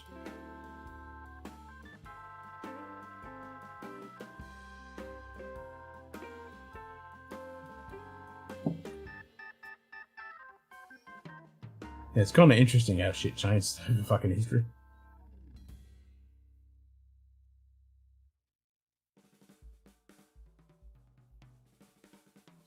Fascinating stuff. Fucking suckerface.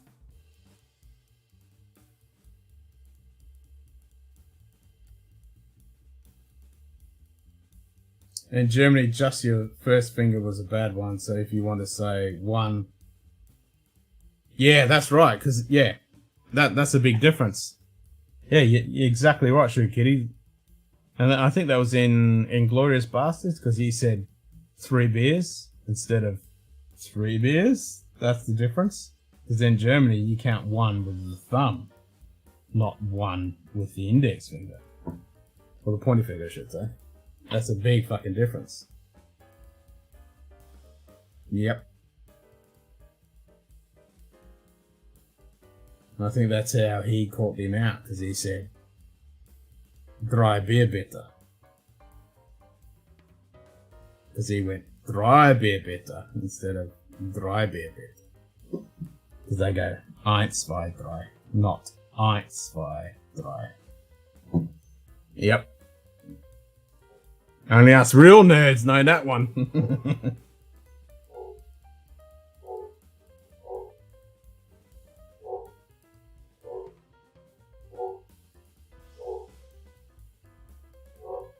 Halt den Mund! Halt die Klappe! Not halt den Mund, halt die Klappe.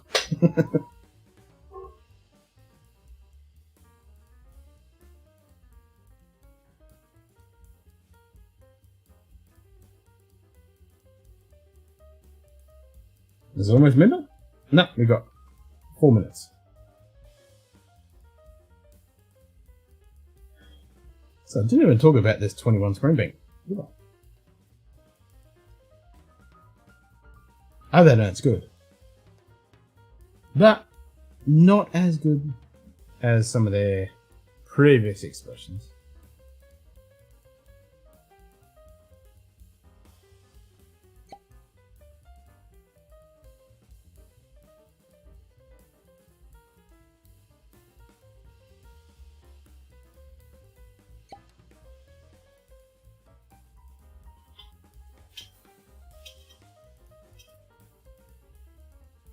Mm-hmm. I don't know, Dustin, have you ever had it? This thing called Springbank?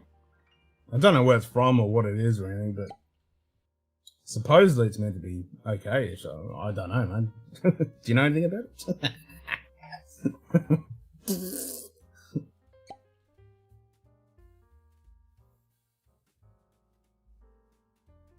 Looks like I will be busy driving to meet people in the whiskey community in California. Yep, it sounds like you're going to be a busy man when you get back. Off to the store. Nice shoe, kitty.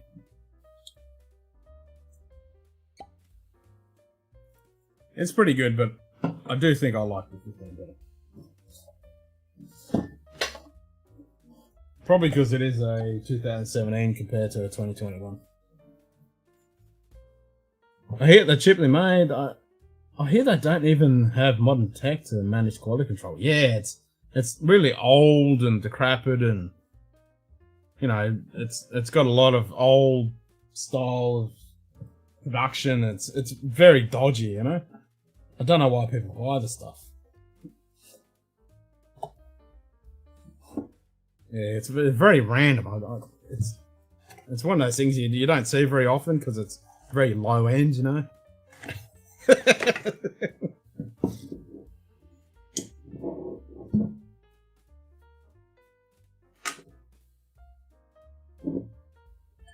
People getting sick from it and shit.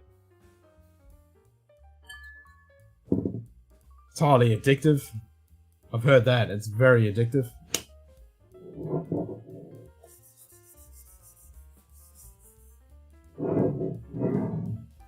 People end up speaking in tongues, you know, like Campbelltown, Funk, Springbank, Longrow, Haslin, Springbank. They can't say anything else, you know. Kind of messes up their palate. Well, I have a bit on, so I have to go. We'll call you tomorrow, Ken. Yeah, cheers, Chris. Catch you later, mate.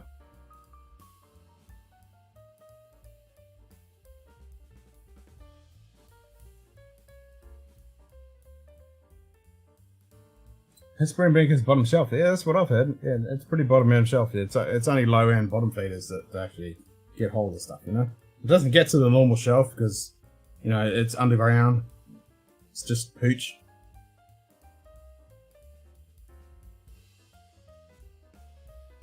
This is so much more funky. It's just got that Campbelltown unique funk to the nth degree.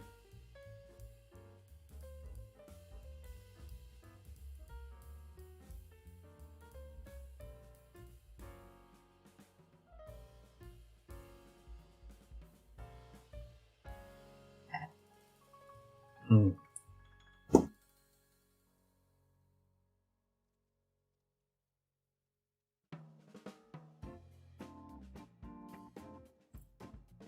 Yeah, if I had to compare 2021 10 and this 2017 15, this is the dirty, grimy, funky, moldy, fucking downtrodden, hasn't fucking showered in a month kind of fucking whiskey.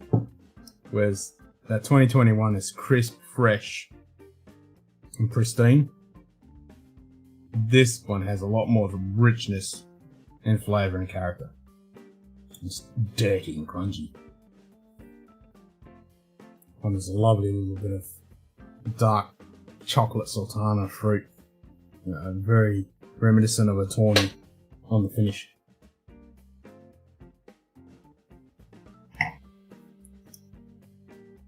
Yeah, it's pretty fucking good.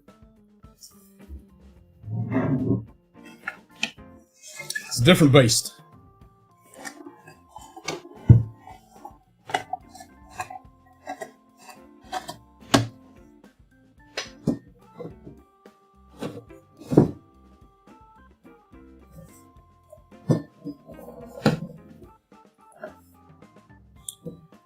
The 10-year and the 15-year 2007 were both great, but that 10-year won me over. Which 10-year? From what year?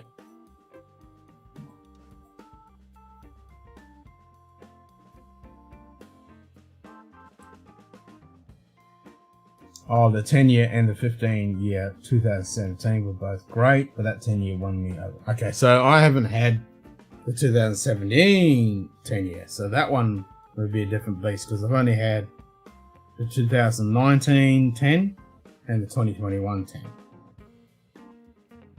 So yeah, that 10-year-old could totally obliterate the 15-year-old in 2017. Yep. Yeah, that makes sense. That makes sense. Yeah, I've only got a small fucking data set to actually call from because I've only had the 2019, 2021 10 and the 2017 15. So that's what I'm only going from, but I've had my experiences. But yeah, and I've heard that from different people. Like the 15 is not the best stuff. And I get that.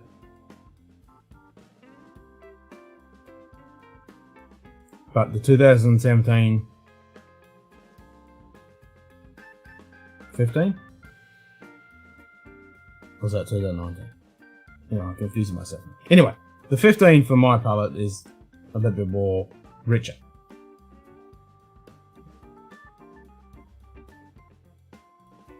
So what I need to do now is get a 2021 10. I mean, 15. And try that.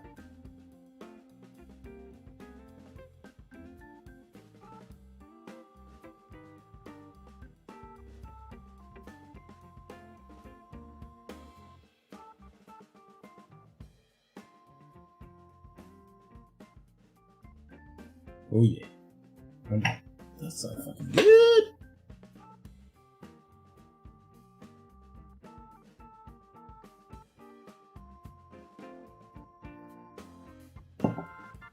It's so fucking funky. Won't you take me to funky town?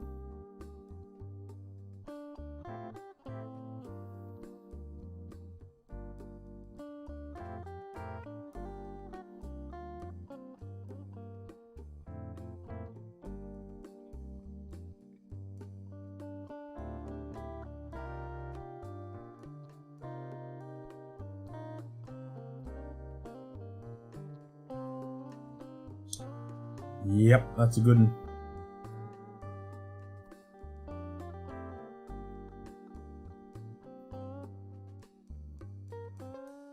Funky Town is played on every wedding in America ever.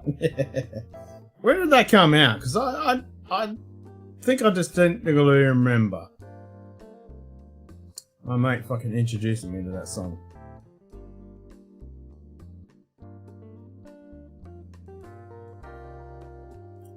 Wasn't that early 80s? Streaming Wednesday? Yep. Yep. I should be all good. Unless a fucking meteorite hits me in the face or fucking some other stupid fucking random shit. I should be definitely streaming for Whiskey Wednesday, for sure.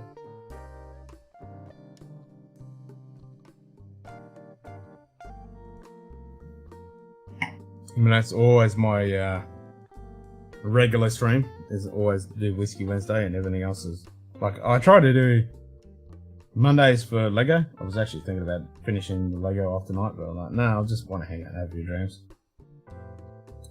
1979. I was close. I was thinking early 80s, late 70s, 79. Yep. Yeah, dude, if a meteorite hit your house, you'd be famous. Yeah, as long as I survived. Yeah, you're not fucking wrong. If it hit me, I'd be fucking happy. Because I'd be fucking famous! Yep. All the people that have been hit, or their car's been hit, or their house has been hit, or they've been hit, they've been super fucking famous. So yeah, Whiskey Wednesday is always fucking stream time. And obviously Sunday sesh. That's always my other stream that I try to do when I can. Mondays is for Lego, and everything else is just whatever.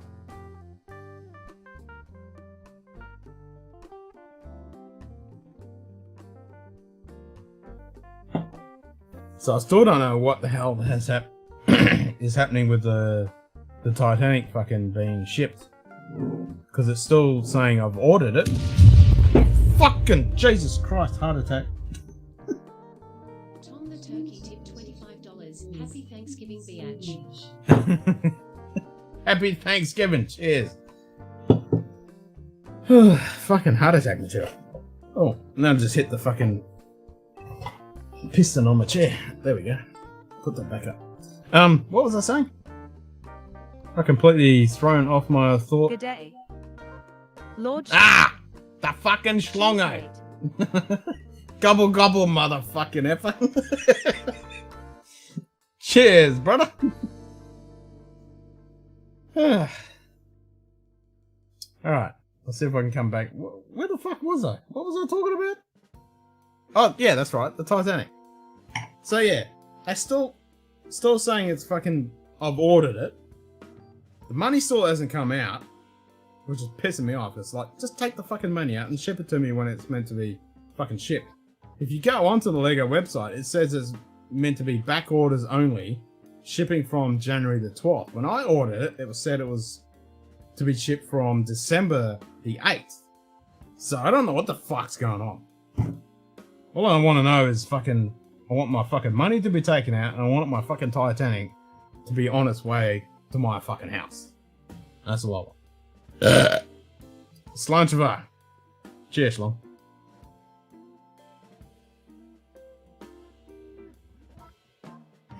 Alright.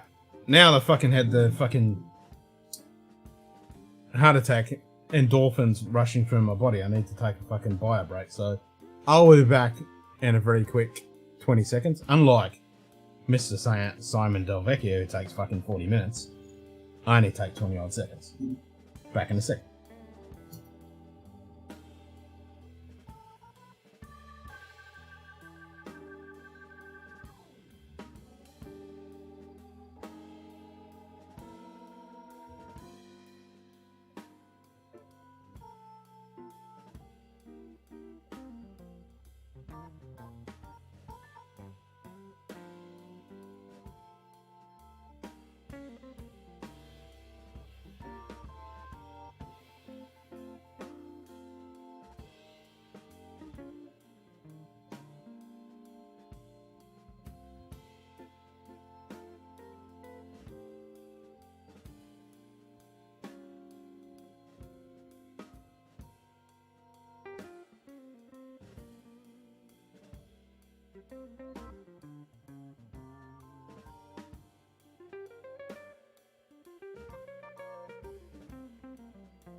Right, I'm back. Rinse my fucking glass as well.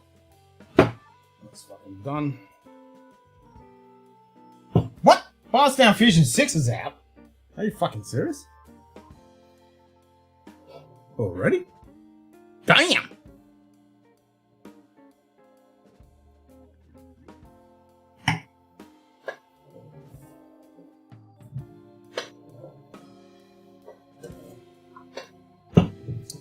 Say goddamn, brother.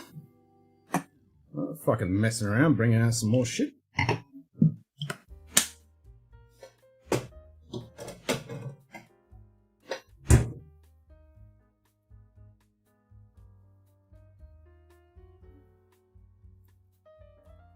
Haven't had the Fusion 6 yet. Soon. I think I need some more fucking extra work. Actually, speaking of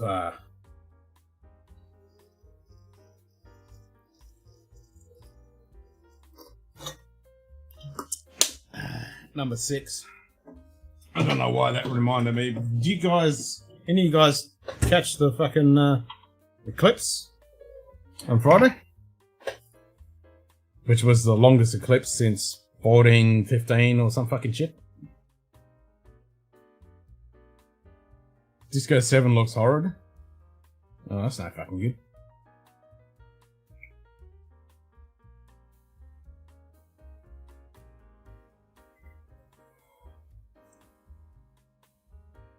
Me either. I know Fusion 5 was not good from what I've heard. Yeah, I mean, mixed reviews on the old 5. Everyone's saying that, 3 and 4 was the good one, 5 was about Only time will tell, I suppose.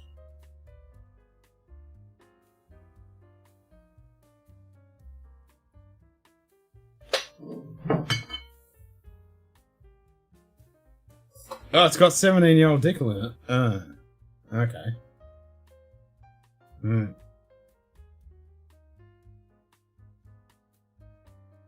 17's got 7. 7's got 17-year-old Dickel. Yeah, okay.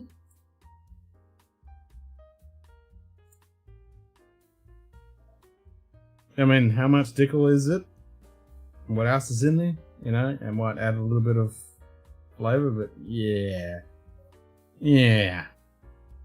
Yeah. Alright, yeah. Let's see, eh?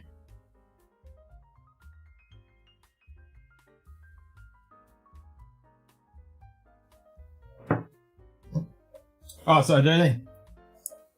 I killed that. It's a goner. Done.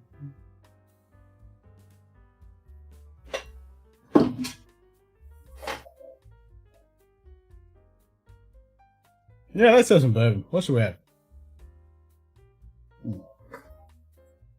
Alright. Sorry. I made a decision. Bit of fucking Russells. I was looking at it going, I haven't had anything of that for a while there. And this is almost a bottle fucking kill. Look at that shit. It's getting fucking down.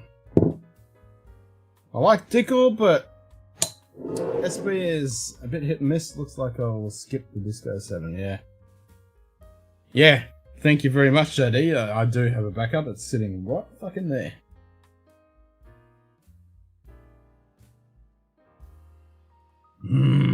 Russells.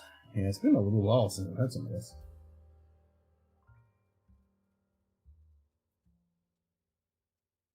Yeah, which stream was it? Actually, no, that was the last stream. Yeah, the last stream I killed that fucking Good day. lost my nut. C. Jackson. Sup, C. Cheers, Jackson? mate. How you going, bud?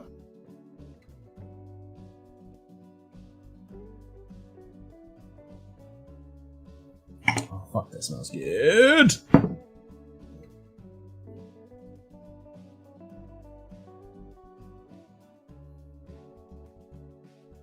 Yum, yum, yum, yum, yum.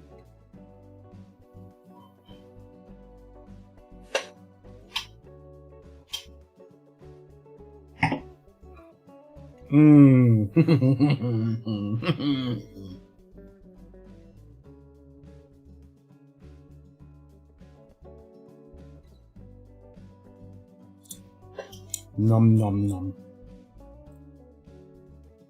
Oh, that is good.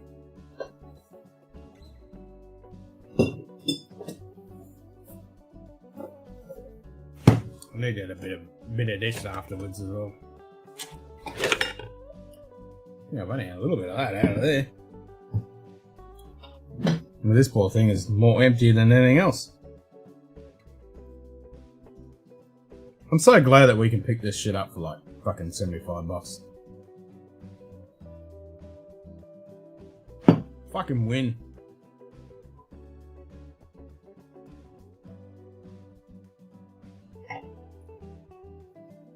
$77, I think it is. 77, yeah. 77 for the Russell's 10 Reserve. I think it's 70 for the normal Russell's 10.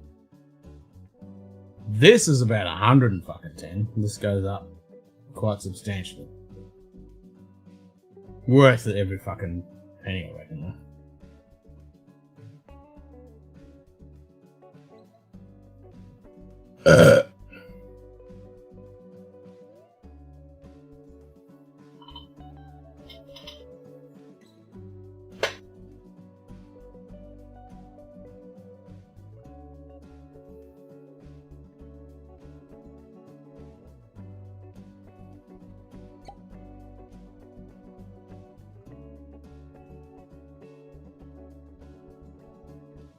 It's just one of those ones you just want to nose for the rest of time.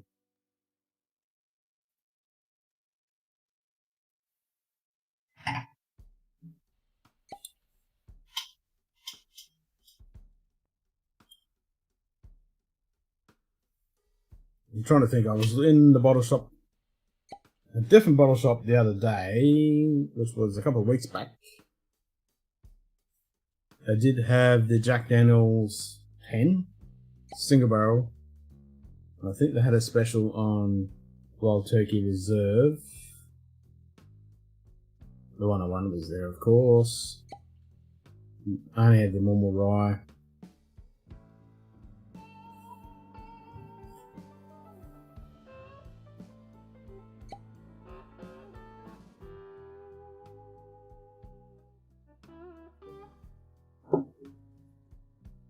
The sample pack I'm putting together seems to be getting bigger for you, so I'll get to California, we'll start to locate more sample bottles.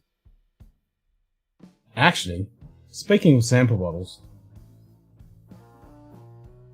I should see if they've actually got some of those left. So Limeberries,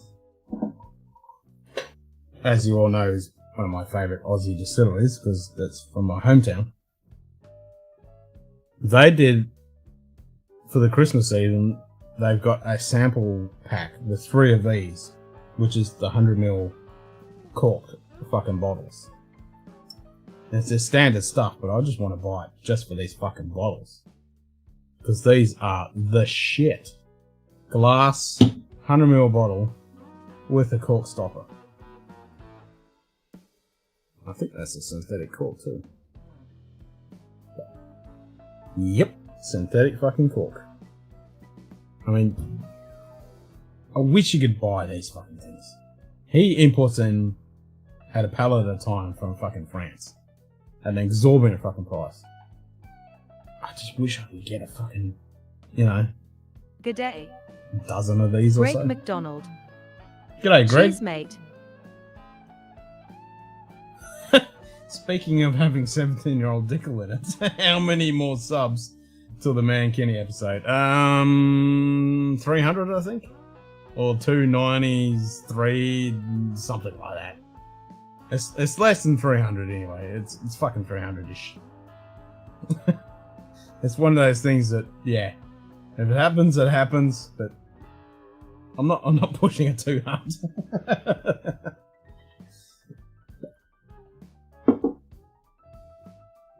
Oh my god, this is good stuff. Yeah, I fucking love these bottles. I wish I could get them. G'day. DJ Q-Ball. Yep, $1 million dollars.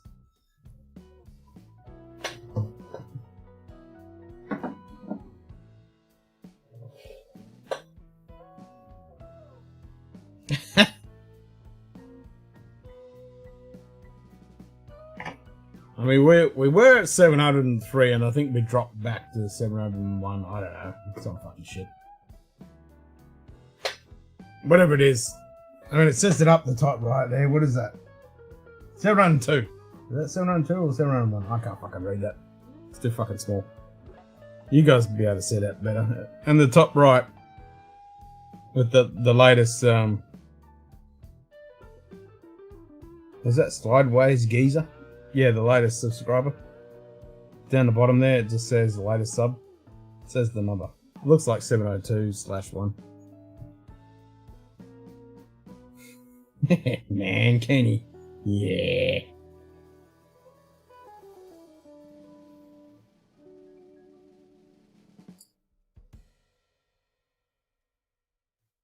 Round 1.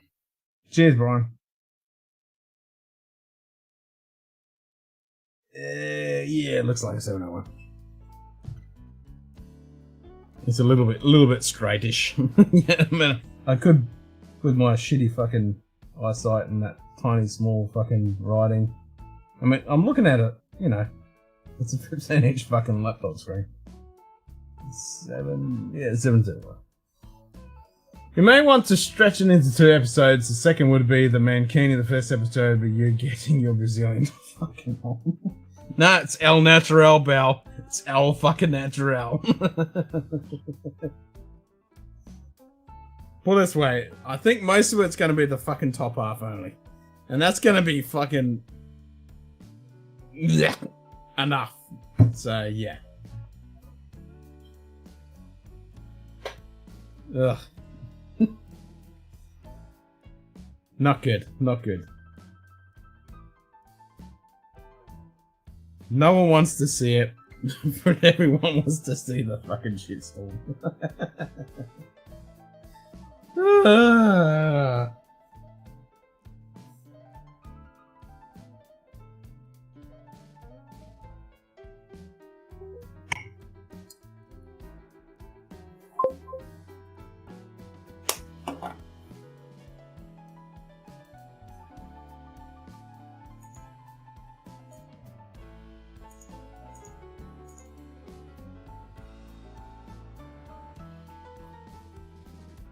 I see a blank person in the green room.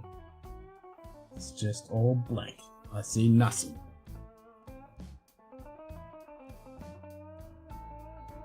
This fucking Russell's Reserve is going down very fucking well. I like it. No hardwood floors for Ken. Share carpet all around. Yep, fucking nice. We don't want any of those friction burns.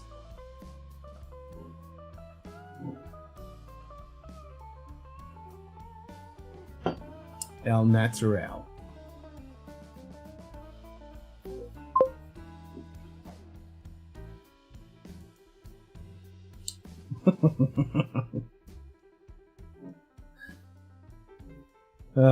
If only we had like fucking 10 months so I could actually work out and get rid of all this blubber.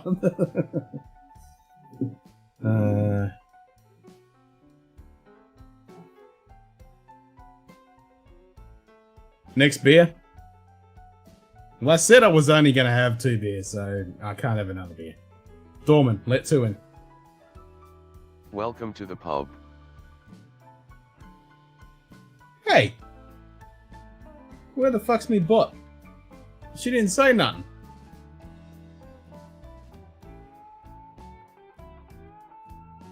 Oh. That's because my headset's not fucking weird.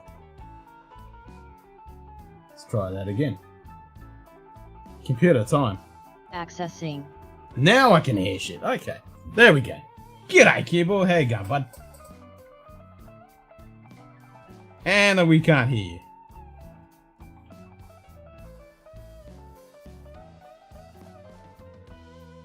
Are you muted?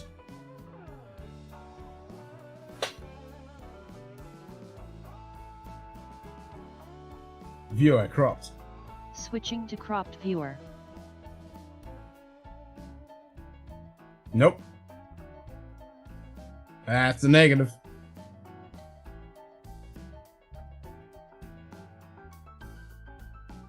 Click the little coggy thing and change the microphone thing.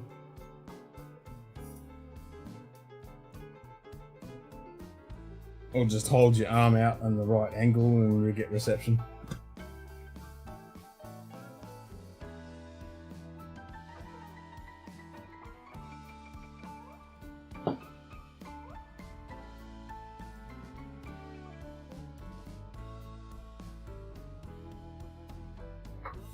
I think I can change it from my end.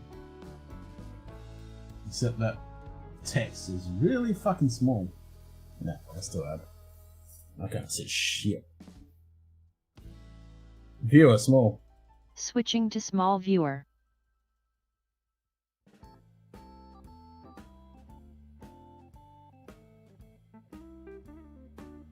I think he's trying to do the have you tried turning it off and on again? So what will be having now, JD? Say something, kid.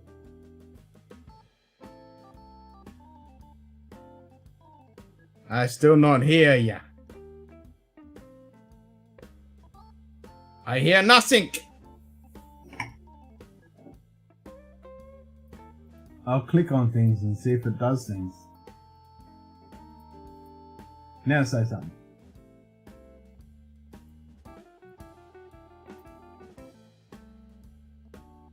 I not hear nothing.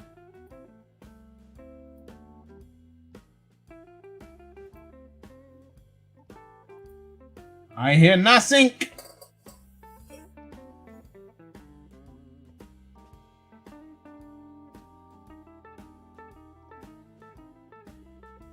I hear nothing.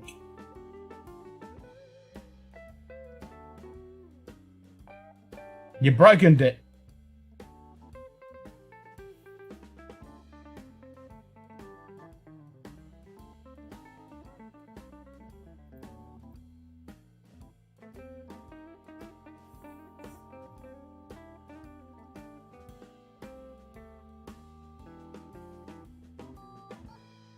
Mm.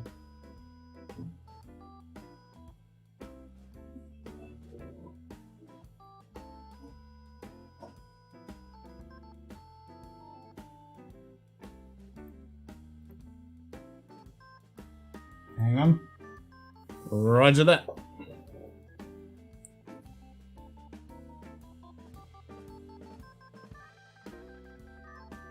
The technologies.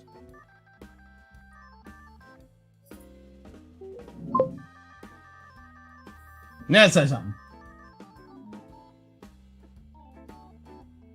Nope. What the fuck? Normally always works.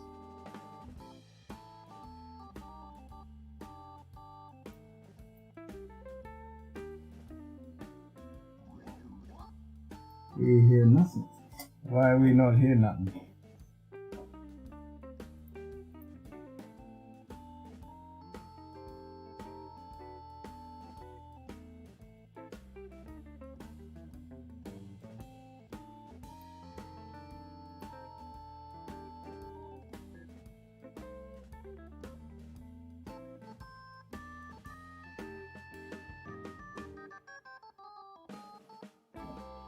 I not know. I mean, I could add myself as another guest and test it. I mean, I haven't changed anything. I haven't been on to change anything.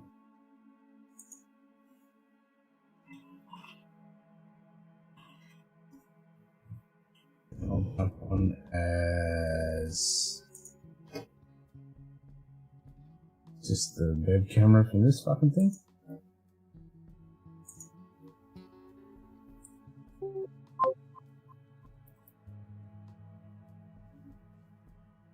Echo. Yep, so that works. So it ain't that.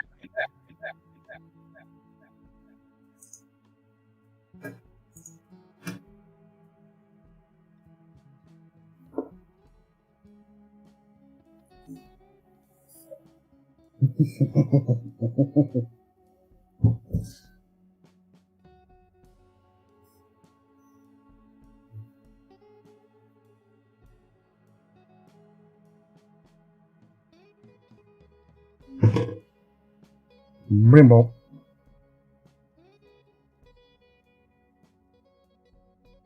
Watching this on mute while on call, I'm getting worried. You should be worried. You should be very worried. Not that you can hear me.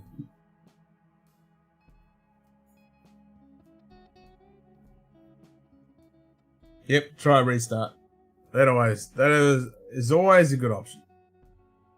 Always a good option.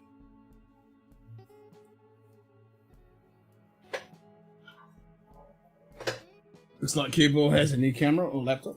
That was a fairly recent-ish. I mean, he had that laptop 4 months ago, I think. 3 months ago. And it worked when he came in before. I mean, I've changed nothing on my end. I haven't been on to change anything, so yeah. I know not. I'm definitely not in IT mode, so.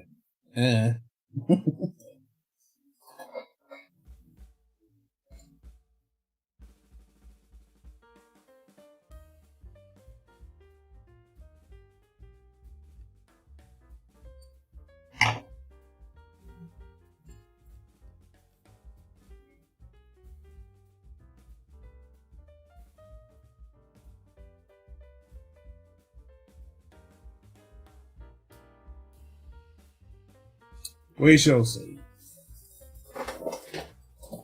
I'm a bit peckish.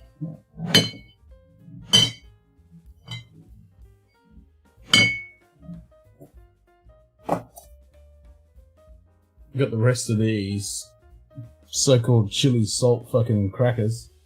Still got some cheese left and some salami. I could have a bit of a fucking feed. Not that I fucking need it.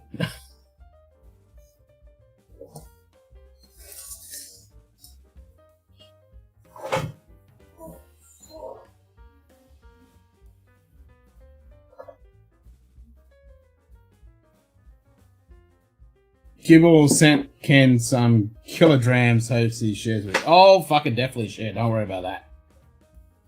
Most definitely. Dribble gets to try all of them.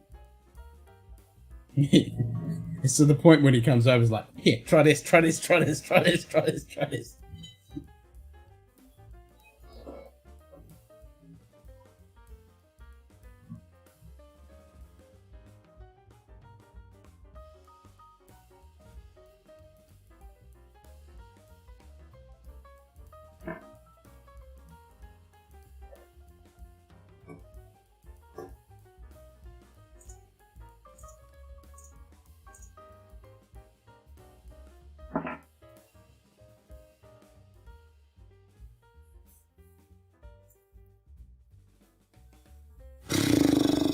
Computer time. Accessing.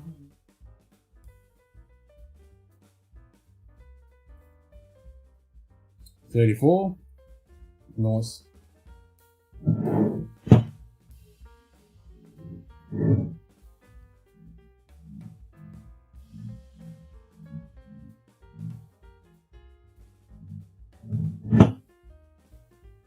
So what's the bottles that everyone's chasing at the moment?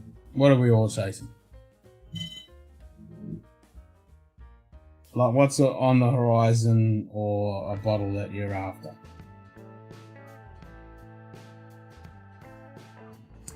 I'd have to say that Bunna 12 cast strength. That's definitely something I want to get my hands on. Darren 25. Want to grab that.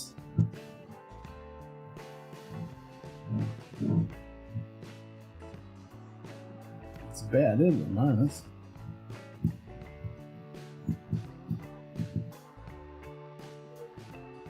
Oh shit! All these fucking early mornings catching up on.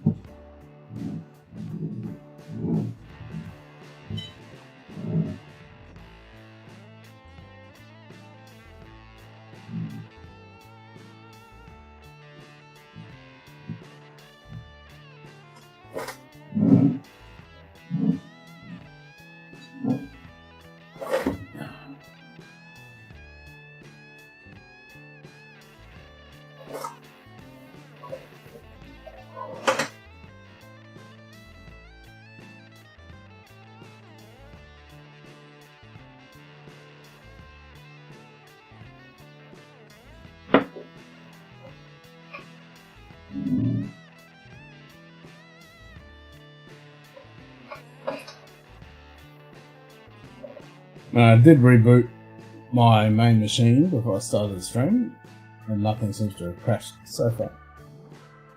So that's always a good sign.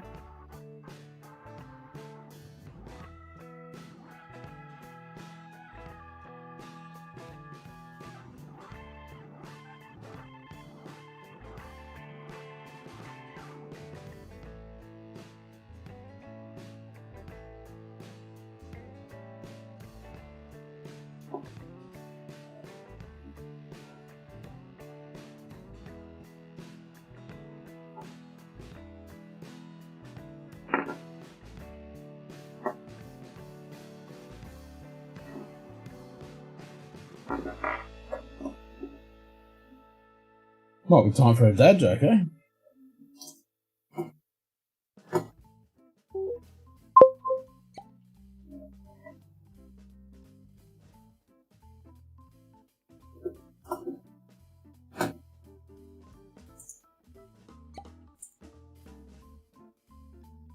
Say something. No, still can't hear you.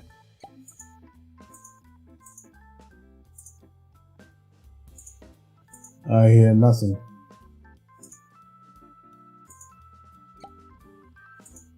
I hear nothing. Chasing Spearhead, single grain Scotch whisky. Spearhead, who does that one?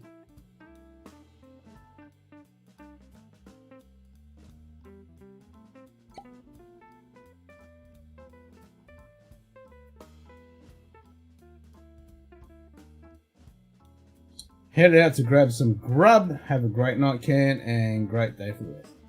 Cheers, Brian. Enjoy your grub. Bon appetit.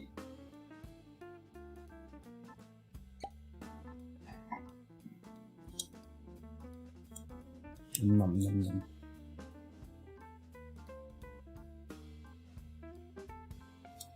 Oh, Loch Lomond Spearhead. Ah, interesting. And then I do admit, I do like their single grains. Spearhead. What's the significance of that one?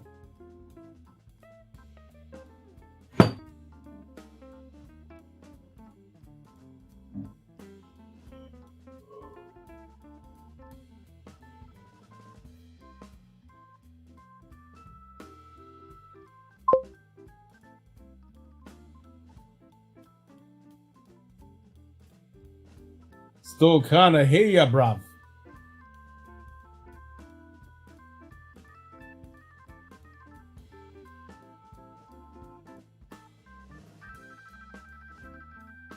I hear nothing.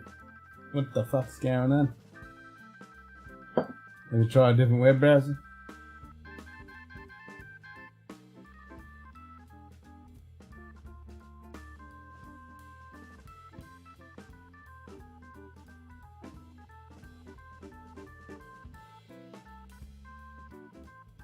That's kind of weird.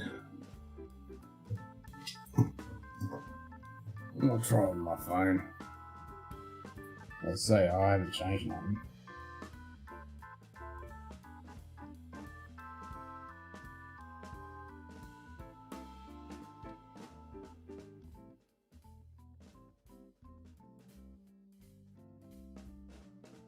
Log into my own streamer.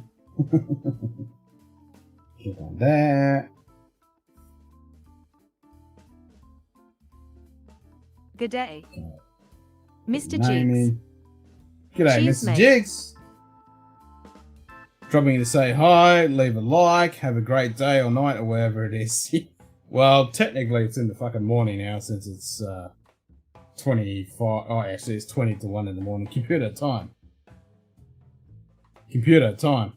Accessing. Yep, 0040. Cheers, Mr. Jigs. Have a bloody good day, mate. Cheers.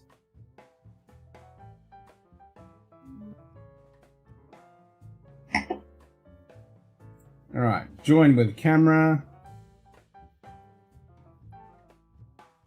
We'll do rear facing camera because no one wants to see my fucking ugly mug. We'll change it to that. We'll go start.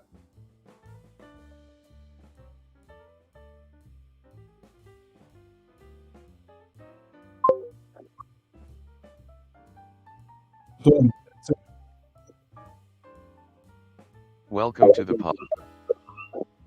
Yep. See, it all works. So it ain't my end. My end.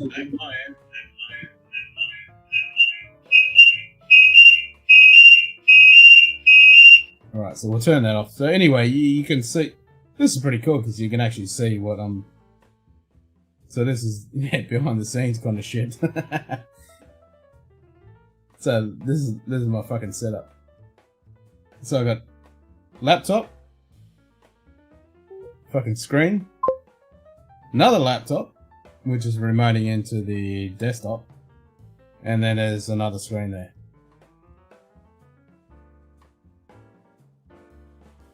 And then you got a light there, and then you got the mic, overhead cam, another light, and then there's another camera there which you can't fucking see, and then there's another light over there, and then there's the shelf. Whiskey!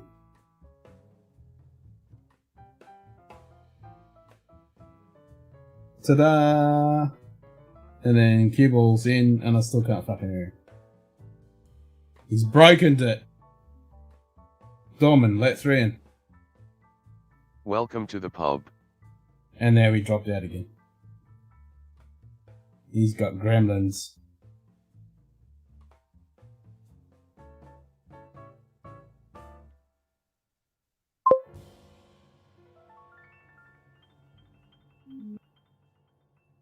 That's pretty cool. That worked. Yep, so it ain't my shit. My shit working.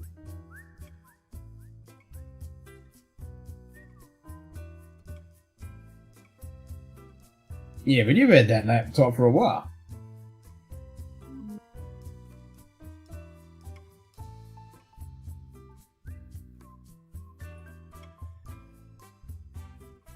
He knows he's in trouble if he does it. Yeah. Cue-ball knows he gets bombarded with try this, try this, try this, try this.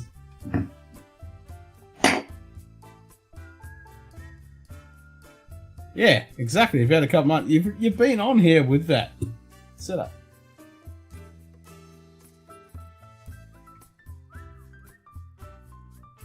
So it's either a fucking gremlin or it's pet cat.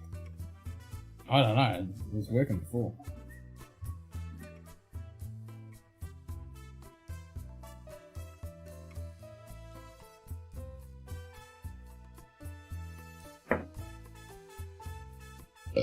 I don't know. I mean, I've tried it with this and my phone, and it seems to work, so. I was getting the noise and the feedback. So the audio's routing through, all that shit's set up.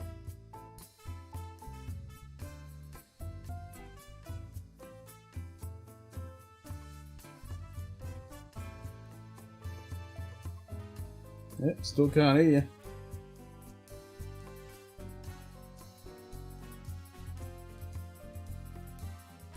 Did you block the permissions in the browser or something?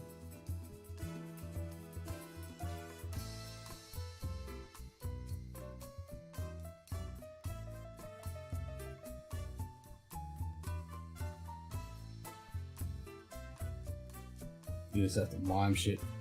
Computer. Dorman, let 2 in. Welcome to the pub. You just have to mime shit.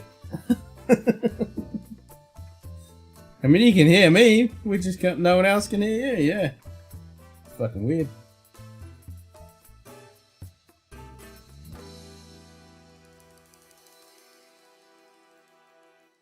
Is it Chrome? Yes or no? Is it Firefox? Yes or no? Is it Edge? Oh, it's Firefox. Yeah, fuck Firefox off. That's buggy as hell when it comes to video shit. Try Chrome or Edge.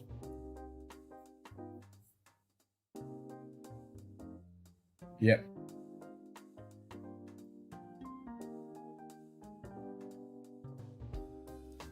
I love Firefox, but it's very dodgy when it comes to video. Edge seems to work the best. Which is a horrible thing to say, but it's true.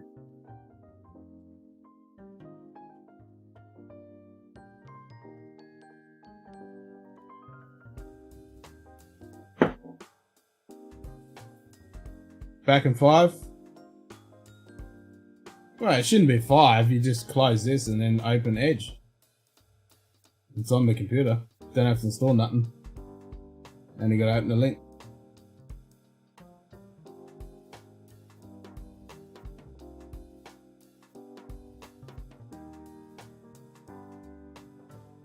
Frozen? Maybe.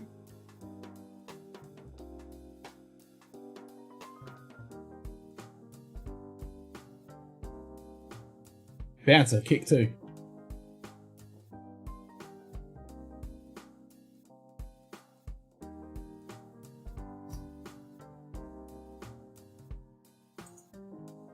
That is the command, isn't it? I haven't kicked anyone in a long time.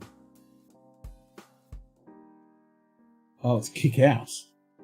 Maybe I should change that to just kick instead of kick out.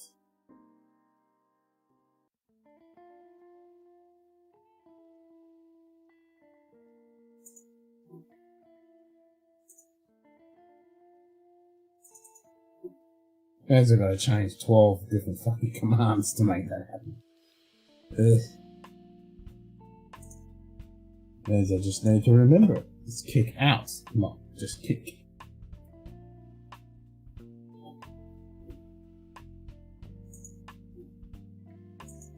Let's add myself and just kick myself out.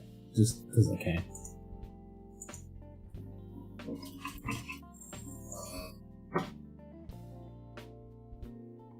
Just add himself.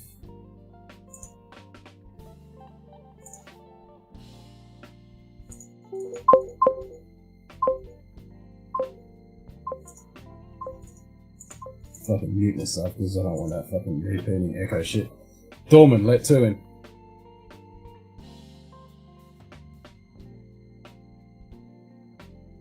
Dorman, let 2 in.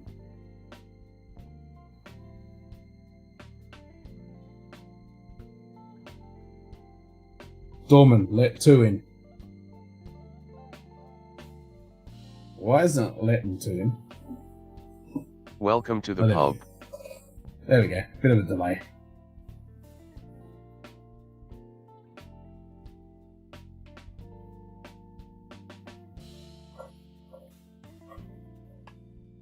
I sent in one for my personal collection. I won't even let my wife try it. Oh, fucking hell. Jesus, JD.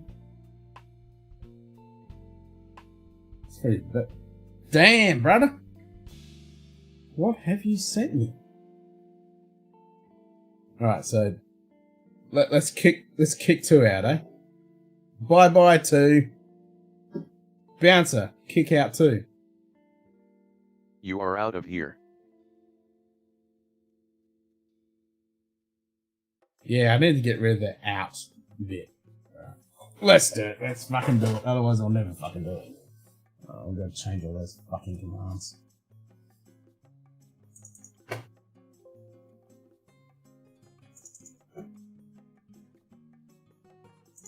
Ugh, it means I have to fucking do every single one. There's 12 of them. Alright.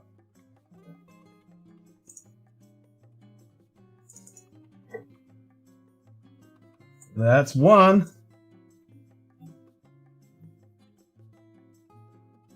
That's 2. I've only got 10 to go.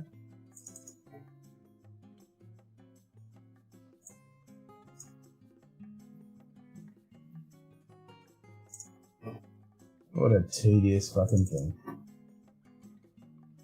But if I don't do it now, I never fucking will. I don't know why I put kick out. I mean, that's a silly fucking command, isn't it?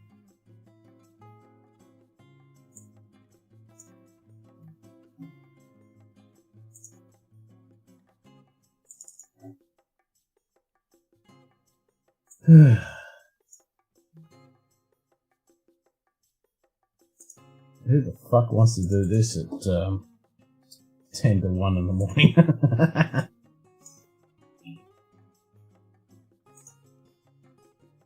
Alright. We're halfway there.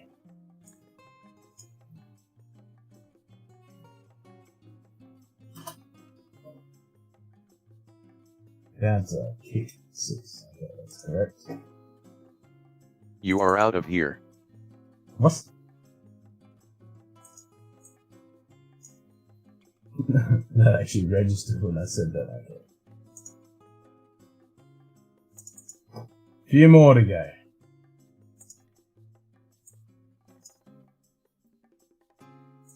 That right. There's even a kick Simon command, which is 2. If he comes in as the second person.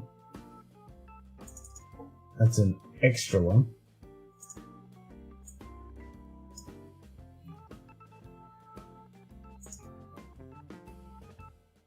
Alright, kick 8, 11, 5, 4, 9, 1, 7, Simon 6, 10, 3, 12.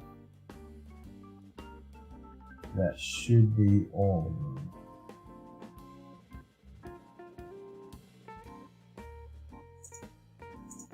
them. Alright, done.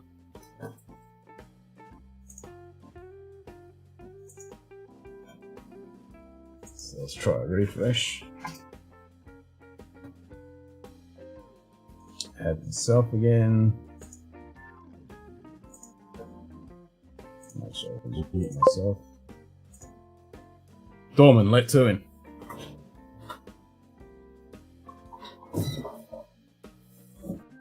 Dorman, let 2 in.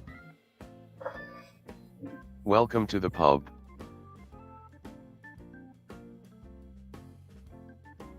Bouncer, kick 2.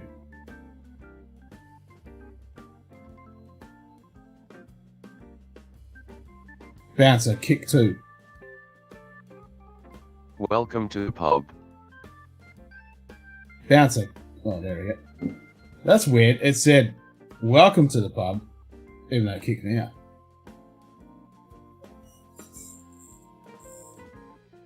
Oh, that actually registered as Dorman let 2 in. Okay. Dorman, let 2 in. Welcome to the pub. Bouncer, kick 2. You are out of here. Okay, that worked. That's it. That works.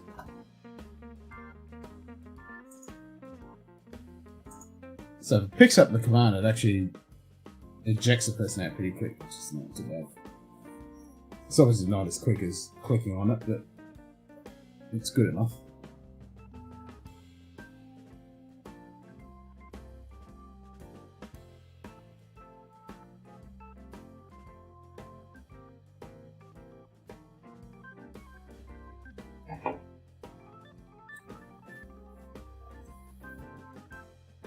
Right, so I fixed all that.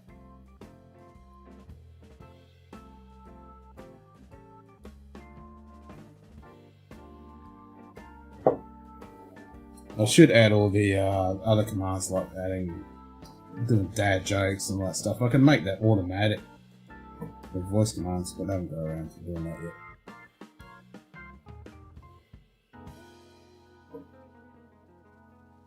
Cuball is missing. What the hell? Yeah, I don't know what's going on. I mean, he's obviously having issues with his monitors. Something. I don't know what's going on.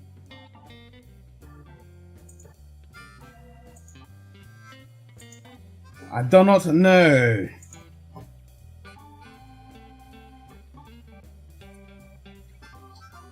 No, I don't think it's my end because, yeah, other people have been able to come in the past, like last week. And I've done nothing. Nothing has changed. I added myself in as the phone and just myself with the other cameras. It's all the same, dog, different leg. Seems to work fine, so yeah. I think it's something Kibble's in. Because the whole configuration setup, I've done nothing other than just change those voice commands just there. Which is separate. So I do not know.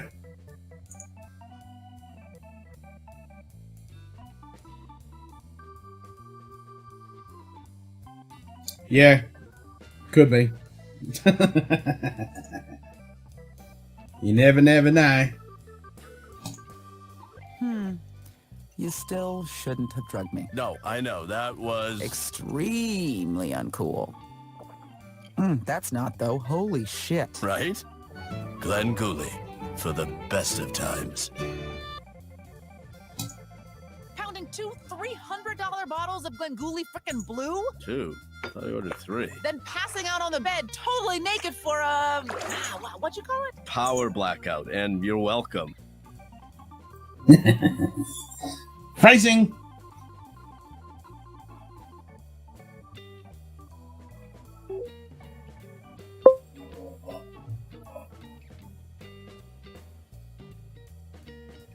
You want to play me hard? Phrasing. No, I don't. Well, then you better nut up. Phrasing. Because I've swallowed just about as much as I can take from you. Hey, phrasing. Hey, phrasing. Still can't hear you, Kibble. You broken it.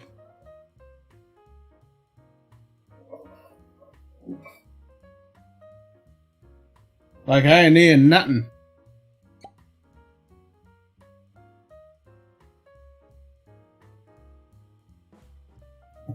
Is it not phrasing or no phrasing? Maybe it's no phrasing.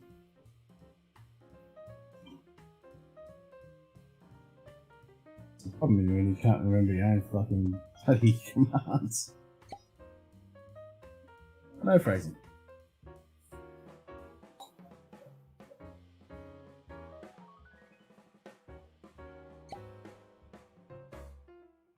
No phrasing?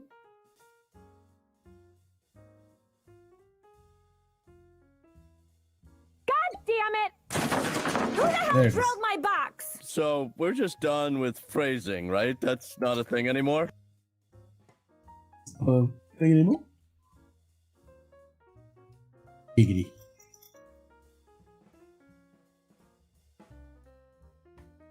It's actually funny today when we got up to 669 subs. I was talking to Gibble and I was like, giggity. Giggity, giggity, giggity, giggity. Ooh, ee, ooh, ah, ah, ting, tang, walla, walla, bing, bang. Ooh, ee, ooh, ah, ah, ting, tang, walla, walla, bing, bang.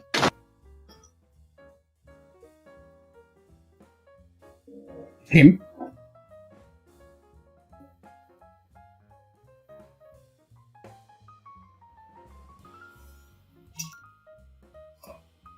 Still can't hear you, Kibble. I hear nothing.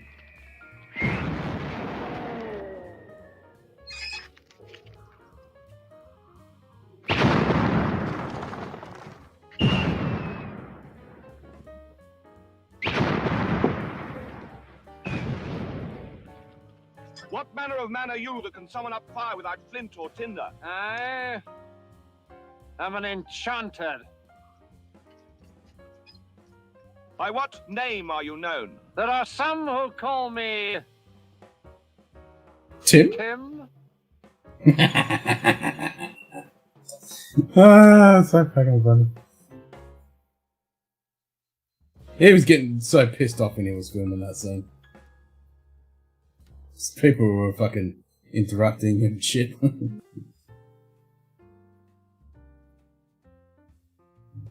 There's some who call me Tim. You smell the Pete? Pete? Who the fuck is Pete? They get it for the ground, then they dig it up. Cheers, Rhino. You dig it up, you throw it in a drink, and you're wondering why it's barking a shite? It's a bug in a shite. Aye, laddie. It's a bug in a shite.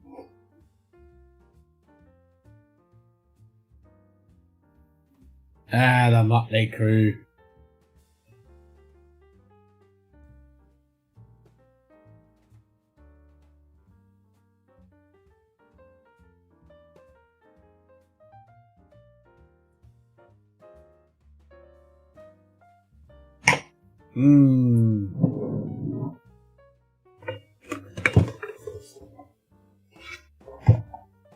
Alright, somebody type dad joke.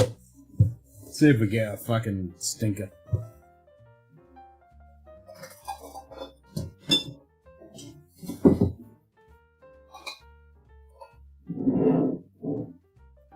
We'll put things on top of other things, great sketch. Yes.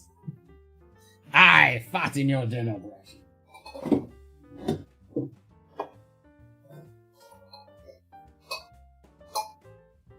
What new bottle are you trying to locate? That Porter and 12 car strength. That's the one I want.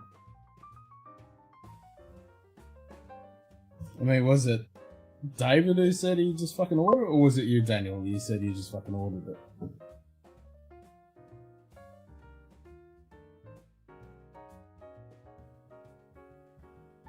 What the fuck you done, Cable?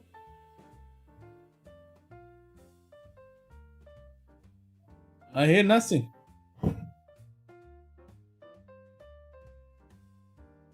Broken it.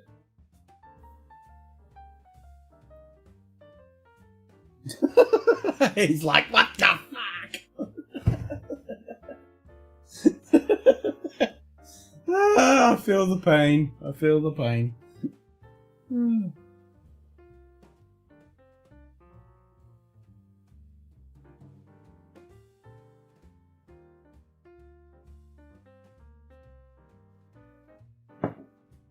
I thought Bobby was actually going to come on tonight. He said he was, he's got the week off.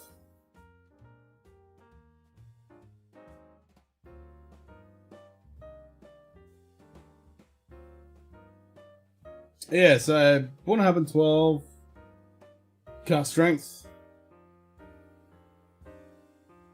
Not working on all three browsers. Fuck knows what's going. Yeah, that sounds like a hardware driver fucking issue or some bullshit.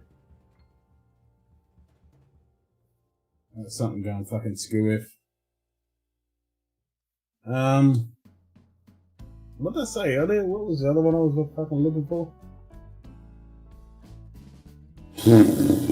What was it? What was it?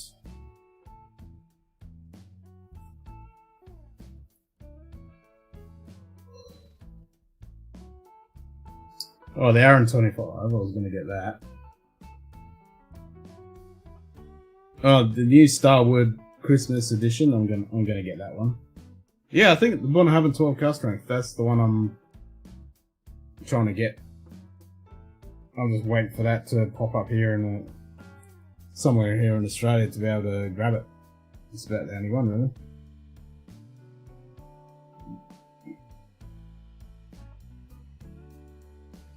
Oh, Glenlivet, the new one, the new end of year bottle. What's it called? Because the last one was illicit still. This one is licensed dram. We're talking to my mate in the bottle shop. He's saying that he's onto that. That there's supposedly there's something going on with the distribution or some bullshit. So that one should be coming soon. Have you heard about the Pandaren Rhiannon? No! No, I have not. What is that? I have not heard about that. That's definitely piqued my interest. What is that one? Pandaren. Ooh, Rhiannon. Some fancy finish of some sort. Sounds interessant. This is annoying, people. What the hell's going on, bud?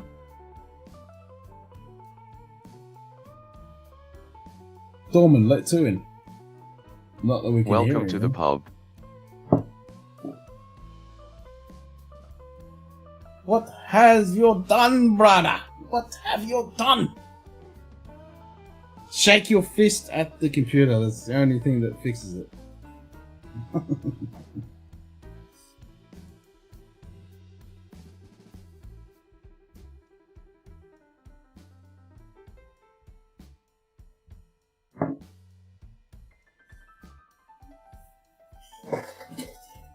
I mean, can you hear me? You can hear me, right? Yeah, you can hear me, but we can't hear you, so what the fuck's going on? Let's see if I can try something on here.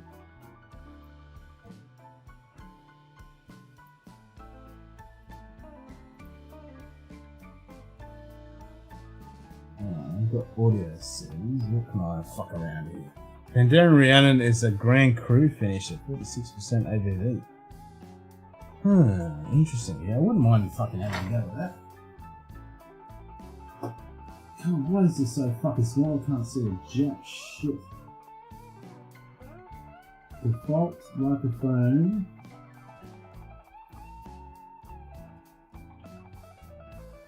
Microphone array, real tech audio. Let's go request.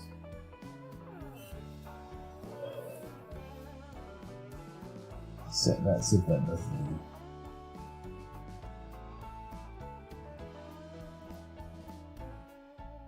Nothing? Nope. Alright, let's try the middle one on the list. Request. Grand Crew, 46.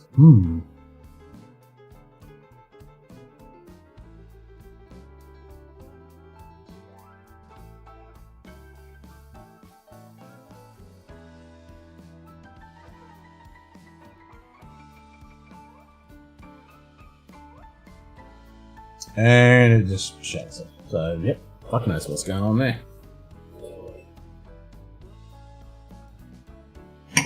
Might have to call an IT department for that one. And this ID department is out of action.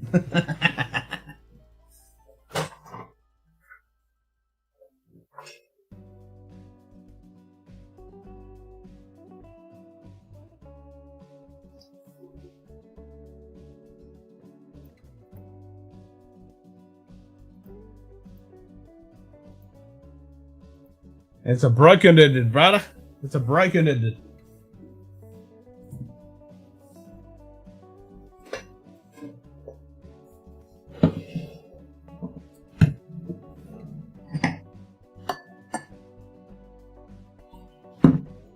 I give up?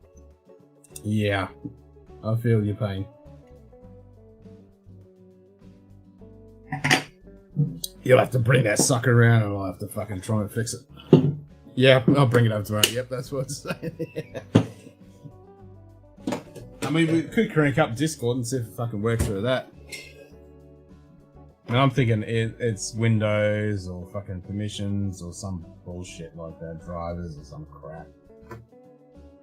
I mean, Windows fucking audio systems are fucking pretty ordinary. I messed that shit up. Let's crank up Discord. And see if we can get comms going in Discord, and then we know it's not hardware. If that's the case, let's try that. Let's have a go. If not, we'll just fucking deal with it later. Let's wait for the Discord to boot up. It's working fine the other night. Yeah, I know, right? That's the thing. I haven't changed anything here, and I've tried my shit on my end. It seems to work. Alright, let's right, so just jump into like Patreon backbar. I'll jump in there.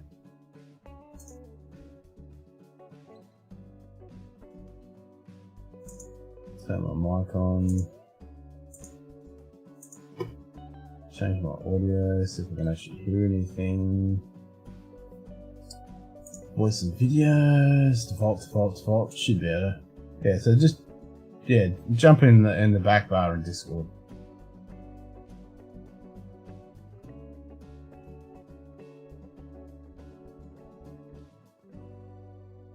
Let's see if that works.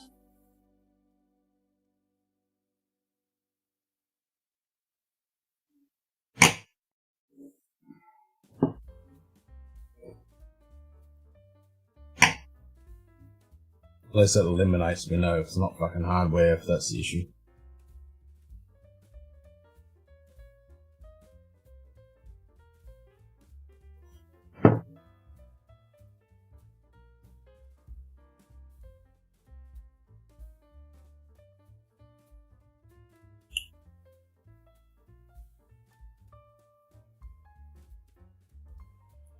Computer time. Accessing.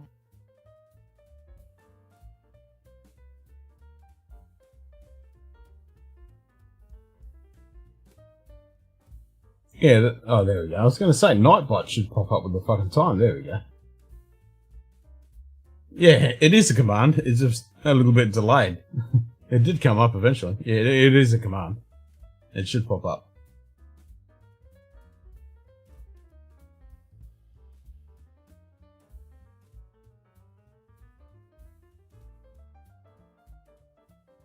Update menu whiskey to the whiskey base, and I said my collection is valued at 53k, but I have not input all. I don't mind drinking 53k. Sounds tasty to me. Yep, I did a very, very rough, like really fucking rough, just off the cuff fucking calculation, and yeah, my collection, just without even thinking about it properly, is like 30 plus. And I was thinking the same thing. It was like, yeah, 30k sounds good to me. Just dricky. Yep.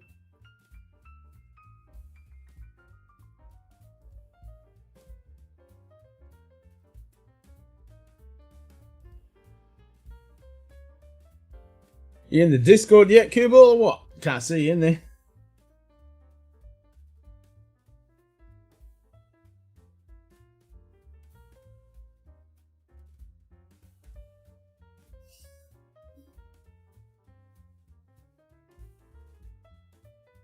Yeah, it's like when I go on the watch streams, everyone goes, oh, what she's got? And I'm like, yeah, it's all behind me. Yeah. I drink my watches.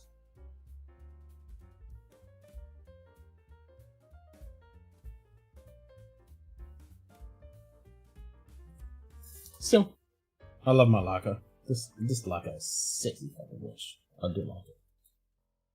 It's nice. It's one of those ones I could watch. You know, I could keep on for the next fucking 10 years, but you know, this leather brace, this strap is just going to disintegrate over time very quickly, especially in the temperatures. Doing a Tamavulin vertical tonight. Double sherry, Tempranillo cast and official releases, and 2 signatory bottles. Ooh. What's the signatory bottles? Ooh la la, I like the sound of that. Yeah, Tamavulin is something I haven't really fucking had fuck all access to. That sounds amazing!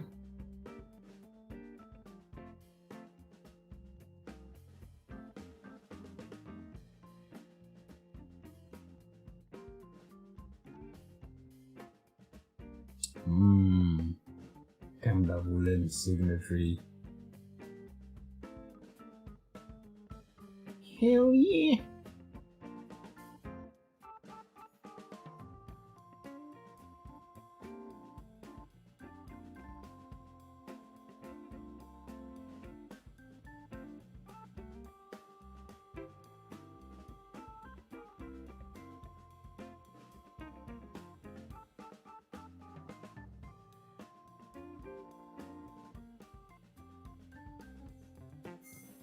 Looks like Cue Ball's having some...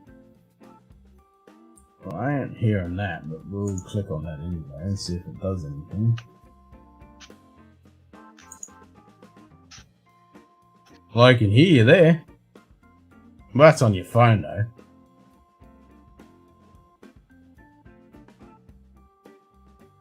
And he's frozen.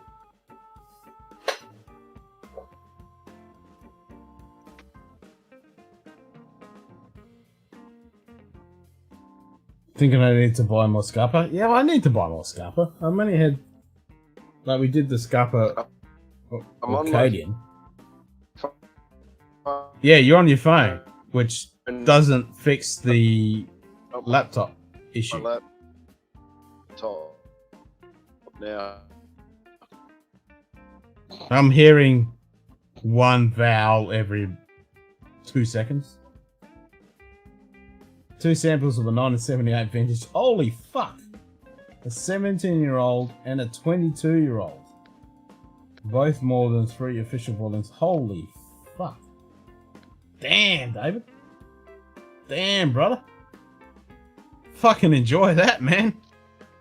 And I kinda jealous. Can't hear you. You can't hear me? I can hear you. You're breaking up real bad. It's obviously your connection. Video. So input bias to voicemail ox. Now you better hear me. You can hear me now, yeah? Yeah? You can hear me? Yeah?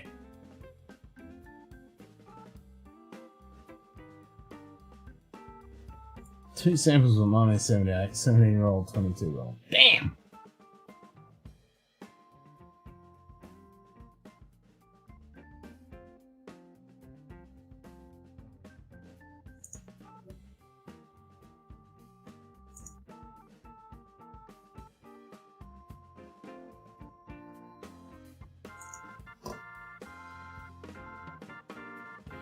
Oh, no point fucking trying to use a phone. I ain't gonna fucking test the issue.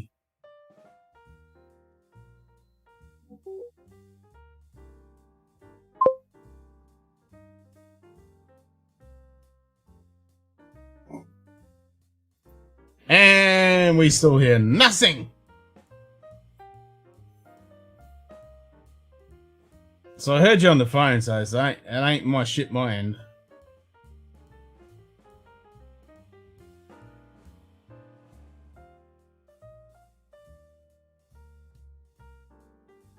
So it ain't that.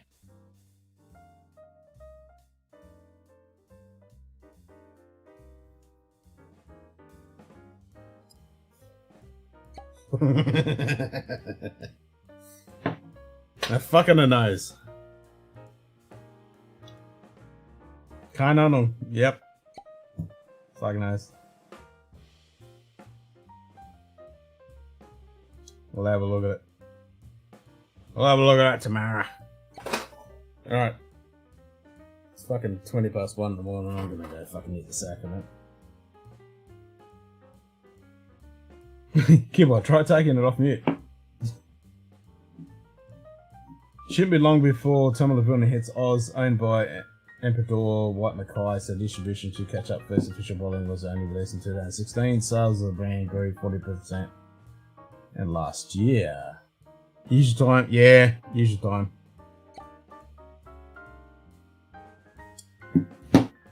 Nice. And if I get my shit together, I should be able to organise get the list of the top 5 we can pick from. I still haven't heard from Scotty yet.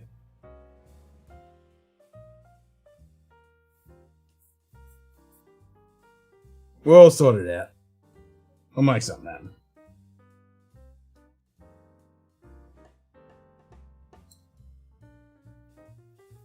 Yeah, we should be able to see the Tumbleweed soon. I haven't seen any yet, but yeah. Hopefully. No worries. See you then. Definitely.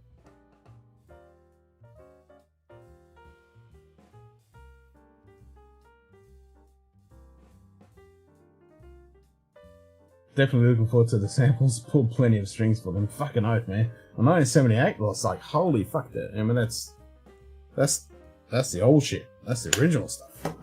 That's the good shit, brother. That's the good shit.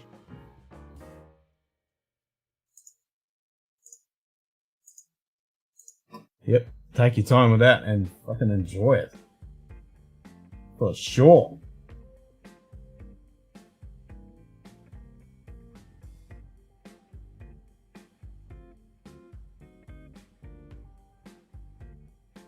Alright, we're at 4 hours 52 minutes. Alright, so we got fucking 4 hours 52 minutes and 56 seconds.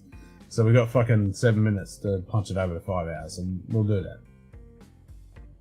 And we can't be that close and not fucking punch it over to 5. So that calls for a nightcap. What shall I have for a nightcap? Place your votes. What's going to be the nightcap?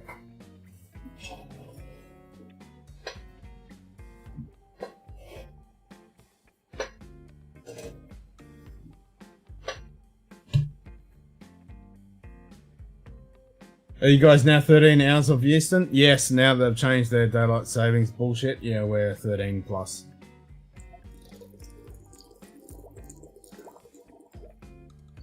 It was kind of annoying because I like the nice round 12 number. Lefroy 30? Ah, yeah. Soon, brother. Soon.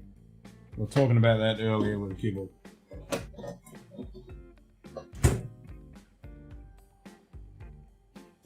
And just get ready for Wednesday. Yep, we're done for Wednesday. Something creamy. Oh, what's something creamy? Creamy.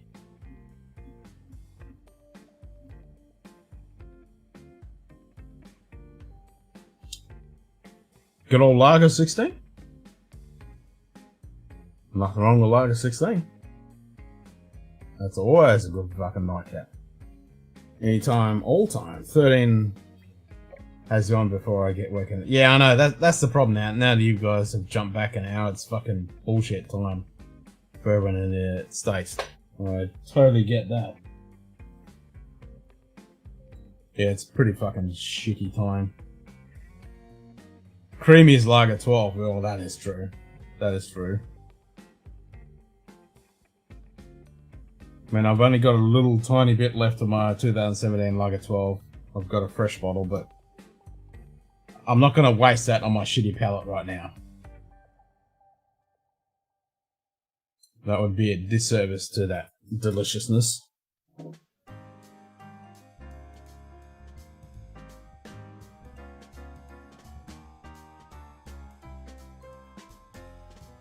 I wish I had fucking 10 cast strength. Can't fucking get it. Daylight saving time means that the island sunset is not at 4:30. Yeah. I'm just happy that we don't get fucking daylight savings here. Fuck that shit, man. Fucking can't stand that shit.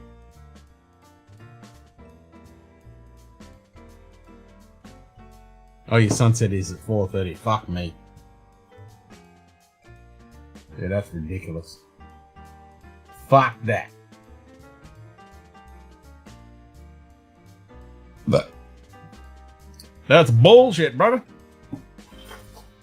Alright, so the vote is 16 so far. 12 would be nice, but yeah, I'm not going to waste that.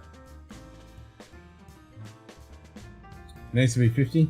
Alright, we need to be... Well, I did actually. I did say earlier that I was going to do Abloy Havana. So...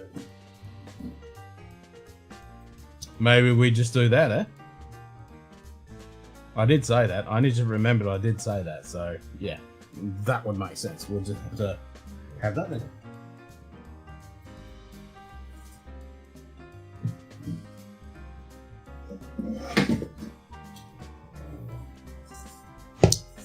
Yep, there you go. Yeah. I did say it, so we need to do it. Yep, Bunny is creamy. That is true. So this is batch 61? 60.8 ABV.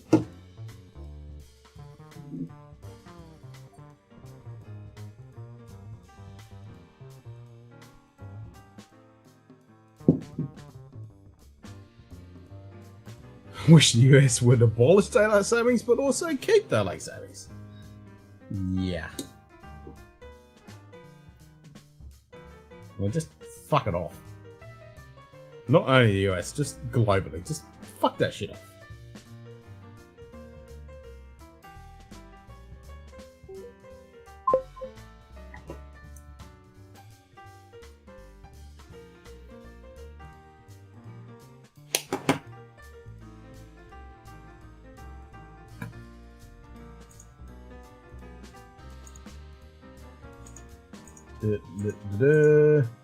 Dorman, let two in. Welcome to the pub. Sup, Joe?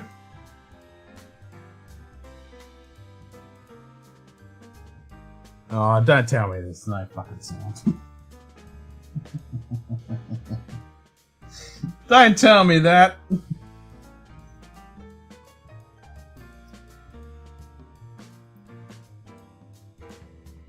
And there's no sound. In other words, do daylight savings and then change something. No, I don't reckon do daylight savings and then not change the time. Just fucking keep it as it is normally.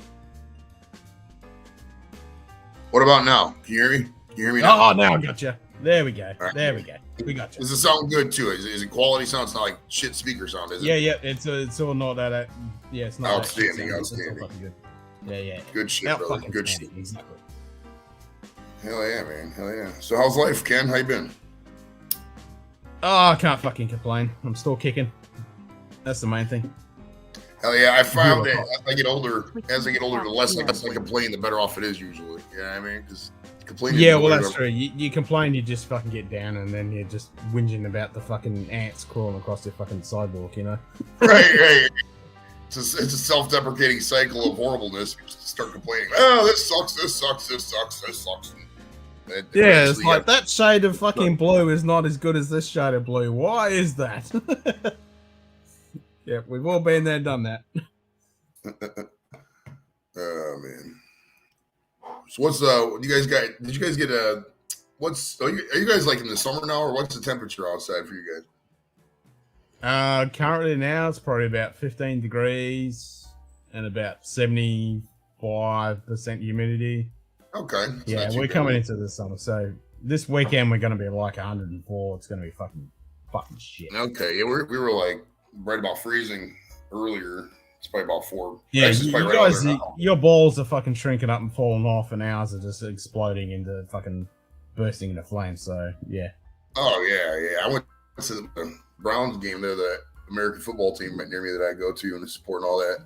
And it was just raining and just the whole day fucking rained. It was just disgusting weather. I hated it. Yeah, it's fucked. It's meant to be the most habitable place we know in existence, but it's pretty fucking ordinary. It is. It was weird though, because like all the places that have good weather, like any good weather, man, everybody moves there and the prices just go through the roof. You know what I mean? Like, but that's why everywhere in the world, if you think about it, where the better the weather, the fucking more expensive it's going to be. More people are going to be there. I think it's just like that. At least in the Western world, maybe Africa and Asia are a little different, but like Europe and America, especially in America, every place with good weather is going to be just chock full of people and expensive as hell. Yep, it's the same thing here in Australia. All the good places, they're all fucking booked up. Yep.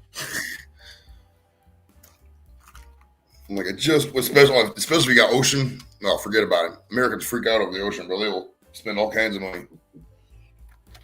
Oh, I've got fucking ocean. Literally 10-minute walk away. Oh, nice. Oh, yeah. But it doesn't help when it's Satan's fucking arsehole, 105 degrees and blowing at 40 kilometers per hour fucking wind. Right. I hate heat, man. I'm not down with the heat. I can deal with cold to an extent. The older you get, the less you're more likely to deal with the cold. You know what I mean? I see those people. I mean, I always say when people whinge about it's cold here, and I'm like, fuck off. If it ain't fucking snowing, it ain't fucking cold. Just put a fucking another jumper on, shut your fucking trap. It ain't fucking cold. Right? If it's always above 50 degrees, it's not cold. It's a... Yeah, exactly. I think it's funny how after all these years, America still has never went to the metric system. I mean, it's only been like, they're supposed to go in like 1983. So that was what, 17 plus 21? It's like 38 years ago they were supposed to go to the metric system. Never did. Yeah. Well, even more fucking stupid is everything that is scientific or recording or calibratory with, with your weights and measures and stuff like that. Anything is done in metric system and then it's converted to imperial, which makes no fucking sense whatsoever. None so at all. Fundamental structure is all done in metric and then it's converted to imperial. Sometimes it's weird though. There's like some things, if they're convenient measures, they're used. Like we run a lot in America. We run 5Ks and 10Ks all the time, and that's obviously a very metric system measurement, and 2 liters of pop, stuff like that. So if it's a convenient measurement, we'll use it. Yep. But temperature will never change. Temperature is probably the one thing I think we'll always use Fahrenheit, just because with Celsius, there's so little delineation between degrees. You get like a 3-degree change and it's like hot as shit. You know what I mean? In Fahrenheit, you could have a 10-degree change and still, it's a nice swing. Well, when it comes to temperature, it's either cold, fucking cold, hot, or fucking Satan's asshole. So it's true. That's all you get. It's never reasonable. Yeah. It's never reasonable. No, it's never normal. If it is normal, you're like, damn, this is pretty fucking good. And then it tastes shit. Or if it's normal, or if it is that day, you got to work. Uses miles per hour when I drive, but not using miles or anywhere else, and far more stupid. Yeah, well, that's true. I mean, that's true. I mean, England is definitely still stuck in imperial, and even though their basis of measurement is the metric system, they still use all the imperial stuff. Spain was like that. I think it was only like one thing was in imperial. It might have been like miles per hour or something. Still in imperial, but everything else is still in kilometers. And I don't know. Yeah, it's all fucked up. That's what it is. Kilometers to miles is easy to remember for me because it's easy, easy conversion in my head because I always remember the 100, the 1 to 1.6 ratio, like 100 miles per hour is 160 kilometers per hour, and I just work off that in my head. And it's always easy too because you. Yep, or the same with 60-30. Yep, and the same with. Yep, it's the same thing. It's such an easy dividing by tens too, and subconsciously you're staring at that chart. Everybody in America, even if you got a dashboard, you always got the metric system, so you're constantly looking at it, not realizing it. You know what I mean? So you're subconsciously knowing it better than you think. Yeah. Time for some weed. But humans are stupid, so we're never gonna fucking get anywhere. Oh yeah. We just fight so much over whatever. I mean, it's like, come on, man. Why are you gonna spend hours arguing over the stupidest shit? Yep. Yep. Humans are stupid. We're good at destroying ourselves, but that's about it. That's true. I mean, we harp on regulations and stuff, but at the end of the day, we kind of need regulations because if we don't have regulations, humans by nature are going to just go do things to excess. You know what I mean? It's like if we let every 16-year-old, let every 16-year-old in the world buy liquor, there'd be like no 16-year-olds left in 2 weeks because they'll all be drunk off alcohol poisoning and dead. You know what I mean? Oh, they are. I mean, stupid does what stupid does, and yeah. Oh yeah, and I'm not excluding myself. Oh yeah, and I'm not excluding myself from this group. I mean, definitely not. I mean, look at this crap. Hey, I'm the chief ringleader in some of the stupid groups. yeah, exactly. Sometimes the stupid stuff is fun though. Sometimes you got to be stupid to have fun in life. Like everything can't be serious all the time, or else you can be miserable, bro. I mean, if you can be stupid and still get up the next day, it ain't that stupid. Right. Stupid, you're not breaking any laws and nobody's harmed by it. Fuck it. Yep. If no one's hurt and you can still get up in the morning, you're all good.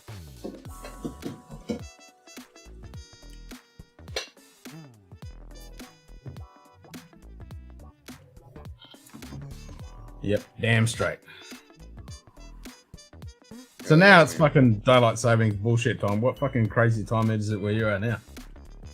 Oh, you guys are daylight savings time? We're actually went back to standard time. So we're right now it's 12:34 Eastern PM. Yep. So it's right at one. That's it because we've added that extra hour on because normally it's 12 hours exactly from my time to Eastern.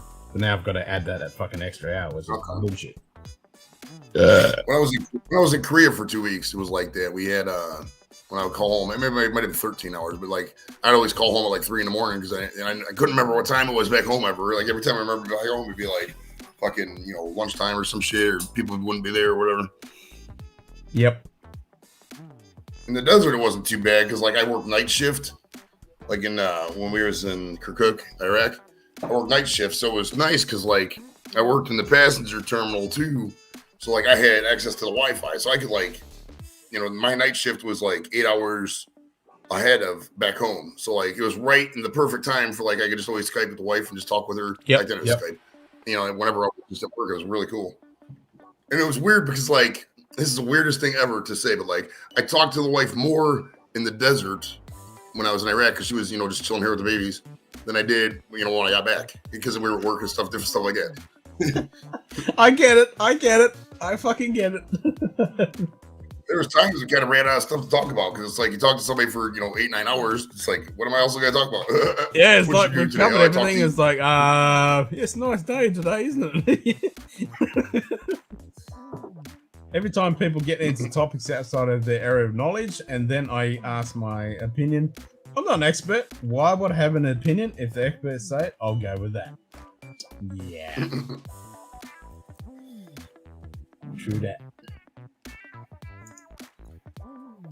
Well, some things are like, to be an expert is like subjectivity, like especially with like food and liquor. I mean, like say I started drinking bourbon or something, my palate is going to be different than your palate. You're going to have different tastes. You know what I mean? Aubergine. Cheers, Ben. Some people probably live by the mantra that like the more expensive your liquor is, the better it is. You know what I mean? The price point is You know, it's a real It's big relative. thing. It's very relative. There was this booze called, I think it was like a wine. It was called like $2 Chuck. And they sold it at, I can't remember the store. It's like one of those bigger stores, like Sam's Club or Costco or something like that. But people swore by it. They said it was the best fucking wine they ever had. It was only like $2. Only $2. Damn.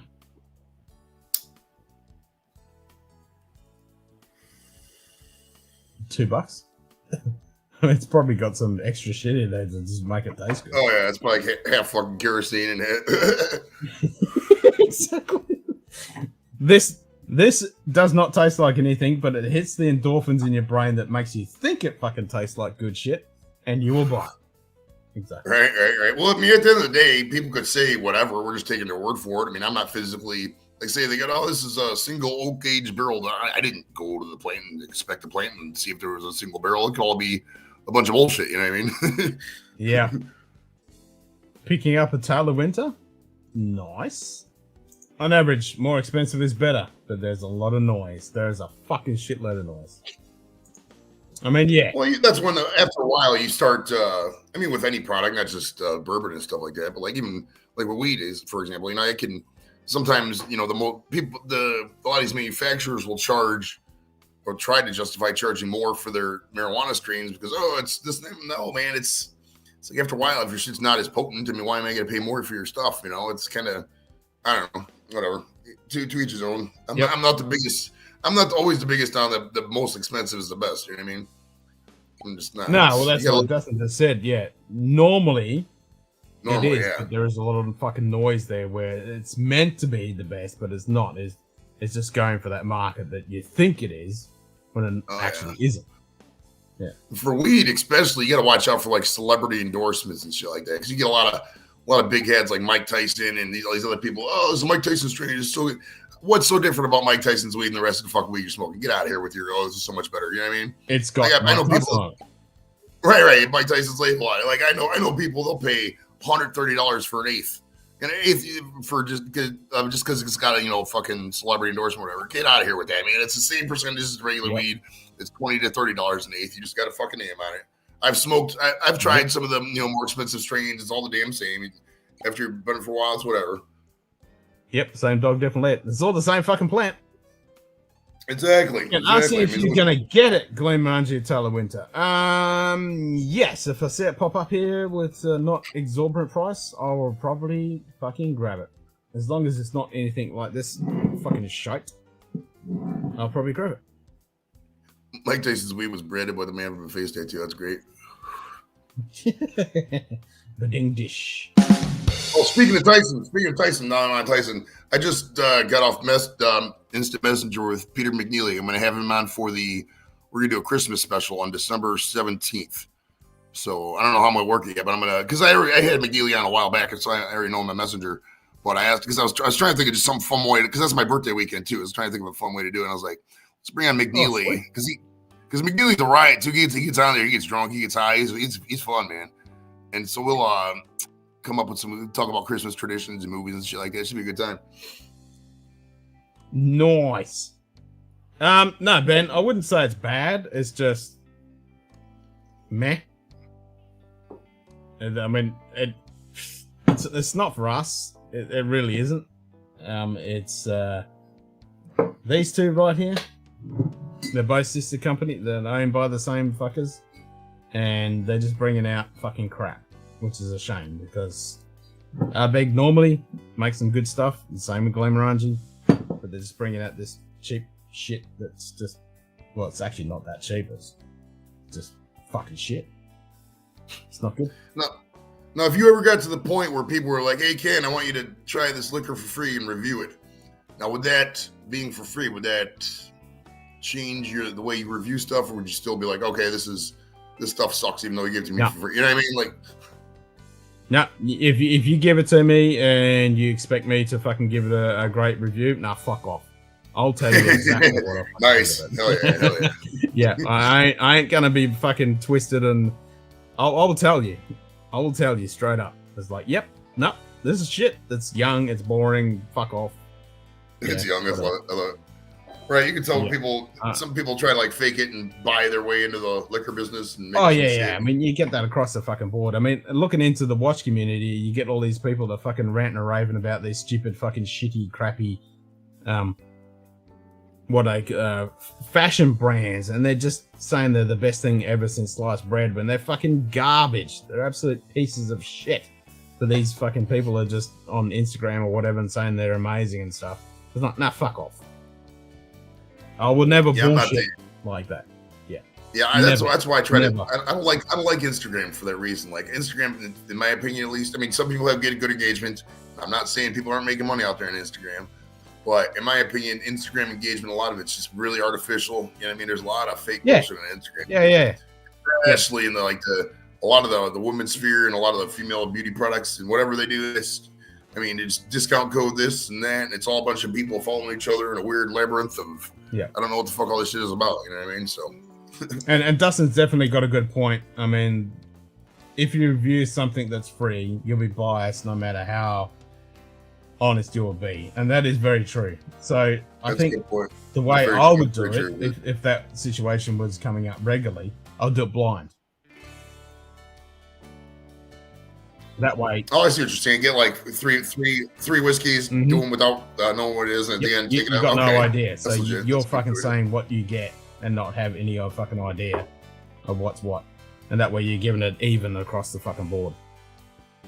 Eventually, I want to be like that with weed, just to the point where people are like, hey, try this weed, and you know, the weed community is always positive because everybody smokes is always high and like, hey, whatever. So it's like the end goal of all this, you know, of all the weed smoking and how I talk about weed literally all the time, is that, you know, if I am, you know, famous on YouTube, people just send me weed all the time, you know, because my little birdie told me in America, my still little birdie, I got a buddy who works for the one of the U.S. attorney's offices. He said that they're behind the scenes working, preparing pretty much in the next year or two for it to be legalized federally. You know what I mean? So it could be everywhere. And once they do that, all bets are off. It's gonna be an insane culture in America. It's a free for all. Because you got crazy parts of this country, Alabama, Mississippi, Texas. Once weed goes down there, bro, it's gonna be crazy. Everybody's going to flock. You know what I mean? So because right now you can't really go down there because there's nothing to do. They got really very restrictive laws on shit. You can only do so much. But if you put like weed in Alabama, man, it's gonna be a party destination, bro.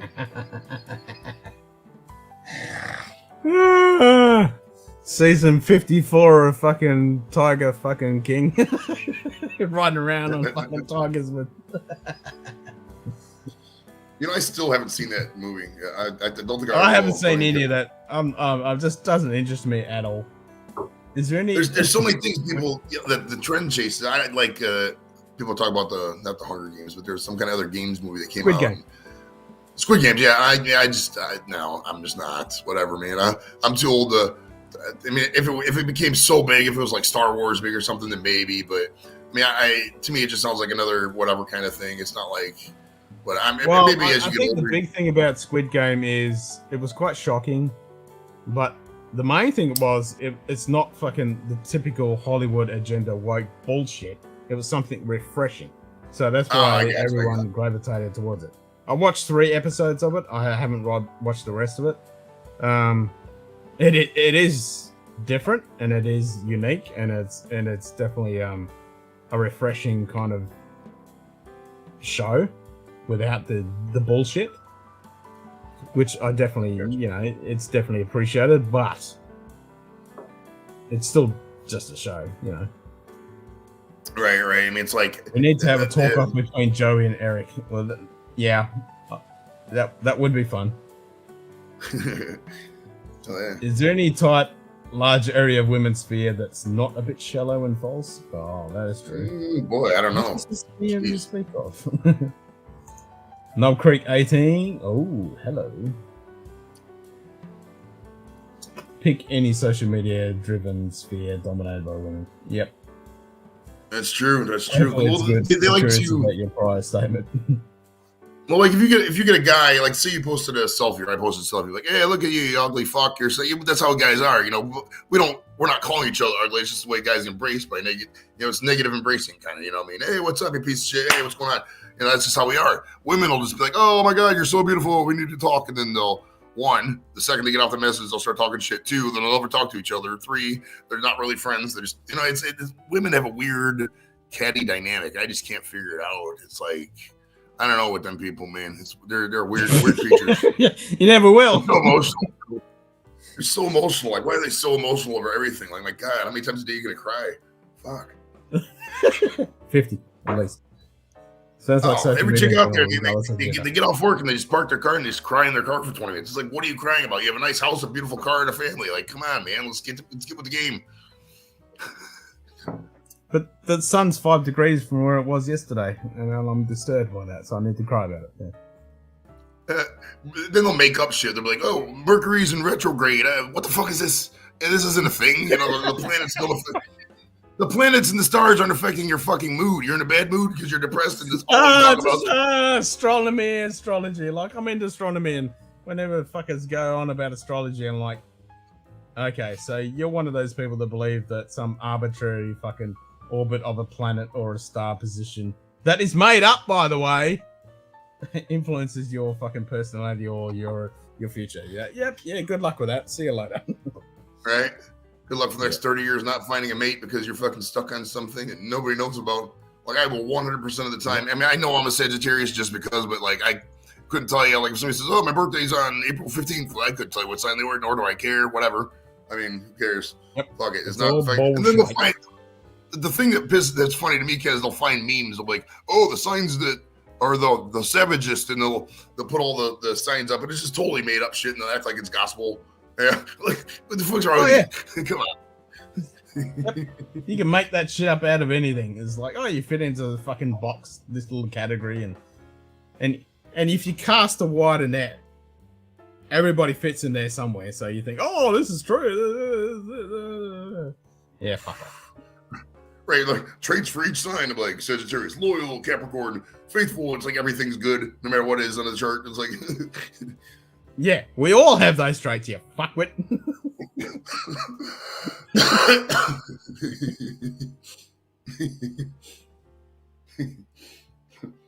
One's not better or worse than the other, we're just different. Yep, that is it. That's exactly it. Very true, very true. I mean, guys are slobs. I mean, I admit I'm a complete slob. I mean, I don't, you know, there's other things about me. I'm kind of an asshole sometimes. Who cares? Whatever. Well, guys we all smoke fit more that weed. box somewhere. End of the day, you just gotta be happy with yourself and live your life, man, and nothing else you can do, really. Yep. Coffee and weed, man. Nothing like it. Nothing like it. Whiskey. That's true. Maybe whiskey for some. And nicotine. Yeah, that's true. I guess there's in some of these swishers, there's probably some kind of, you know, whatever, because I smoke these and they are, because I just switched all the cones. I smoke all my weed in cones now. But like, I still smoke, you know, a couple of these a day just as a ancillary thing, because I'm so used to smoking. Like when I'm driving, I like smoking, you know, smoking something. I don't want to smoke weed while I'm driving. I mean, I would. And don't get me wrong. I mean, I smack the vape pen when I'm driving, but I wouldn't. You know, I don't want to get pulled over. If you get pulled over and the car smells like weed, they're like, all right, get out of the car. And if you get pulled over, they don't know the difference, whatever. Nightbot. Just said Sugar Kitty is back from working a jerking a twerking. Nice. Welcome back. Well, Ken's once again at me dramming at lunch. It's the only way to be, Dustin. It's the only way to be. Yeah. The pre-Thanksgiving groceries suck. Is it that bad? It's true though, dude. Like my wife works at the grocery mart, and it's just it's a hot mess, hot total mess, bro. Yeah, it's crazy because like Thanksgiving leads right into the first of the month, which is always the busy time in America in supermarkets because it's when all the benefits go out, and then right after that it's going to lead right into Christmas, and there's a shortage of workers like you wouldn't believe at some of these places. Like there's like 200. Like normally my wife, she has 2 stores. Wife was saying she works in resources, and she said one of the stores has like 200 total positions and 40 openings. They can't find anybody. Yep. Nah, it's the same kind of crap here around fucking this stupid time of year. It's all fucking it just goes to hell. On the plus side, drinking some good epic shit. Fucking win-win. Yeah.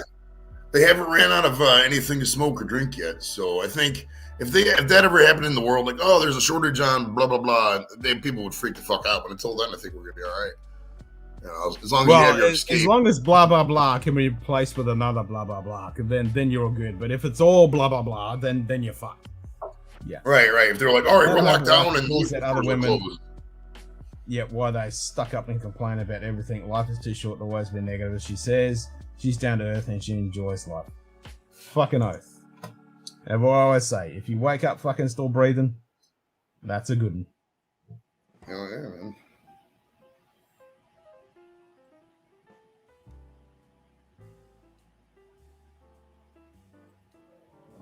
That's always a good one.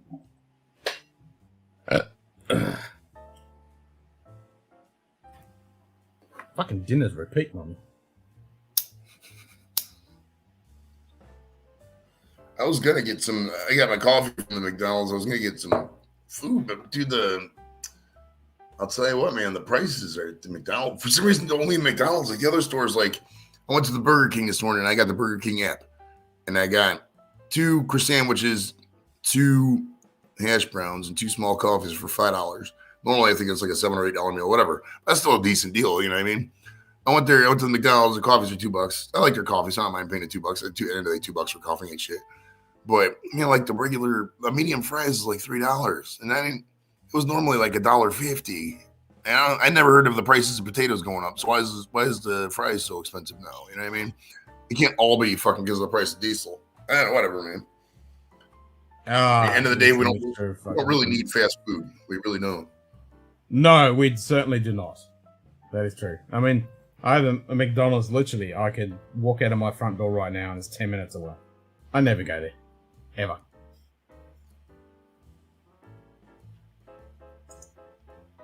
Nothing worse than people who hear a comment like, men tend to like things more than women. And they think all women. Yeah, fuck off. Facepalm. Some of the schools are off today, so mums and kids today way too busy for a Monday afternoon. Yeah, fuck that shit. Yeah, we're coming into the holiday season right now, and it's fucking nope.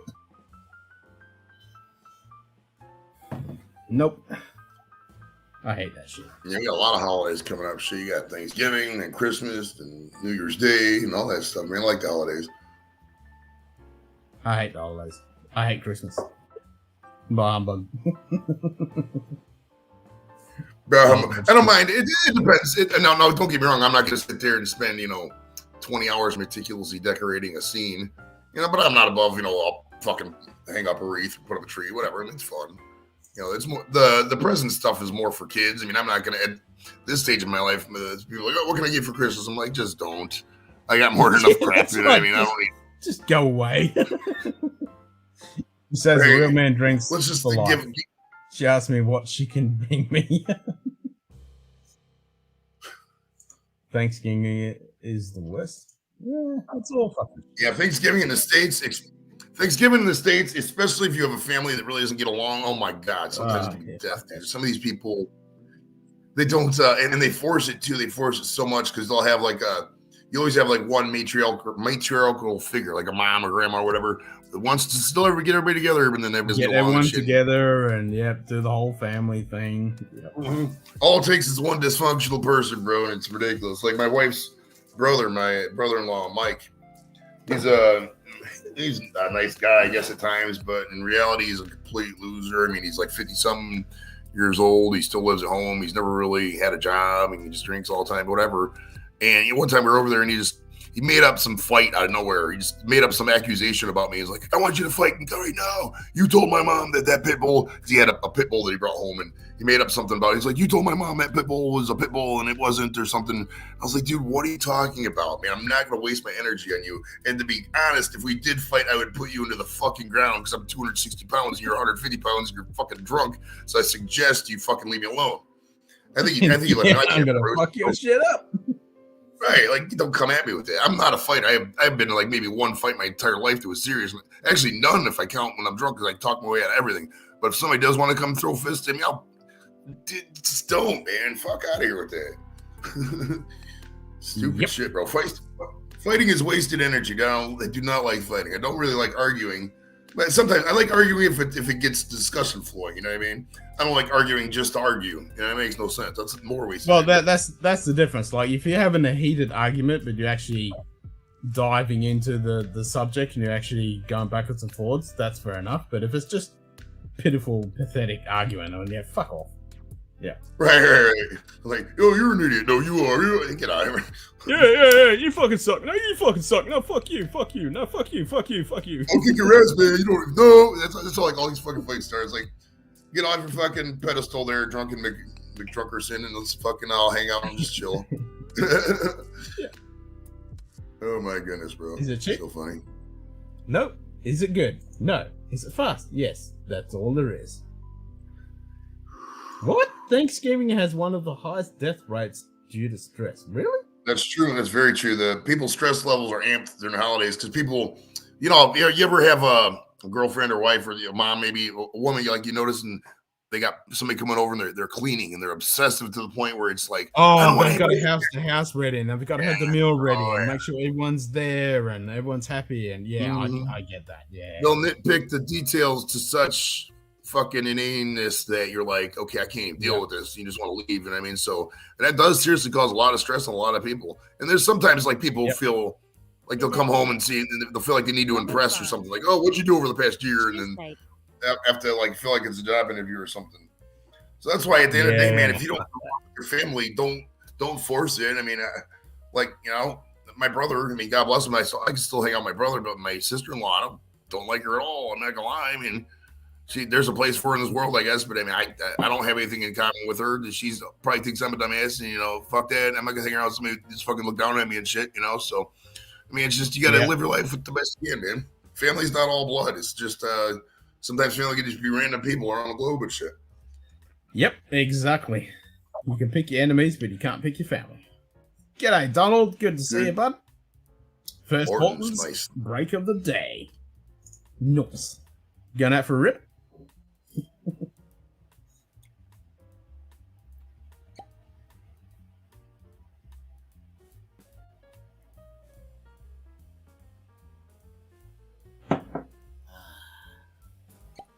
Yes, well, I like on Christmas Day because I don't go anywhere. My missus goes to her mum's, takes the boy, they do the family dinner fucking thing, and I just stay home by myself. It's fucking great! That's nice. That's nice. We're probably going to go down to my mother-in-law's house. I don't know if my brother-in-law will probably just be drunk in the basement, so who knows, but we're going to bring out my stepdaughter, she's going to bring out the new baby. Well, she's not the new baby. She's pregnant with one baby, and then the other baby's like a year and a half. But they're gonna come down there, so everything should be good for that. We'll probably just eat some. Hopefully, the wife doesn't try to burn herself out. I'm trying to talk her into just getting one of those companies. You can pay like $100, and they already have the turkey and shit cut up and something like that instead of fucking buying. They have it already done. Yep. Right. For all stupid shit. But I think she already bought a turkey. Well, that's the thing. It's like my mother-in-law. She always complains about it. It's too much fucking work and too much. And I'm just like, don't fucking do it. Right, why waste your time? Who cares? Stress is a big thing, and so is holiday car accidents. Yep, I can imagine that. Yeah, one's driving around. You got to do this. You got to see that. You got to see this person. Yeah. Nah, fuck. Well, the first time it snows too is always a wreck. Oh, it's always so bad in America because the people you get the people. You always get their first 5 to 10% of people who've never driven in snow when it's their first time. And if you got 5 to 10% of people who don't know how to drive, that really fucks up traffic. So that can really be a hot mess. So I usually, if that first couple snows, I always wait it out. I don't even go out that time. Or I'll go. That'd be a fucking shitstorm. It's the same here after you've had 4 months of nothing but no rain and stinking hot days, and you get the first little bit of rain because of all the oil on the road and shit. It's all slippery and fucking same kind of crap.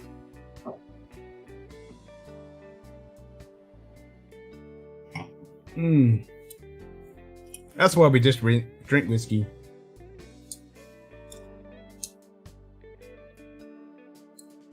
Yep, Christmas Day at home alone is great. Fucking oath, Donald.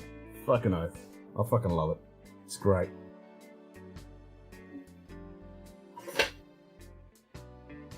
My mum called about Thanksgiving. You coming? What did you say?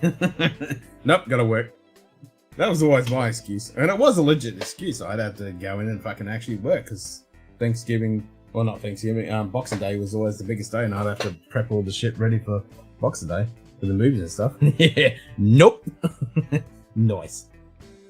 Ken, wife said she might make an unboxing video of the new Redwood Empire today, along with other whiskeys. Oh, cool. Yeah, I'm looking forward to that. Awesome. Nice.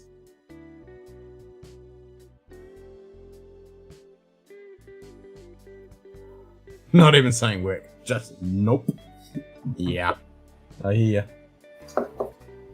I'm like that. Just nope.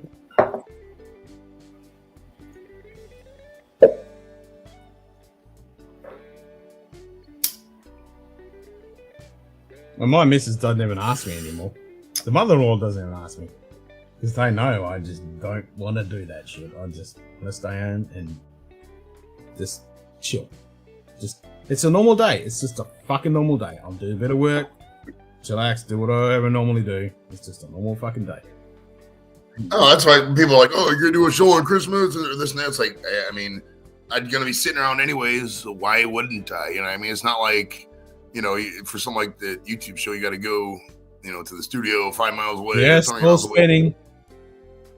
Yeah, still going around the fucking sun. Nothing has fucking changed. It's just a man-made bullshit pile of crap. Right. Like people put so much emphasis on like, oh, I don't get to spend my family with the holidays. Well, just make the holidays a week from now. It's an arbitrary fucking day, anyways. Who cares? Yeah, and if you need to have something like Thanksgiving or fucking Christmas to spend time with your fucking family, then obviously you're not fucking having a decent relationship with your fucking family. Then don't fucking do it.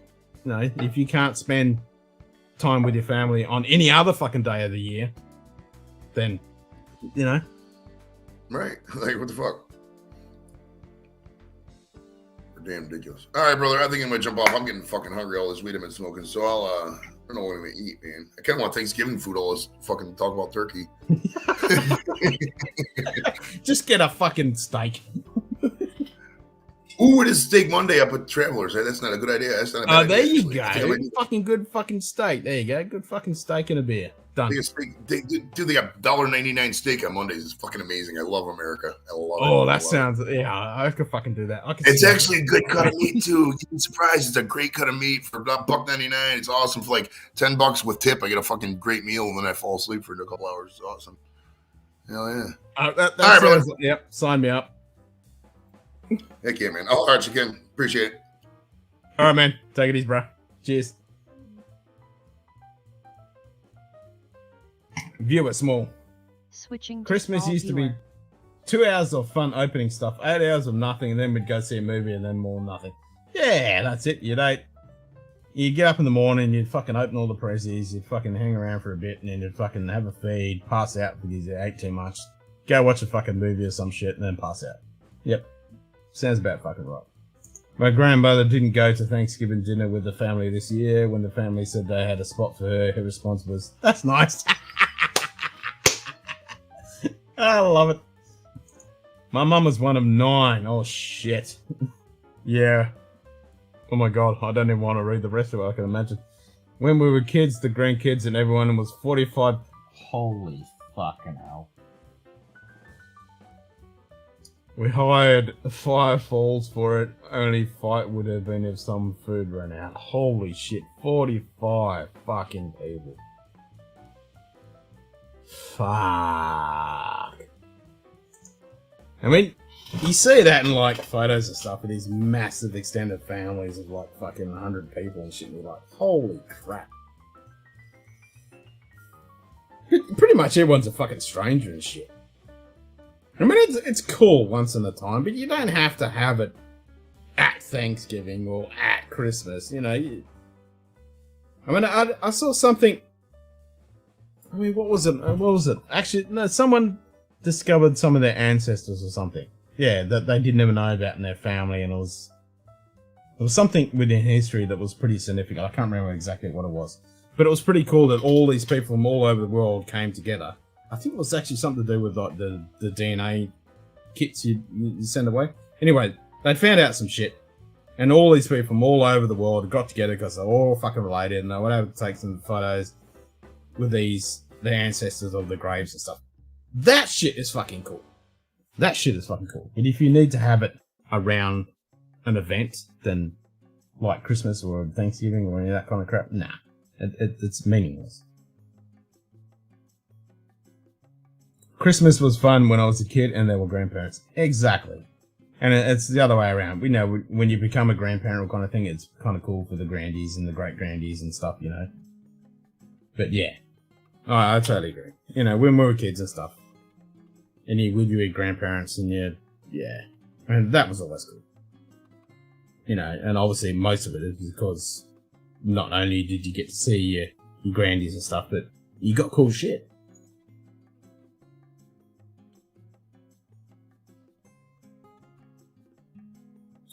Family gatherings are just too taxing, plus I don't like most of them anyway.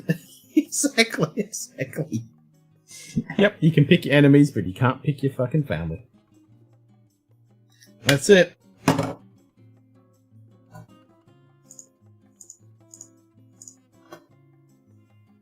Nah, it's all fucking crazy shit.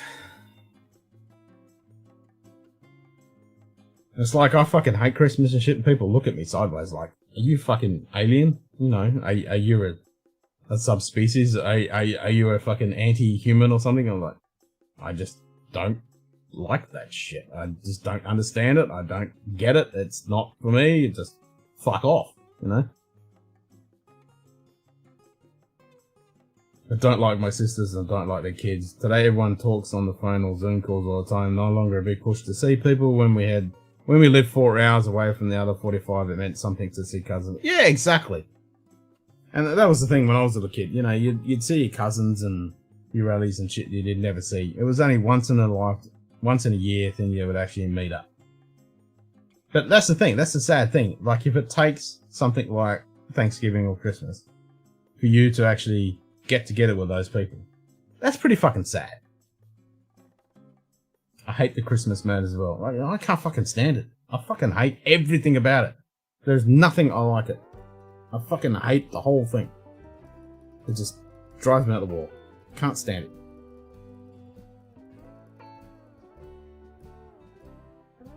My Polish family, all drunks and fun to be around. US family, well, let's say I'd be over there with my wife in Poland. Yeah. Yeah, yeah. Yeah, sit back with a few whiskeys and like whatever fucking happens, and enjoy the time. Yeah. Yeah, it meant something. You didn't have to send in for another year. That's true. Hi, bye. That is true. But that's the thing, like, if you don't meet up with those people outside of those events, then why do it? There's no reason. There's no point, you know? If you're not that close with them, don't be forced to fucking have to do something because it's accepted. Man, it's just everyone just following a fucking regime, you know? It really is like a regime. Like, okay, Thanksgiving, you gotta do this. It's Christmas, you gotta do this. Because it's the accepted thing. Now, fuck off.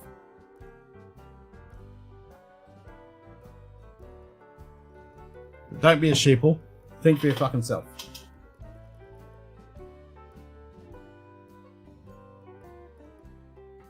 Looking back, it was pretty crazy how many of the family members I would not see for a year despite everyone living in the same city. Yeah, that's it. That's it. Even if you're next door and you don't meet up, you don't communicate, you know.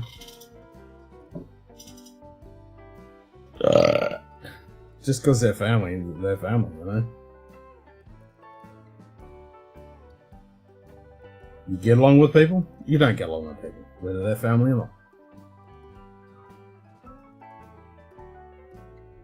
It's only a biological fucking thing.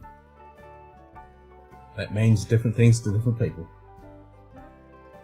Nah, it's fucking crazy.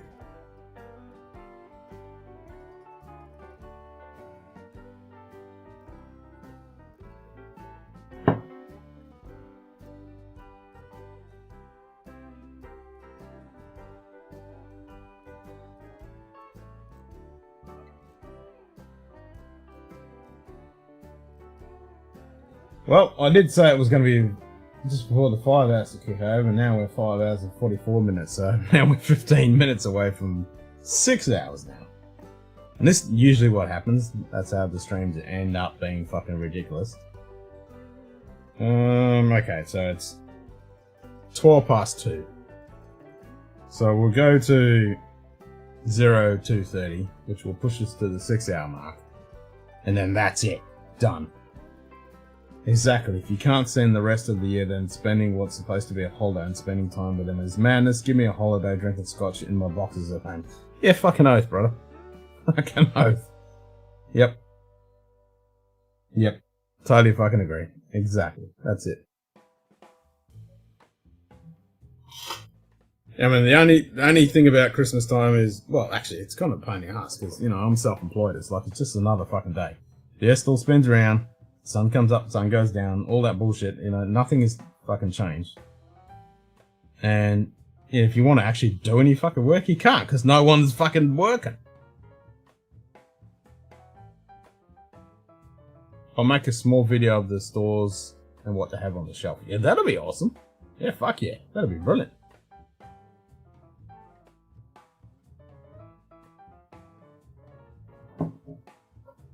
It's like, for me, Christmas Eve, Christmas Day, Boxing Day, New Year's. Oh, New Year's, fucking, that's another one that fucking drives me out the wall. I can't stand that shit. I fucking hate that shit.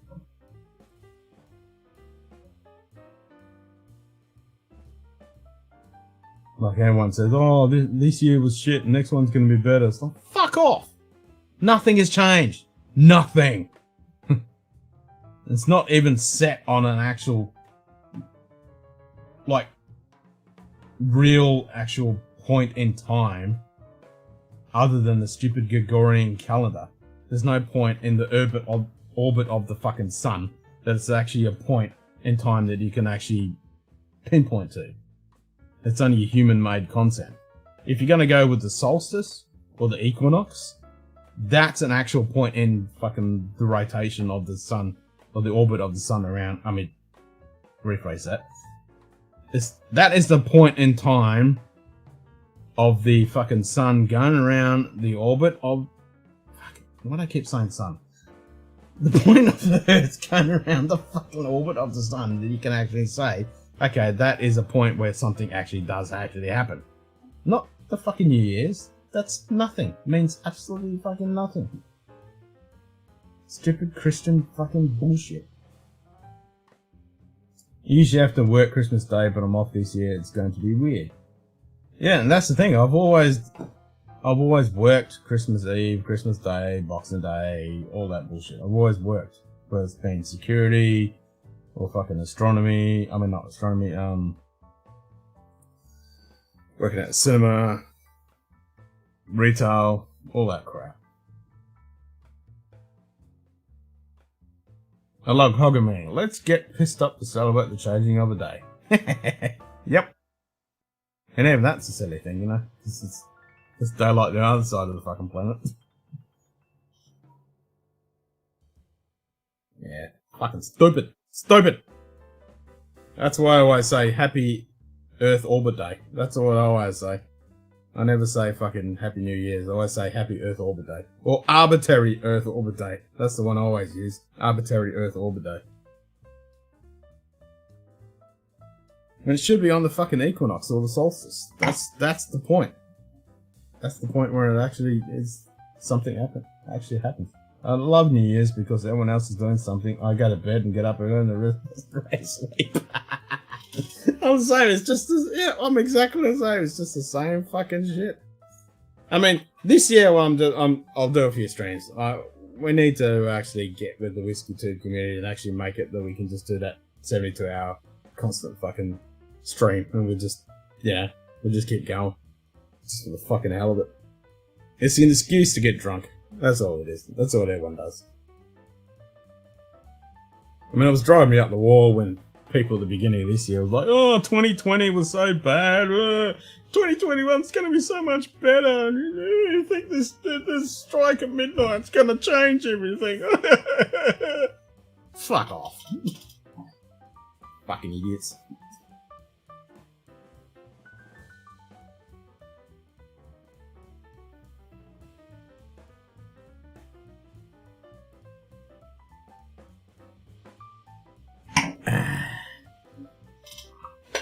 People like that just make me want to go away.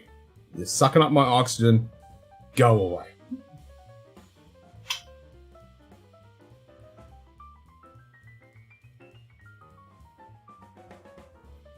New Year's is a fun event because you're with friends and you can at least have some fun. Wait, 2021 was less weird? Yeah, exactly! I'm now used to masks.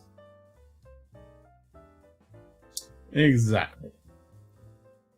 And even the whole thing of 2021, 2022 is all that. It's all just a made up stupid fucking date. It's not even accurate.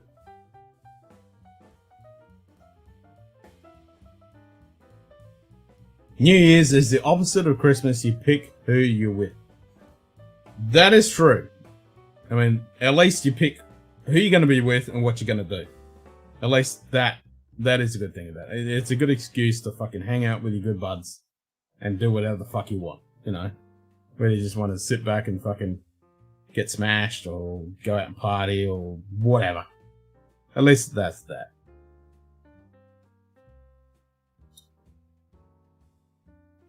Problem with me is, like, all my buds are all spread all over the fucking place, so it's a bit fucking difficult.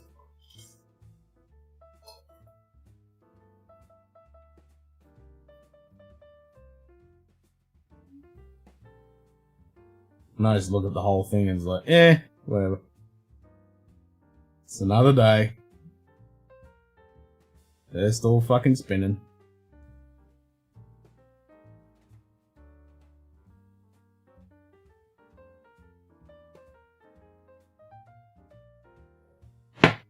This Abalur Abana is definitely a good nightcap though. Might have to try that. Since I've got another 10 minutes. Yep, got another 10 minutes. I might have to pop a little bit of that Alba. Haven't had that in a very long time.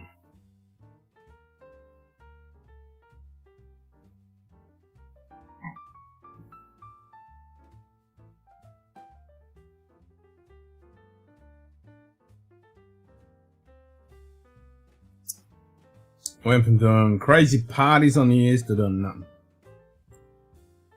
I've never really done anything on New Year's. I mean, a few times went out, you know, in the younger days, do the fucking thing.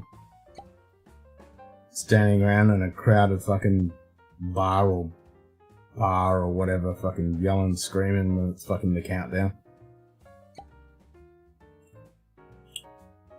Same for Wednesday. I got plenty for Wednesday. I'm gonna have a little sit. Black Friday is the most bizarre event in the world. Let's get up at 4 AM, line up at a store and stampede each other to get into brawl over a deal on a TV or whatever. Really fucking stupid. Yep. Yeah, Donald, we were talking about that. Like Eric Waite was in here early and he said the same thing, and then before that we said the same thing. He's like, yeah, just going crazy over a fucking stupid TV. But yeah. It's crazy shit. Everyone's got to make those savings, you know. Just got to make those savings. But like I said earlier, you know, that's the advantage of the internet these days. You can get a lot of those deals in the comfort of your fucking chair. You don't have to go physically to a fucking store. The people that do that, yeah, you're an idiot. And when you really look at it, you're not really saving fuck all. Like, you know.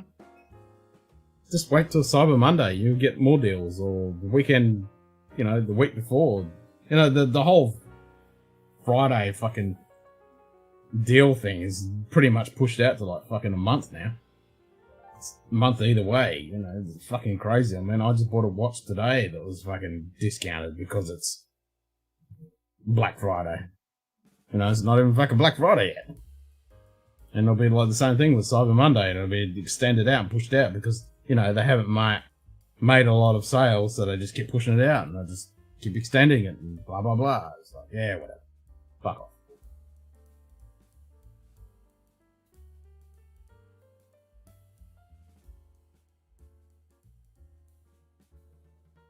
"6-inch TV, that's 40% less than the other 60-inch TV, but they happen to be drop 5 features for the ones cheaper." Yeah, exactly.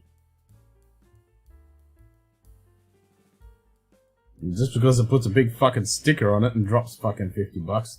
Like, yeah. Is it really? Are you really saving money? Are you really saving anything?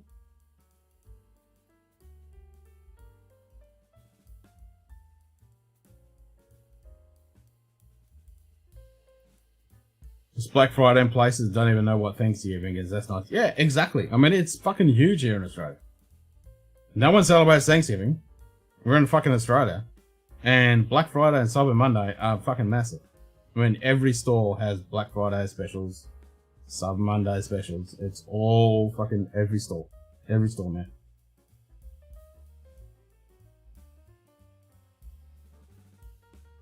The best deals I get are the 4th of July, not Black Friday.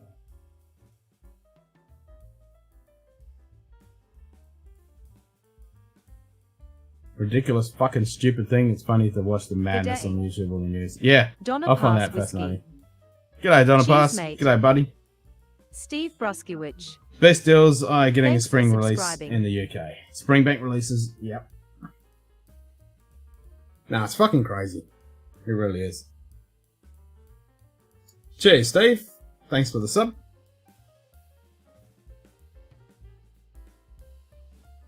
Nah, it's fucking crazy.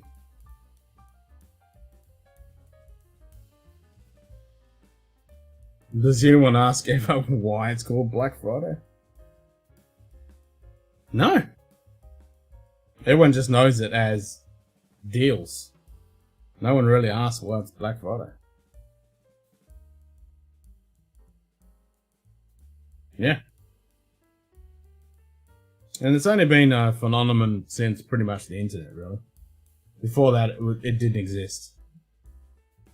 There was no ever a point where it was similar to the States, you know, everyone would rock up before the doors open and trample in just to buy a fucking TV. That never really happened. It's only been pretty much since the millennium change that it's gone through the fucking roof. Definitely in the last 20 odd years. Before that, there was no such thing. Cheers, Donald. Joys of joys. I don't know why it's called it here.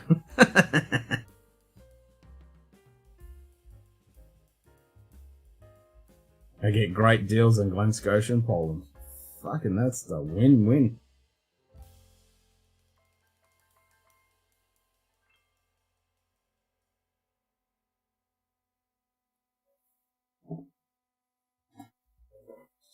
Well, I think it was JD that said the Glenn's Lugger 16, so we'll have that. We'll change it up from the Albert. A little tipple of this will be the nightcap. Just a little tipple.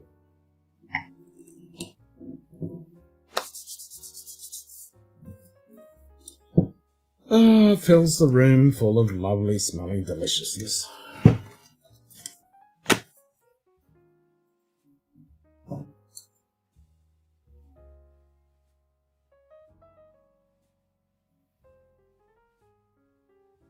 Four less fouls in this crazy madness that we call fucking the life that we live. Pour yourself a good dram. Makes it all better.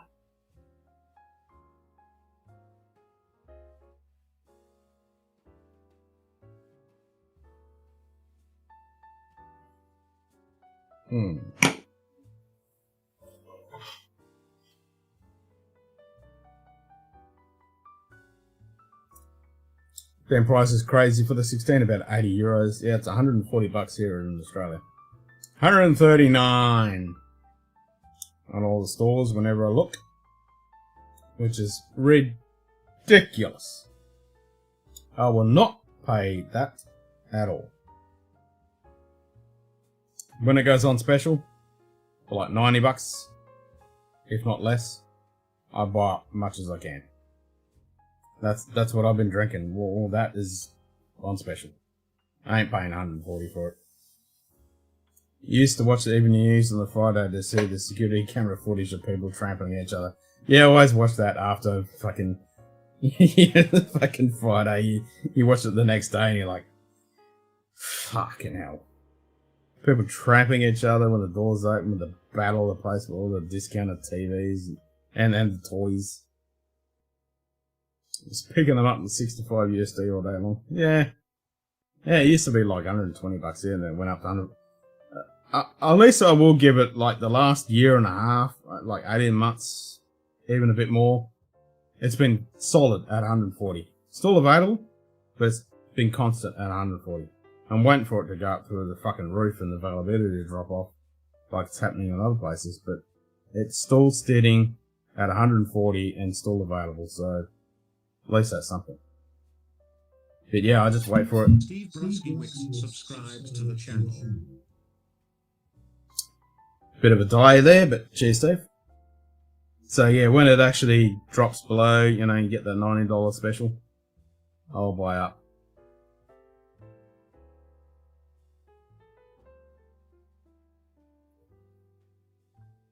Come back down a bit.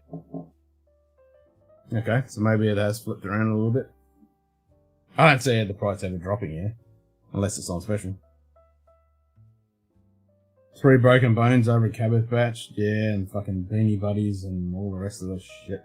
Fucking video games. Game consoles. It's fucking retarded.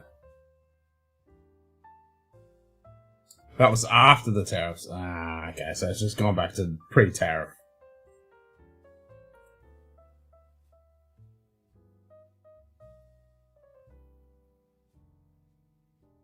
Yeah, crazy shite.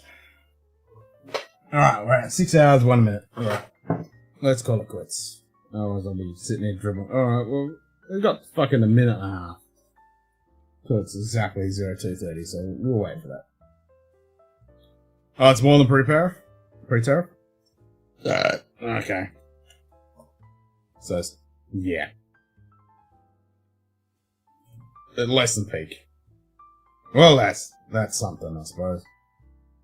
Still, that's way overpriced. You know, filtered E150, all that Diageo bullshit.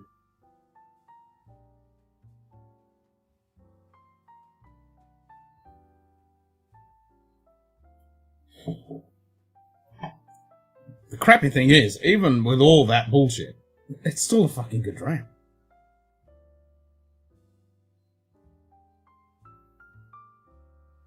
Meow, get some sleep. That's exactly what I'll be doing, Shoot Kitty. And 5 seconds. Well, 10 seconds. 10 seconds. 10 seconds. And done. Alright, 0230. Well, Kent, I gotta get on a call. Yep. And I'm gonna go punch some fucking Z's.